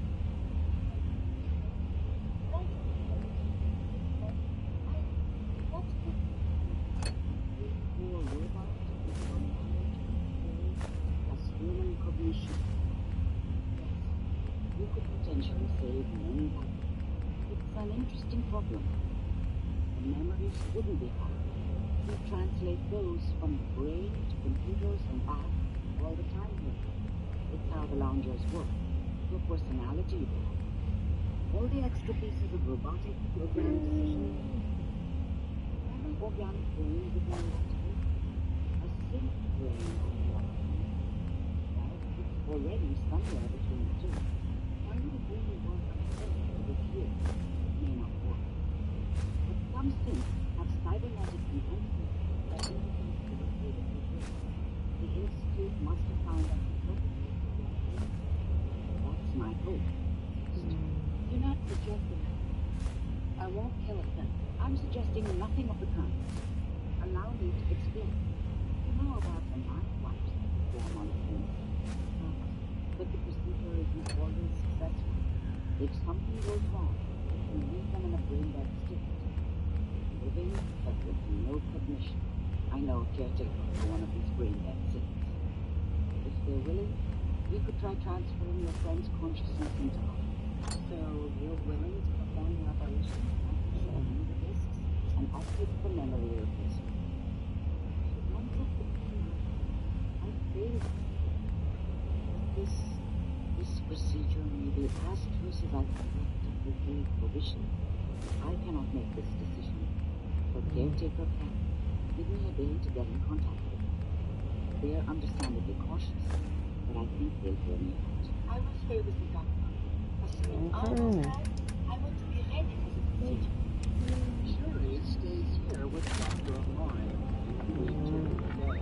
So always something else we can play about a day later to find the story. That's right, everybody's favorite Sith boy from the railroad is standing next to a memory lounger that has another person's. This person is non-responsive, but she is breathing. Her chest is moving up and down. When ready, we can talk to Glory to learn more about her. So, we're the one that wants to put a robot in.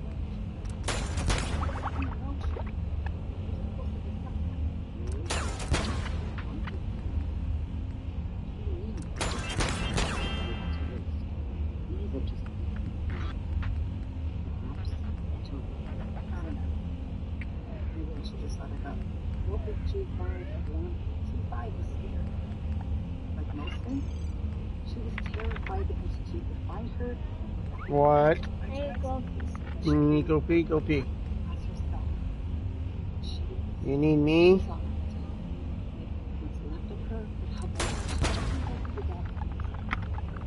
She's breathing. Go. Gotta follow.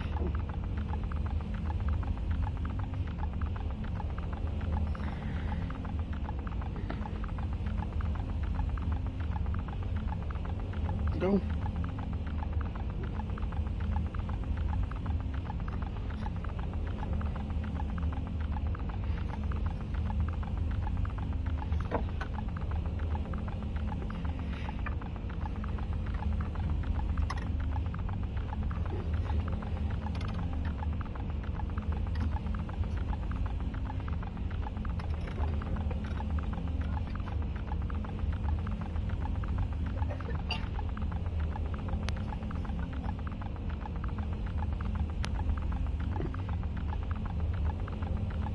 Go pee. Come on.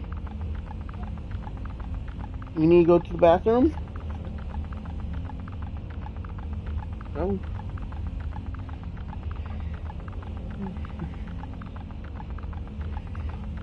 Go. I'm following you.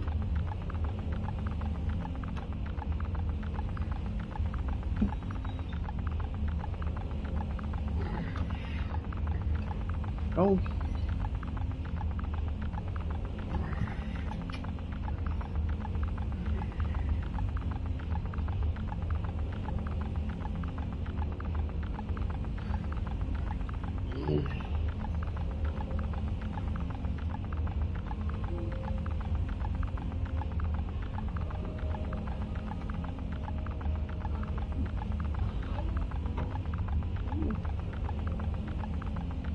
Go poop then.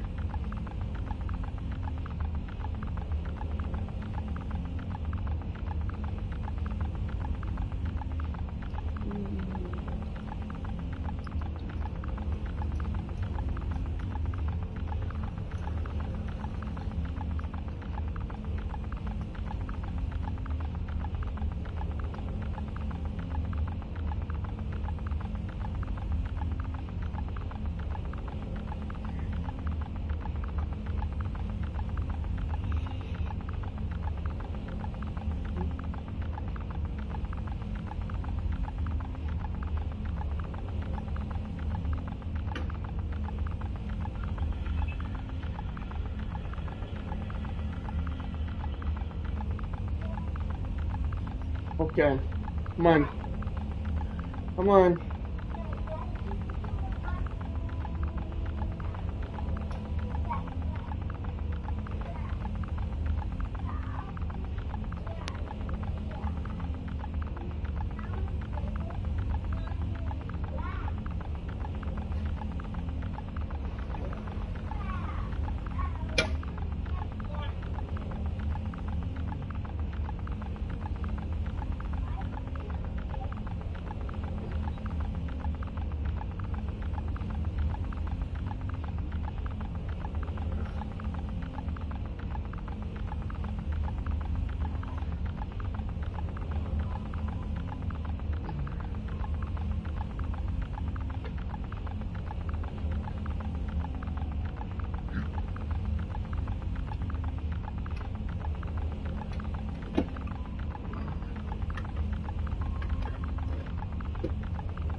We've got a job to do, so please keep it professional. I do not know. I do not know how. I this is just without malfunctioning. She struggled trying to grasp conflicting emotions, anger, fear, happiness. When she didn't rest, this very human emotion simply couldn't live with her. Empathy and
hear the regret in your voice.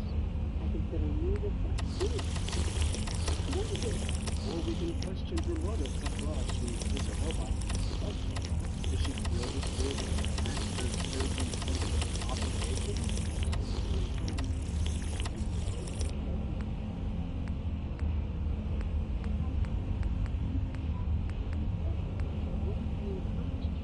And explore this friendship. What we have between us.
I like you, Curie, but I don't think he's disappointed. Hopefully we get to enjoy this together. And then, If we do, Curie's life experiences are more well-known. She now knows her. Maybe this will finally suffocate her options. Or maybe it will shatter her naivety and make her but like a rejection path, we have two options to go next. We do so in a flirting way without actually saying love. If we do, Curie.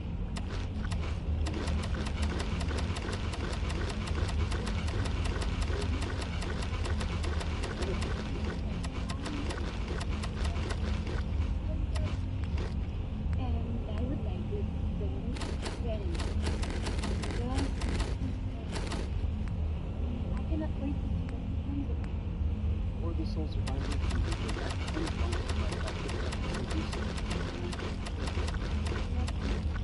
whatever choice we ultimately make, we get the combat medic. This perk heals the sole survivor once a day for 100 hit points with the sole survivor's health below 2% of its maximum. Now when we sleep, we get the well-rested perk. And when she wakes up in the morning, she always...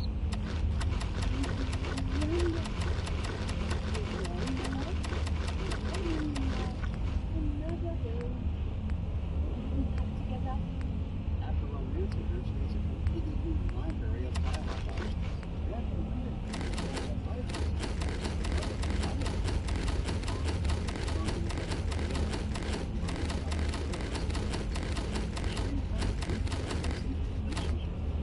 Yeah, instead of being scientific pursuits, now and she is quite content simply to be in the court.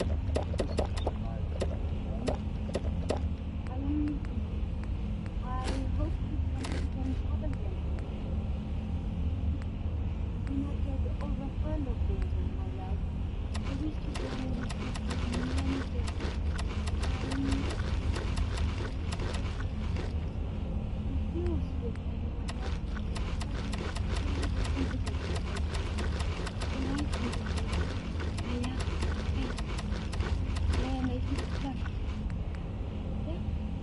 It's happening again.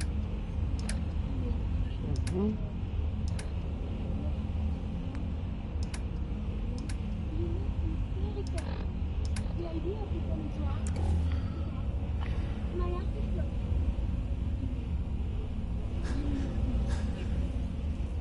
You should be telling me, yes? I find myself sleeping. Perhaps you can be that problem with family. No?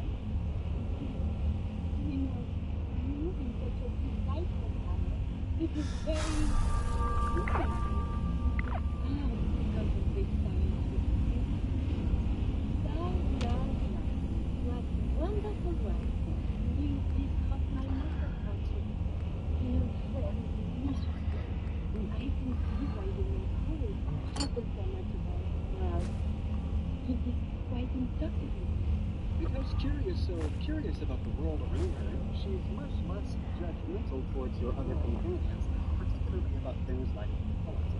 And instead of being turned off by beings who are pariahs to some, like super mutants, ghouls, and synths, she regards them with scientific curiosity. Oh, travel with me. Yes, super mutant up so close. It's amazing. When Metal Man is all smashed, come find Straw. Don't worry, Mr. Funk. I understand you. Let's head out. All right. You are a scientific marvel, Martin. Let's do it, guy. You are such a fascinating specimen, Mr. Hancock. Curie is a kind person, and because she's kind, she likes politeness. If it isn't Mr. Tedworth, it is a pleasure to see you again. Company says to me, Miss Curie. Don't worry, I'll keep the master safe. Well, Curie, guess you're up. Have fun out there. Monsieur, always the polite. Au revoir to you, Monsieur. Even as a synth, she either doesn't understand mockery, or she just doesn't let it bother her. Gonna replace me with the egghead, eh? Well, good luck in a firefight. No need to worry, Amanda. My offensive capabilities are quite formidable. She likes people who are focused on others, people who are not so self-absorbed, people who are trying to rebuild civilization. Civilization will rise again. That's the goal, man. This is why really the only companion we have whom Curie expresses any dislike for is Deacon. That's because Deacon is a habitual liar. Let's go then. I'm all ready to go. You're not getting any recovery, Mr. Deacon. I'm the very definition of I just want to spend all day playing I like the new look, Curie. And people give me a hard time with their swap out. Unlike you, I did not undergo such a procedural on a whim. Curie is unique. She is unlike all other companions because the horrible world, the wasteland, is new to her. All other companions have spent enough time in it to learn to be quiet. But they must have been children. When they were children, even growing up in the waste, really they were curious about all sorts of things that they think are mundane and horrible. As adults, Curie is similar to a child in that way. She's of course far different from a child in many other ways. She has a wealth of old world knowledge, much of which she still retains as a sense, and the maturity of an adult as well. But she maintains a childlike hope and optimism. But because she's so optimistic, this makes her a charming companion to run with.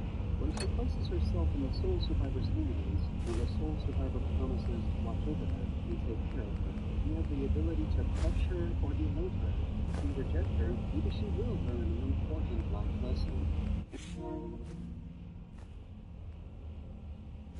Test of a person's character is through suffering. Curie is a little different from many of the other companions in that she is so unabashedly in love with the soul survivor. Some of the others, even if they are attracted to the soul survivor, they're coy about it. They make the soul survivor do a lot of cooking and potting to reveal that information.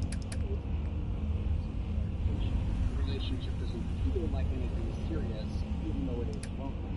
Curie is one of the few companions who makes her intentions clear. It's the hallmark of an honest person. She's very direct with her emotions. She knows exactly what she wants, but she has the audacity to respect your love and intent.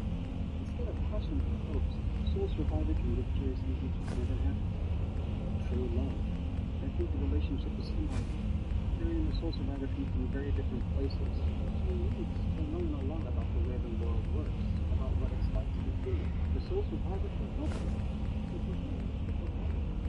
The soul survivor has just been crushed time and time again. Losing a spouse, losing a child, more horrible revelations as the main plot goes on. It would be easy for somebody to despair after having experienced so many horrible things, to lose faith in humanity, to become bitter, to play the victim, or to victimize others. That's why Curie is such a breath of fresh air. Curie can remind the soul survivor about the goodness that humanity is capable of. She reminds the soul survivor about the affection of Dr. Collins and Dr. Burrow towards Curie as they molded her, created her, cared for her. It's good for the soul survivor to have somebody who constantly reminds him or her of the silver lining of every situation. It would be particularly needed for the soul survivor. The soul survivor actually remembers what the world was like before the apocalypse. He or she needs to start differences between the past and the horrible present. If anyone was to succumb to the spell of the state, the soul survivors, even having Curie, is the part of maintaining the soul survivor. It's not very different significance if you really believe that it's true. There's a certain sort of people, if Curie isn't a real person, it means three lonely scientist guys trapped in Factory 1 decided to create a female colony because they were lonely. Colonies and models are actually destroyed from the world. Tourists are just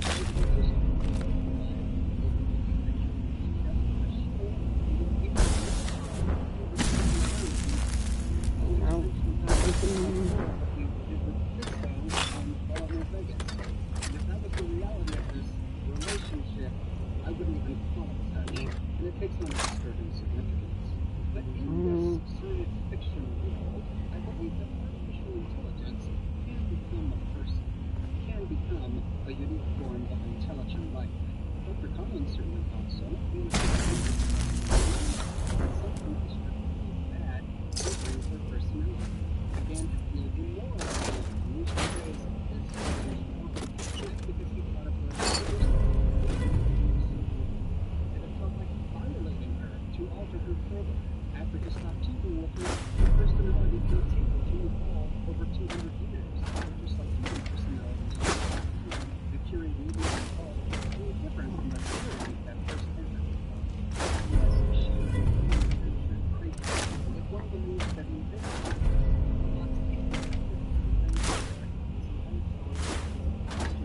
but I believe that she's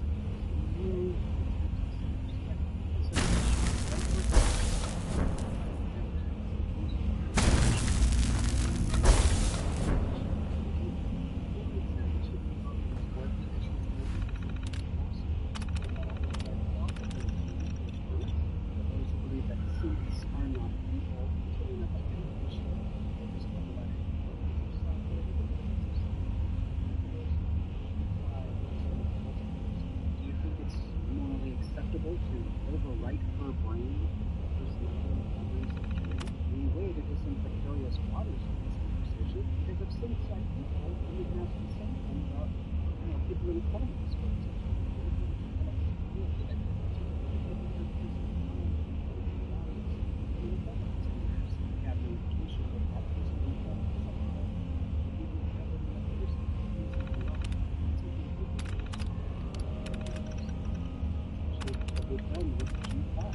I'll answer the question by saying that if I that G5 would come back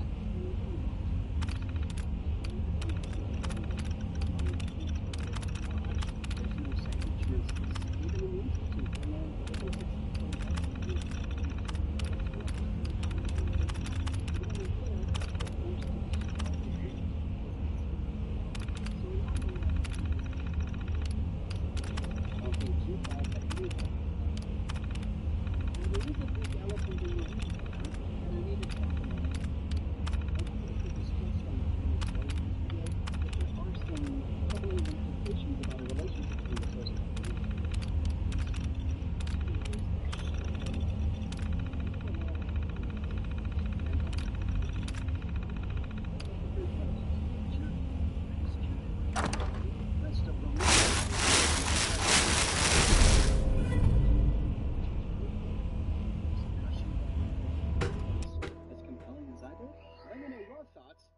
comments below.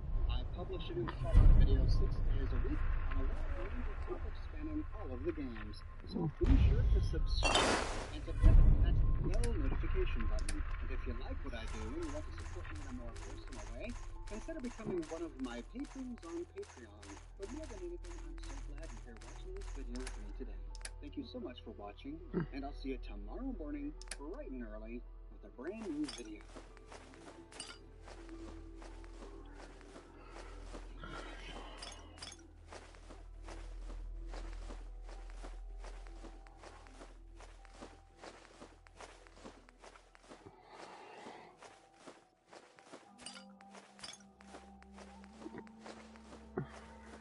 I'm retired Chief Patrol Agent Chris Clark.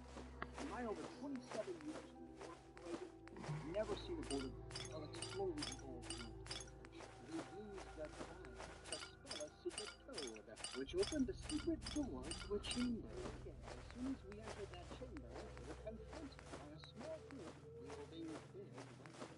However, the situation became much calmer when a strange man whom we've never met before vouched for us. Deacon, where have you been? You're having a party. What gives with my invitation? I need info. Who is it? Wow. Newsflash, boss. This lady is a big deal out there. Do we know each other? I didn't need to meet you here. You think so. Does the silver shroud anything? I heard he took out Sinjin's gang all by himself. Pretty remarkable, huh? Sounds like I have a stalker. It's not like that. A lot of people know about you. You saved Amelia Stockton from those maniacs of Covenant. That earns you points in my book. And, as if that wasn't enough, the railroad owes you a crate, hell, a truckload of Nuka-Cola for what you did to Kellogg. He was our public enemy #1. So you're vouching for her? Yes, trust me. She's someone we want on our side. That changes things. This is Deacon, and while convincing Desdemona, he can bring up quite a few of the Soul Survivor's exploits from previously in the game. Which makes us wonder, how does he know? We learned that the people arrayed before us are members of the railroad, and after they allow us access to their headquarters, we can ask Deacon why he vouched for us. So tell me, why did you vouch for me? In our little outfit, it's my job to know things. And with everything you've done, it's clear you're capable. A dangerous enemy. And I'm betting a valuable ally. But why the trust? You can't be taking it all on faith. I don't know if we can trust you, but I hope we can. We just survived a hell of a crisis, so we may just be a teeny bit desperate for new members. If everything was sunshine and bottle caps, we'd probably play a longer getting to know you game. But we don't have that luxury. Really? Is that all? You just don't give up. All right, I have a short list of people I think would be a good fit for our family. You piqued my interest, so maybe I asked around. Did my homework. If you hadn't found us, there's a chance I would have found you instead. Thanks for saving me the trip. Somehow Deacon heard us and has tried to track us down. But what evidence of this do we have in the game? The earliest point we find where Deacon begins to develop an interest in the Soul Survivor is all the way back in 2284, 3 years before the Soul Survivor emerges from Vault 111. If we explore Pam's mainframe terminal, which we only gain access to after completing the game in favor of the railroad, we find a number of records that the railroad has kept going back many decades. If we look into Desdemona's records, and then scroll down to 2284, we find an entry that talks about how Pam has been trying to find the location of the Institute, but she's been failing. Deacon, however, is convinced that the solution lies in the past, not the future. And then in the next paragraph, Deacon's been digging into the Institute's sightings from years, even decades before. Or at least, that's what he says. I'm getting real tired of all his lies. So at this period of time, the railroad was trying to find the location of the Institute, and Deacon's solution was to look into the Institute's past. This interest in the Institute's past coincides with his interest in pre-war history. Of all of our companions, Deacon is the one most fascinated by the things that went on before the war. I really want to know how the big one started. What idiot fired first? Why? What the hell did they think they'd gain? I'm a sucker for those old world books. It must have been something living back then. Why'd they make these airports so big? You could have a whole city in one of them. So let me get this straight. You used to propel big metal birds in the sky and fly in them for thousands of miles. You're braver than I thought. So people seriously spent 9, 10 hours a day in places like this? What did people do here? Pam once tried telling me, and I still have no idea. So teachers, all they did was teach, right? They didn't farm or run shops or run guns on the side? Wow. I've read a few textbooks. Did everyone seriously learn calculus back then? Were you guys planning for an invasion of mathletes? So people used to take tubs like this into the ocean? Crazy. And because of this, he's one of the most knowledgeable companions we can travel with. Like Caesar has read lots of pre-war books. He's baffled by some of the stories he's read. People really worked in offices. People flew through the sky in airplanes. And his reading makes him privy to pre-war references that most anyone else wouldn't understand. Like, he knows what a B movie is.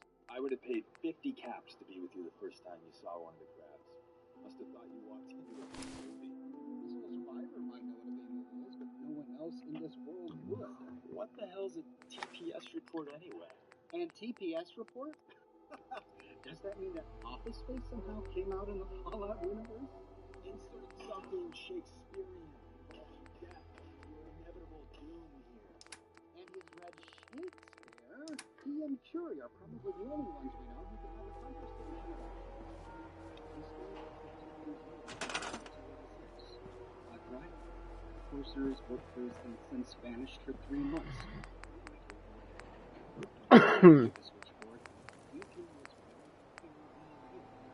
Chasing ghosts. What does she mean by that? Chasing ghosts?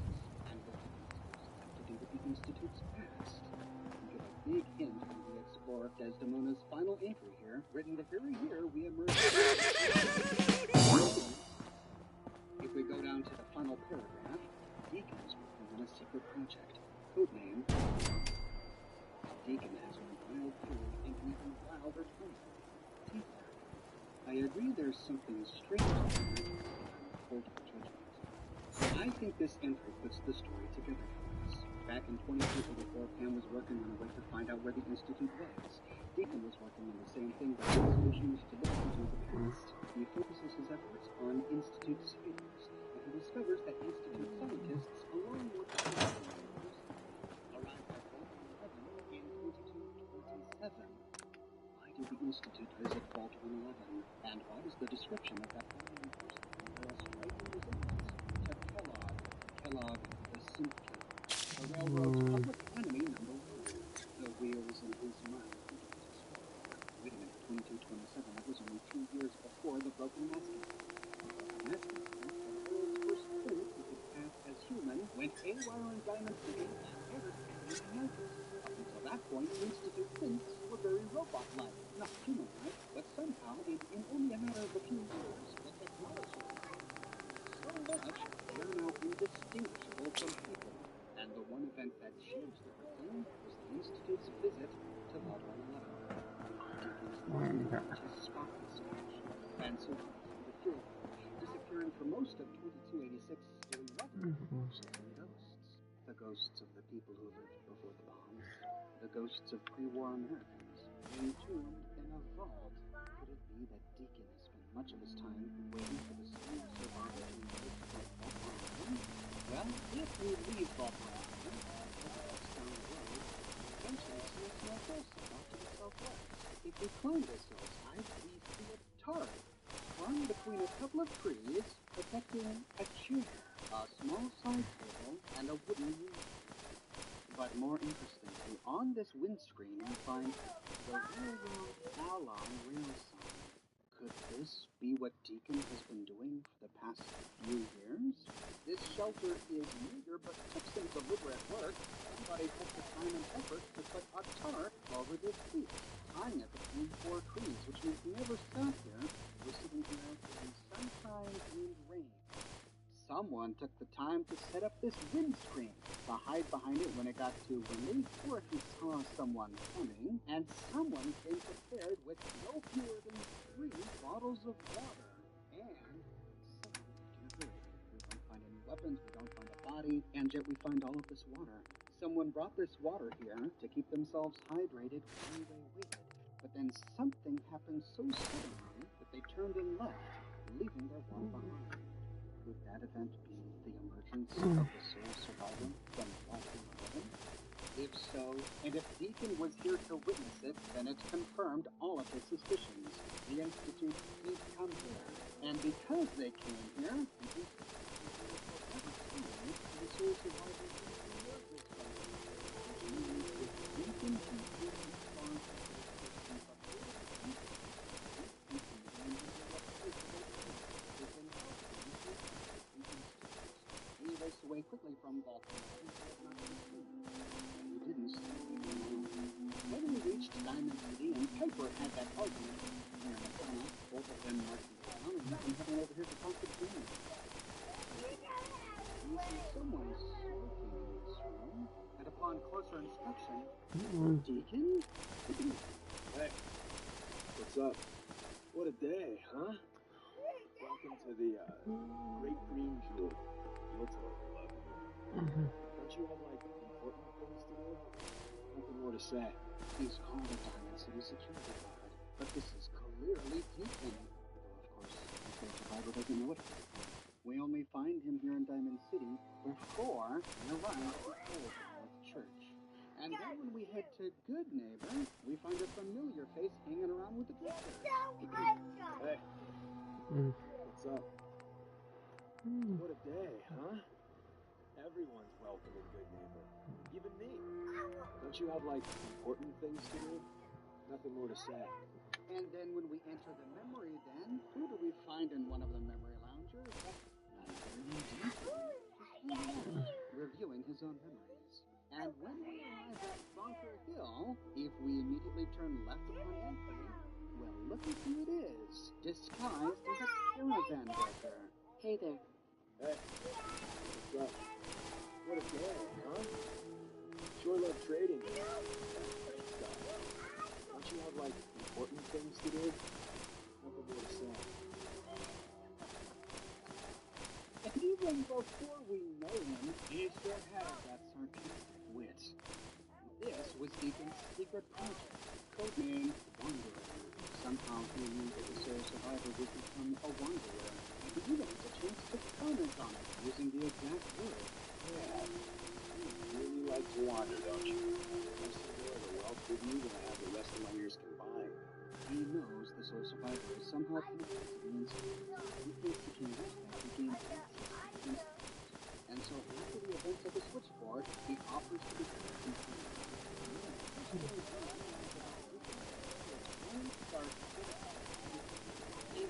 I prefer to leave the latest gossip in fashion rather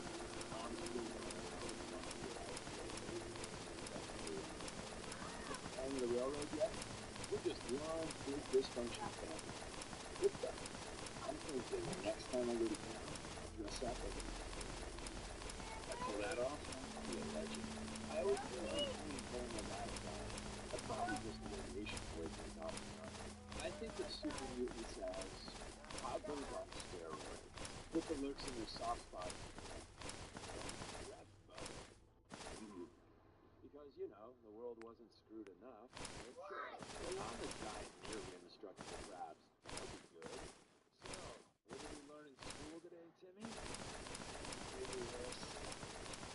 After traveling to the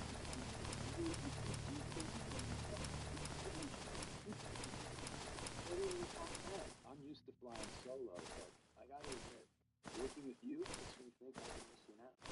Having someone watching your back is refreshing, especially since you never know when the Institute is watching. You've never had a partner. Not for a long time. Besides, partnering up with the railroad can leave you vulnerable. One more person who can finger you to the Institute. Don't get all mushy on me. Oh, I was just about to open up about my first pet mole rat bestie, and I found a way to put it down. It's always good to have backup. Exactly. The feeling's mutual. I gotta say, you make it look easy, but you have some built-in advantages. Some people at HQ are jealous. You took the big map and everyone you knew is long gone. Now, hear me out on the silver lining. If a human in the railroad slips up, they may expose friends and loved ones to danger. You're safe from that. You're saying that losing my boy is a good thing. Oh, Jesus, I didn't even... If the church gets compromised and the coursers are on our tail, at least you're not putting more people in harm's way. That's all. I hadn't thought of it it that way. When the switchboard went sideways, some people lost families and his comrades. That's gotta be tough. Why would the people they care about be in danger? When the coursers start kicking down doors, they don't just hit railroad safe houses. Some fragile family may get axed. Whether the Institute's motive vengeance or faulty intel, it doesn't matter to the people left behind. Well, I guess I'm a little lucky then. What's done is done. The upshot is you're in a position where you can act openly. If you go to class, there's little the coursers can do about it. It doesn't matter much to me. I'm a sinner. So I really don't like the rules. Roy and me and the others, it's easier to dedicate ourselves to it. You're a sin? Why didn't you tell me before? I don't like talking about it. I had no idea. I figured you deserved it. You expect me to believe? I was one of the first to get the good old cranium reboot, and it was a learning experience for everyone. It makes me quirky and fun that way. Since we're traveling together, I want you to take this. It's my recall code. If you ever need to know something about the Institute, read it to me. What's the recall code? Ejector seek to bring back your own synth self. I don't know what to say. I imagine cupcakes. Except for no cupcakes. If you accept me to believe you, I want proof. If you really want to, you can read that code and find out. Wait, I've already done it. I appreciate the code. Yeah, well, about that. Understood. Don't use the code unless you absolutely have to. It'll wipe my memories. I'm not sure how much of the movie you left. You know, I just feel that it. You read it until you need it. If we pass this speech, then we can tell just the truth about his nature. It's interesting when describing how the recall code works, he described it the way Android recall code works in capital listening for the Android who was looking for. During that encounter, the recall code didn't wipe the mind of the synth, but instead gave the synth back all its functions. However, in the Commonwealth, the recall code was changed and now completely formats the synth mind, making the synth completely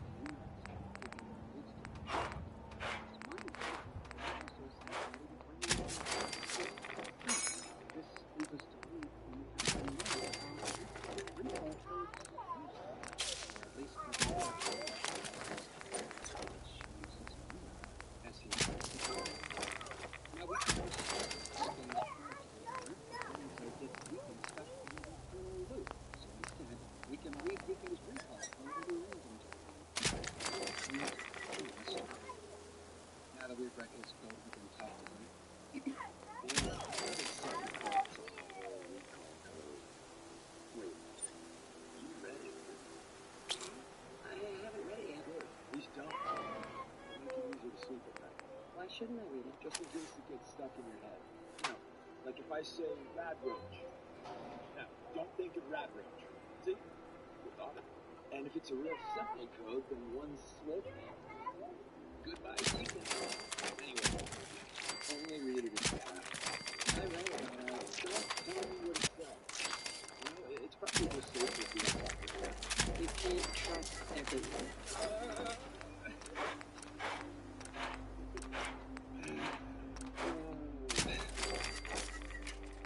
Going?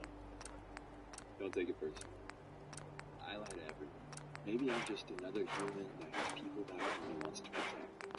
And again, maybe not. I don't like being honest. Relationship with the truth loves something for the Whoever you are. I want, if you believe anything, believe this. I'm in your corner. Always have. You could still be a synth. Are you? I think I'll wait until the betting pool back at HQ gets a little higher before I answer that one. When I need some beer money. That code I gave you is a hard truth. You can't trust everyone. Even if someone sounds sincere, they could be a synth replacement working for the Institute. The bitch of the problem is recognizing that 90% of the time someone's on the up and up, and the 10% of the time you're being played. He always has been in our corner. This gives us even more evidence that he's been looking for us for quite some time. If we don't read the recall code, then when talking with him, we don't find an option to read the code to him. Instead, we find an option to dismiss him as a companion. But this effectively overwrites his Your Thoughts dialogue tree, which means that every time we try to talk with him, he asks us whether or not we read the note. So essentially, the game is forcing us to read the note if we want to gain access to Deacon's Your Thoughts dialogue, which is frustrating. But we learn a few things from Deacon here. The first is that he's a compulsive liar, and he's trying to turn lying into a personality. Oh, everyone back at HQ knows that I'm a big liar. Isn't that cute? Oh, Deacon, no. But at the same time, he's trying to turn it into a lesson. You can't trust everyone. It wasn't just his recall code, it was the lesson he was trying to teach us. By reading the recall code that he gave us, he's proving that we can't trust everyone. After all, he asked us not to read it, and by reading it, we are betraying his trust. Reading the sentence, "You can't trust everyone," is designed to make us realize that even we can't be trusted. But of course, the double edge to this lesson is that if he's trying to teach us that we can't trust everyone, we can't trust him either. Which means that from here on out, we can't trust that anything he's saying is the truth. So how are we going to understand this man, to know his history, to describe his personality if we can't trust a thing he says? Now, we never learn during the course of the game whether or not Deacon is a Sith, unless we side against the Railroad. And if we do, we can kill Deacon.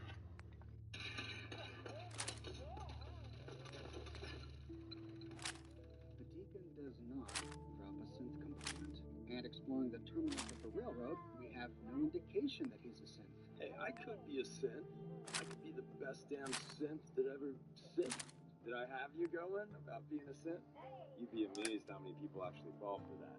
Instead of learning about Deacon by believing what he says, we have to piece together the truth based on observations of his behavior. And one of the first things we observe is that he genuinely does try to be helpful. Deacon and the Soul Survivor are partners in the Railroad, but he definitely takes on the mantle of a teacher in many instances. Throughout our travels, he goes out of his way to give us helpful advice. Not just practical advice about combat and danger, but also advice on how to interpret people. Keep your eye out for the rail signs. Besides the goodie bags, tourists and agents have left valuable intel. Instinct is a powerful tool in our business. Rely on it. Train it up. It'll save your life. I promise. The big three for predicting people. Caps, beliefs, and ego. Get a handle on what's driving someone, and you know where you stand. Don't ever let your guard down. When you do, inevitably, that's when everything goes to hell. Watch out for mirelurks in the water. They can sneak up on you. Usually, offices are kind of lacking on salvage. Every now and then, you get lucky, though. Headshots work best against super mutants. A lot of headshots. Sometimes it's best to just sidestep the muties. They don't have the best eyesight. Sometime later, and if we continue to impress Deacon, he takes us aside again. We've been making the rounds, doing the job. It's time you learn the big secret. Everyone thinks that Desdemona is the big boss. She calls yaps, gives the rah-rah speeches, but it's just an act. She does what I tell her to because the Railroad is my show. It's been that way since I founded it. I'm not so sure about that. Like I said, the big secret. Do you really think I'm going to fall for this? Fall for what? Haven't you noticed that when I say the word, Desdemona does a 180? Hey, there's an intruder. No, I vouch for it. Welcome. Every time. It works best that way. It gives me room to maneuver. You really founded it? Sure. Me and Johnny D and Watts. Hell, that was 60, 70 years ago. After a while, you lose count. We've come a long way since the beginning. We've done a lot of good. Saved a lot of synths.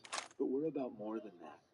We are the last and only line of defense between the Institute and the Commonwealth. Hell, maybe even the world. How are we defending anyway? We keep everyone in cells so no one knows just how large the organization actually is. And just how many things we're doing day to day. Any perks when you're close to the big boss? Now that I don't have to hide, sure. Think of times ago. But the best perk is seeing by purpose. Go on. People think our missions are all about things, but there's more going on. We are building better, Rider comedy of it. The railroad really is the best, noblest organization of the world. We're I can't keep up with the bullshit. You've lied to me at least once. This is just more of the same. Yeah, you got it. Right. You're gonna get into the lies elsewhere. Why the hell are you lying? Again? Because it's what I do.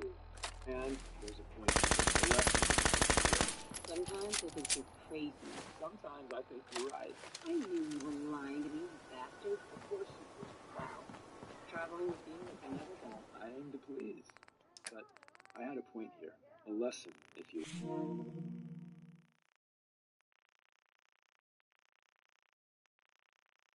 form of bullshit. Ignore the verbiage and look at what they're doing. What they're asking you to do. What sort of world they'd have you build. And how they're going to pay for it. So it's the railroad's deal. We're not about saving the world. Too big a job for too few.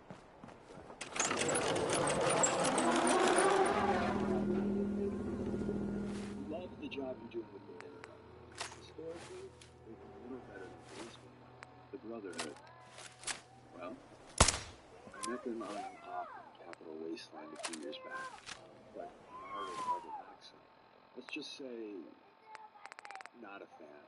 In the Institute? Well, do I really need to answer that? But what I think doesn't matter. The real question is, what do you think? I don't need any more of your life. Boy, did you choose the wrong traveling companion. Thanks for the advice. I don't know if it's your good old-fashioned pre-war values or you just want a genetic lottery, but anyone who has you in their corner has an advantage. And at the end of the day, you'll need to make a choice. Make it the right one. Holy cow, a whole lot in this. Let's break it down. So first, he's claiming to be the founder of the railroad and the man who gives Desdemona her orders. But of course, we passed a speech check to prove that that's a lie. The guy's just lying to us again. It's what he does. But wait a minute. He refers to this truth as the big secret. The refer to it as... Hell yeah. Heading back to the railroad and inspecting Pam's terminal, we can again navigate to Desdemona's entries and to the year 2284. I skipped a part of the paragraph I read last time, and it goes like this. Deacon already knows the big secret. Really know nothing about the railroad before he was in charge. Who is Deacon? Johnny D? Here, Desdemona says that the big secret is who founded the railroad, or how the railroad was founded. And she admits here that she doesn't know, nor does anyone else in the railroad. We know nothing about the railroad before Wyatt was in charge, except for Deacon, who knows the big secret. And then she speculates that Deacon may really be Johnny D. Would Johnny D stand for Johnny Deacon? If so, we need to find out when Johnny D is first mentioned. And it just so happens that he was first mentioned in the very first entry, when Wyatt was in charge of the railroad in 2266. This terminal entry was written by Wyatt immediately after an Institute raid. Their headquarters was destroyed, and everyone in the railroad was massacred, except for Wyatt and a runner named John D. And Wyatt explains why we don't have any records going back in time. They were destroyed in the Institute raid. John D. tried to get volunteers to go back to their headquarters and retrieve those documents, but no one stepped forward. So we lost all history of the railroad before 2266. But even so, if John D. is really Deacon, then he has been in the railroad for at least 21 years. But whatever happened to John D.? Do we have evidence that he's really Deacon? Going forward in time, one year to 2267, we read that John D. has been finding tourists at a pretty good clip. We recall from our first encounter with the railroad that tourists are people whom the railroad uses for intel. They're not peasants or agents of the railroad. They are allies who do small jobs. After the massacre at HQ, John D. was doing a great job of recruiting new tourists. That is, re-establishing the railroad's network. He would keep their activities to himself, which frustrated Watts. He was the leader of the railroad, and an agent of these cities were involved in also. That agent last reference to John D. that Wyatt makes. The next leader of the railroad is Pinky, whose first message is in 2273. Wyatt was killed in action, but we find an interesting message here in paragraph 2 of his first message. We were running the Workwood 5 out of the Commonwealth when forcers found our HQ. That's what he's calling himself now. And most of us remember this is against restrictions, unless he's really trying to do. And it just so happens that in this first reference, we know that he was called something before. Lincoln is really John D. And it's the oldest member of the railroad. This would be evidence that he's signed up the railroad, and we have a bit of a problem. Ezekiel tells us that he signed the railroad with one John D. At 60 to 70 years old.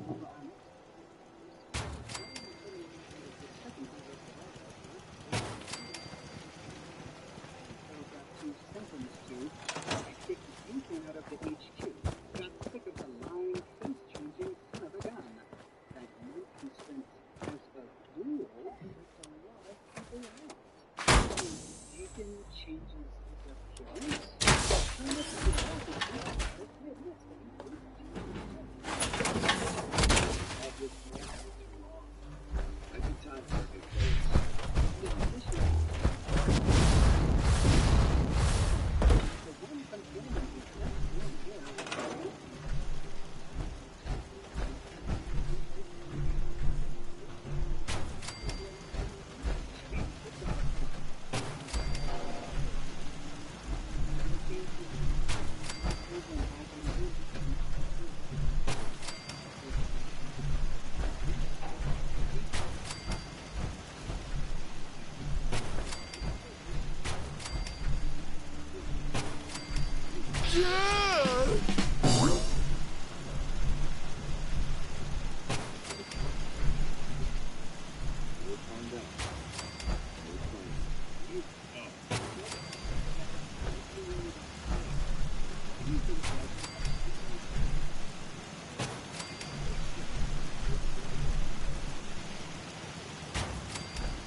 out.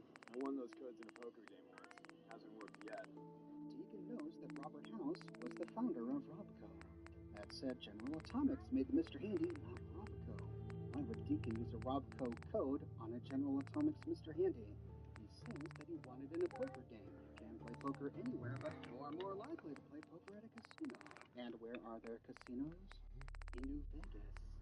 And then he claims to have been a soldier. I was a soldier once.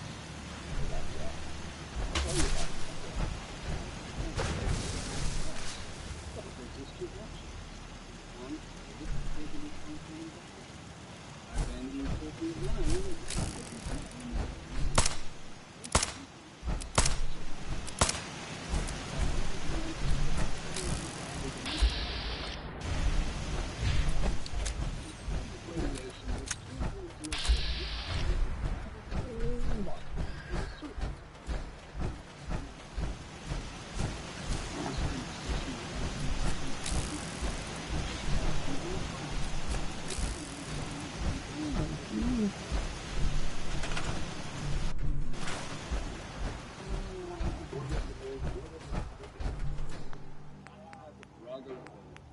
Elitism, power armor, xenophobia, and racial urging. That's not the life. That bastard Maxim really screwed him up. The Brotherhood used to be that. Capital racing is really bad. There's something that you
truth is,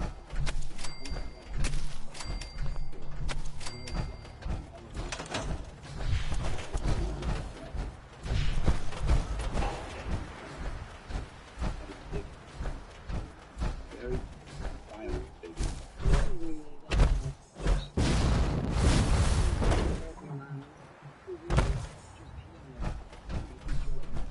Hey, we all make mistakes when we're young. Mistake or two? Yeah. I did. I ran with a gang in university. Called ourselves the